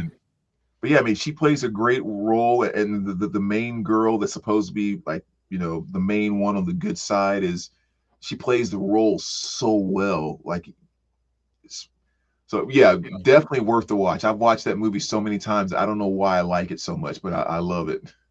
Okay, I'll check that out for sure. So funny. Have you seen, Johnny just brought it up, Rutger Hauer in The Hitchhiker? That is going back right there. The Hitchhiker. Is that's a good one, dude. Is that the one I'm thinking about? 86. Yeah, I remember that being on cable like all the time, man. Yeah. The Hitchhiker. Am I thinking about the right movie? Oh yeah. Rutger Hauer just so creepy. Oh yeah, and then C. Thomas Howell. That's right, dude. Yeah, that was so creepy. Oh my god, that was a great movie though. I'm gonna have to switch cameras now. I'm not. That's, you know, my AirPods died. I've been booted off 3 different times by my internet provider, and now my card is full on my camera. Dude, we're at 4 hours and 13 minutes. Oh my gosh, record stream, dude. Anytime you're ready, just say. It's 2 hours later for you, so. Yeah. She-Hulk wants to know, what is that Rob Zombie record behind you? Oh, that's actually it's not a record. It's that's the box. Oh, dude, that is so cool. Yeah, that's one of my homemade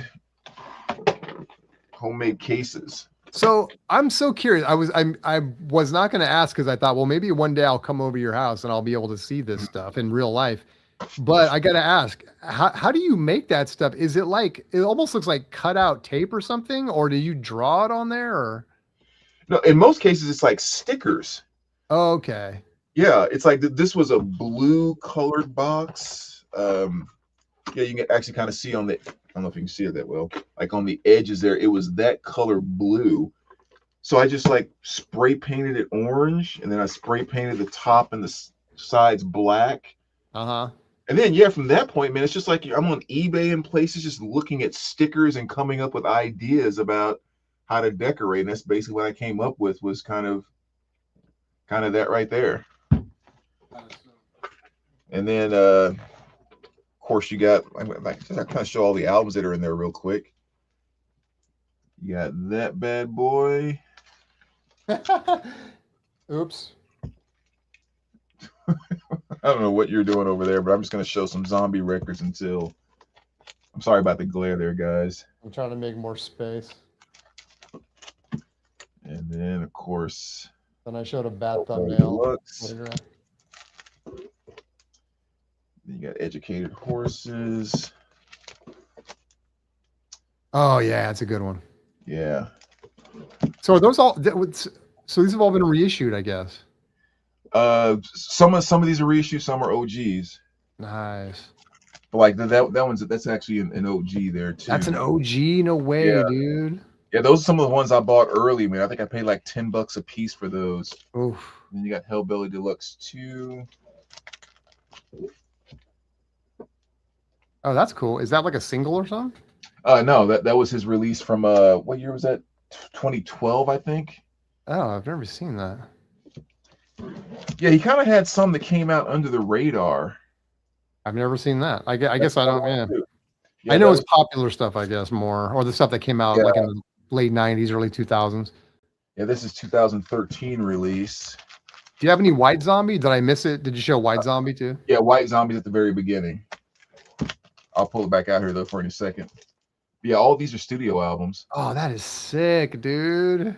Yeah, and then that's a live, Astro Creep Live, and I 31. got to see Rob Zombie live back in the day. That was cool. Late Yeah, I 90s. saw him twice. It was a pretty cool show. Like I said, a couple live ones there. But yeah, the White Zombie was Die Slowly there. If you remember that one. And then of course, The Sexorcist. Oh, so good. And then Astro Creep. Dang, dude, those are cool. Do Yeah, you have a, is it called Hellbilly Deluxe? Is that the one you just had? Yeah, right there. Right Yeah, there. yeah. That album is so fire. Yeah, that's really seems like when he started have more of his mainstream success. I think it was like 98 or whatever. And then yeah, that's kind of a little inside. I haven't completed this one yet, but that's kind of, That is sick, dude. yeah. I'm still working on the back side. I haven't really fully, but that's how it's kind of starting. Oh, there we go. There we go. You got Power Man 5000 too, right? Yep. This is what it's like when worlds collide. You're ready to go. I'm ready to go. There you go, She-Hulk. Boom. What you Ask and you shall receive. ask, you shall receive. Crafting with Brandon should be a stream. Yeah, there we go. Never mind like how to clean records. Or like, let's just see, man. How do you make these boxes, dude? That makes sense. I never thought of them as being stickers. I mean, duh, it's like a no-brainer. Like that's Yeah. That's so cool. Yeah, you get a box, man. I just go on eBay and just start looking at stickers, putting stuff in my cart, kind of saving them up, and then when I finally decide, okay, this is how I'm gonna go, just order them, and yeah, it keeps it pretty simple. Where's your Grateful Dead box? Can we see that one? Do I have a Grateful Dead album? I think I only have 2. Okay, hold on. Greatest Hits and In the Dark. Only two Okay. Dead albums I have. There we go. But I do That's need to give them more of a listen, man. I'm not that in tune with the Dead stuff at all. Like I just can't even say I don't like it because I don't really know it. Yeah, I don't know, man. It's weird. It's like I'm very low key when I try to recommend stuff because I get that there's so many factors involved, and it's almost I almost hesitate too because it's like, or even if I recommend it, I just assume that the person's not going to like it. That way I'm not disappointed. It's just like, you're probably not going to like this, but you should try this record. Yeah. There's one record where I actually feel that way about that. Like if I recommend it or put it out there that people are going to like it. And it's The War on Drugs, A Deeper Understanding. Mm. I don't know what it is about that record, but every single time I have played it at the shop, I've sold a copy of it. Wow, really? Be it we had a copy or I ended up ordering a copy for someone. And no exaggeration, last Saturday, not this past Saturday, but the one before, I took it in, started playing it. The moment I started playing it, I walked to the back to see if we had a copy. No one had said anything yet, but I was like, let me go check because someone is going to ask me about this record. 2 guys came up and asked me about the record. Both of them asked me to order them a copy. That's cool. I was like, there's something about this album that just people, and it's not hard to understand why, for a few different reasons, but that's the one album I expect everyone to love when I recommend it to them. Does that happen a lot where you just play stuff and then people just snap? Like if you're playing the Doors, that someone walks up with a Doors record and stuff. Because I think about that a lot when you're in a record store and you hear something good and you're like gravitate toward that almost, Yeah, I think there's a certain number of records that people just, it's just not what people are talking about, but they are amazing records. Mm-hmm. And there are times when I feel like I'm trying to play something to not impress someone, but hopefully show someone something new. Yeah. So like whenever if I open on Saturday mornings, I know there's a few people that are always in there on Saturdays, including this one lady who comes in all the time. And I know she's a big 80s fan. Mm-hmm. So I literally always think I want to find something new 80s that I can play that's going to make her go, oh yeah, or what was that? And I'm almost like trying to find something to make her say that. Yeah.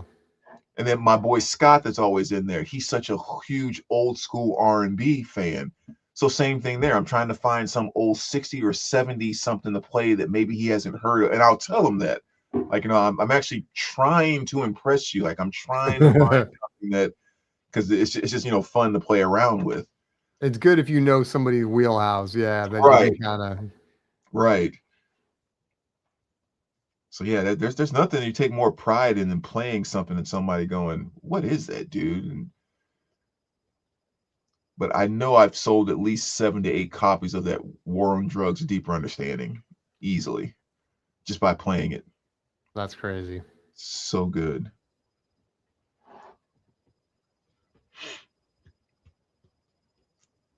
What are you looking up? I don't know. We've been on here so long. I'll tell you what I'm looking up right now. I'm just looking up Steven Spielberg movies. I was gonna say maybe we could like wrap up with just go down the list and say like, if we watched it, if we liked it. And it's kind of topical. Disclosure Day came out recently. I do want to see that. I've not seen it yet. Have you seen Disclosure Day yet? Yeah. What'd you think? It was good. Okay. It wasn't your typical, exactly what to expect or exactly what's going on. So yeah, it was good. Okay, good. I'll check it out. Definitely worth to see. I love Spielberg, man. Okay, let's go down this list. I'm gonna jump ahead to Jaws. I know he did a few movies before that. What do you think on Jaws? Thumbs up or thumbs down? Yeah, absolute classic. Thumbs up. It's hard to watch now, but it's a classic. I did not see Jaws until like less than a year ago. I finally watched it all the way through. Wow. And then I went and watched Jaws 2 after that. And yeah, I was, it is hard seeing it for the first time, maybe because it's, it's dated and stuff, but it's still good. I mean, great actors in that all through that movie and everything. Yep. I don't know if I would agree with Tarantino that it's like a perfect movie. Like but I mean, maybe it is. I don't know if it's the kind of movie that I would even try to rank as a perfect movie because it just doesn't, but it's a shark movie. It's good though. It's good. All right, what about Close Encounters? It's been so long since I've seen that. I mean, I'd have to say I'm neutral. Me too. I remember really liking it. I thought the Mhm. effects were actually really cool with like them in the street and like that UFOs flying down the street and stuff. That scene stands out to me. I want to see that again. Do you remember 1941? That doesn't ring a bell. Yeah, I don't remember it either. All right. I already know what you're gonna say on this one, dude, but Raiders of the Lost Ark. Um, I I honestly do not remember it that well. So, You guys hear this guy? He doesn't remember Raiders of the Lost Ark, meaning you haven't made any effort to go watch this outstanding film. I know you were telling me you're not a big Raiders guy or Indiana Jones guy. yeah. That was one that never really got me. All right. Well, I give that a 10 out of 10. I love Raiders. Okay, E.T. I honestly don't think I've ever sat down and watched ET from start to finish without a break. I think I've seen it all, but never in one take. And so, yeah, that was another one that, as big as it was, it never really grabbed me. So again, I would almost say neutral. Okay. Yeah, I watched this again. It's not a movie I can watch that often. I watched it again a few years ago on Halloween night with my girlfriend. Her mom was over and we put on ET. My girlfriend hates ET because she's scared of ET. She can't deal with the alien ET, man. So her avatar on like I forget what it is, Netflix or one of those. I made her avatar ET. Um, Because that's what we I do. I cannot watch ET without crying, dude. I mean, when I was a kid, I bawled. Whenever we watched on a Halloween, I'm there with my girlfriend and her mom just trying so hard to like not show tears. You know what I mean? I love it, but I can't watch it. It's super sad to me, man. I cannot watch that alien suffer. But anyway, ET, love it. Okay, what about Poltergeist? Oh, that's a 10. When was the last time you saw Poltergeist? I haven't seen it in forever. No, probably just like a couple years ago. Really? And Holds up then. that's one that holds up pretty well. Okay. It holds up pretty good. I need to see it. I love Poltergeist, but it's been a very long time now. Yeah. Yeah, that one is still scary to this day.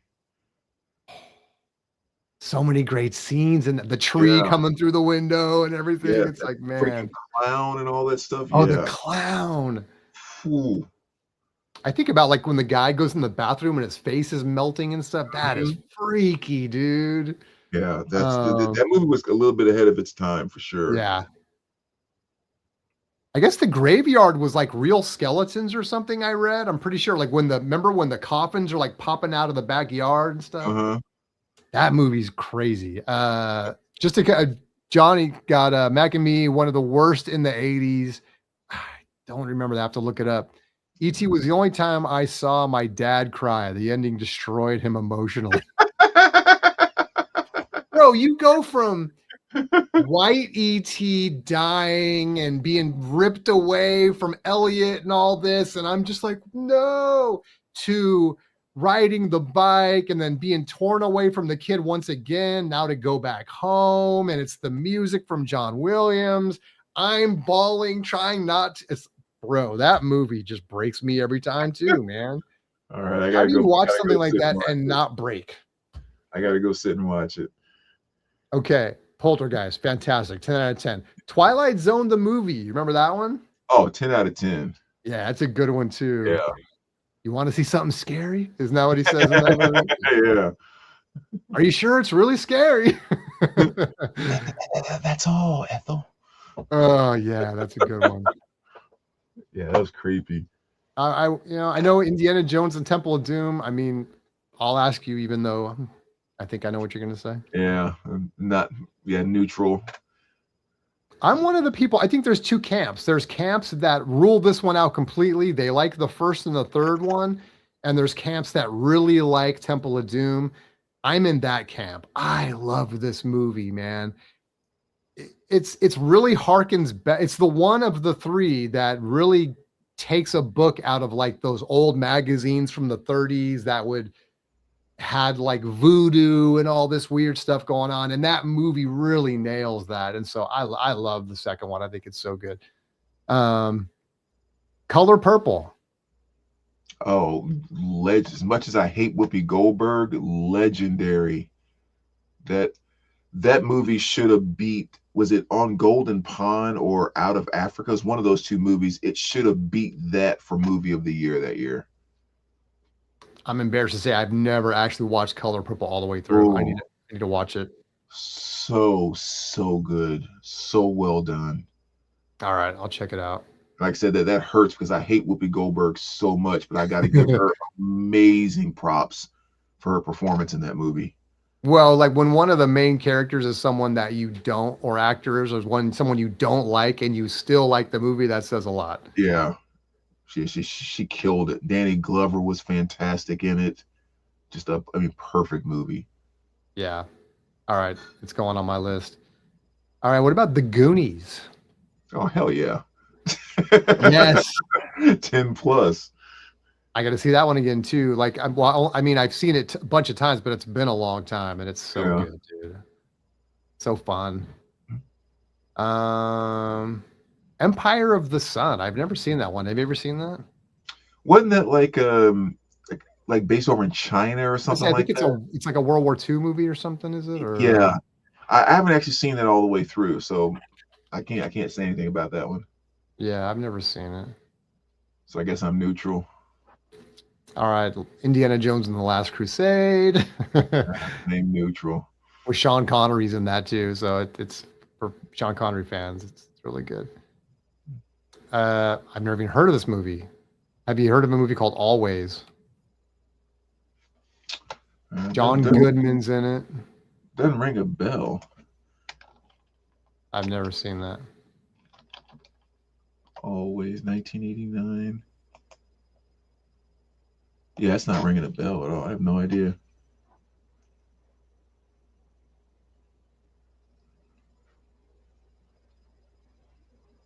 Looks like a war movie of some sort.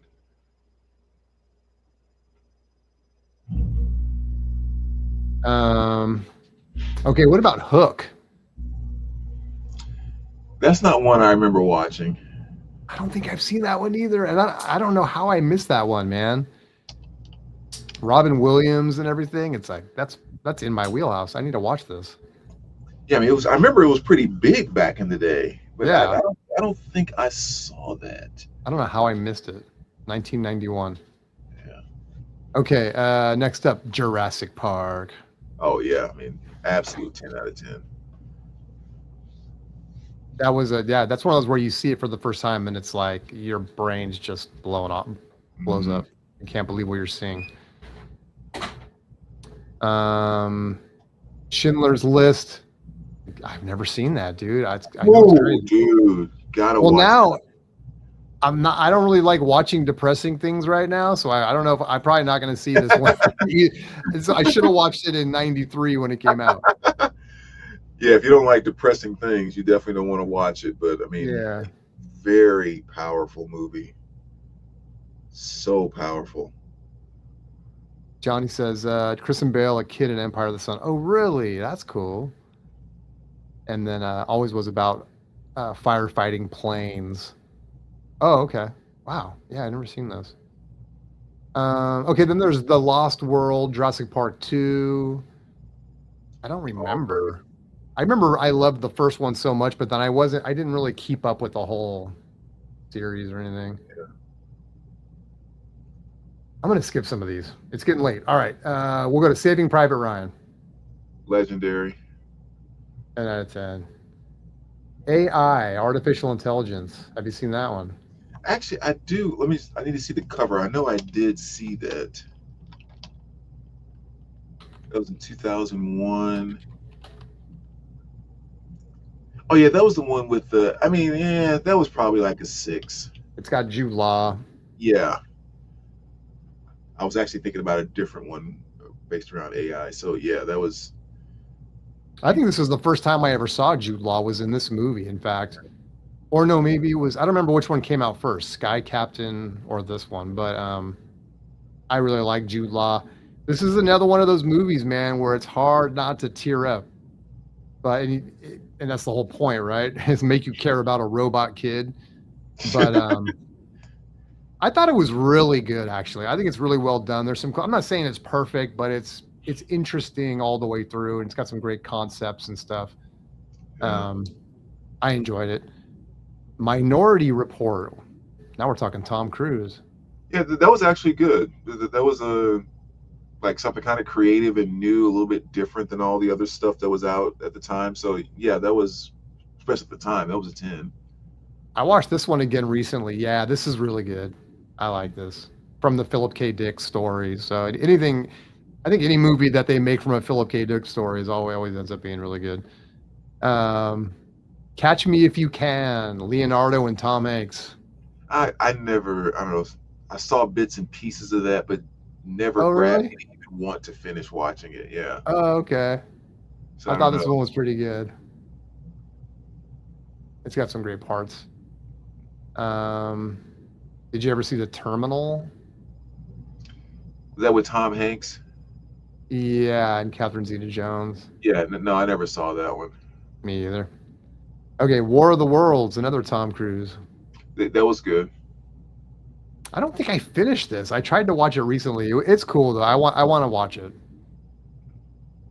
I'm gonna skip all the Indiana Jones stuff. I'm gonna jump way ahead. Okay, what about Lincoln? Did you see Lincoln? Yeah, Lincoln was definitely good. Yeah, that was Very good. well done. No, I didn't realize Tom Cruise was in so many of his movies. He's also in Bridge of Spies, I don't remember which that I've one. not seen. This is a movie I wanted to see, The BFG. Did you see that one That's not ringing a bell. with that giant? I never saw it. Oh yeah, no, I never saw that. More Tom Hanks and Meryl Streep. The Post. I never saw that. Now I'm feeling embarrassed. A lot of these I haven't seen. Okay, what about Ready Player One? Did you see that?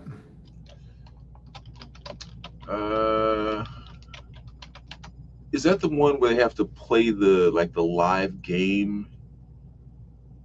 No, I don't think I saw that.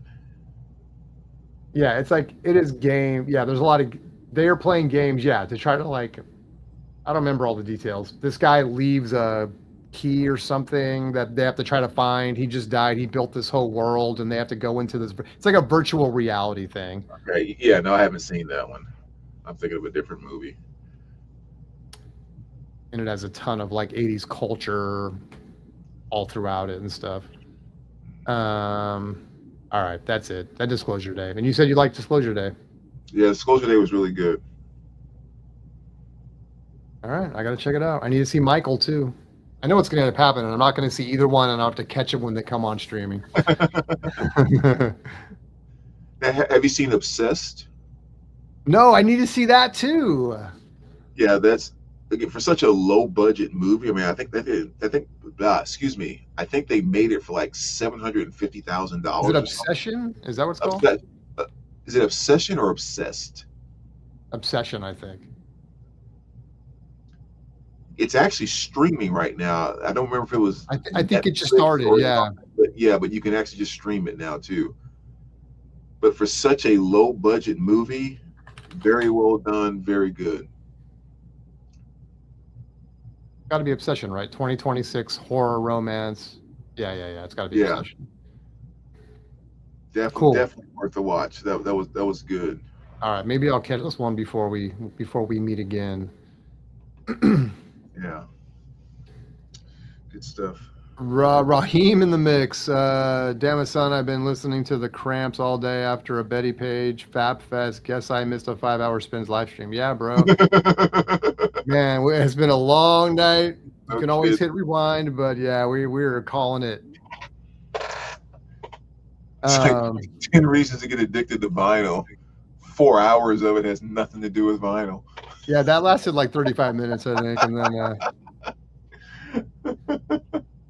well, and then every time I tried to do the Just the Tip show, it was like I'd get kicked off. So somebody didn't want me doing that. Man. All right, man. All right. Ladies and gentlemen, thank you so much. This has been a extremely long stream, but thanks for hanging out, man. Johnny Fever, thanks for carrying the chat, and for everyone else too. I appreciate you guys, and we'll catch you next week. Sweet dreams, my friends. Sweet dreams.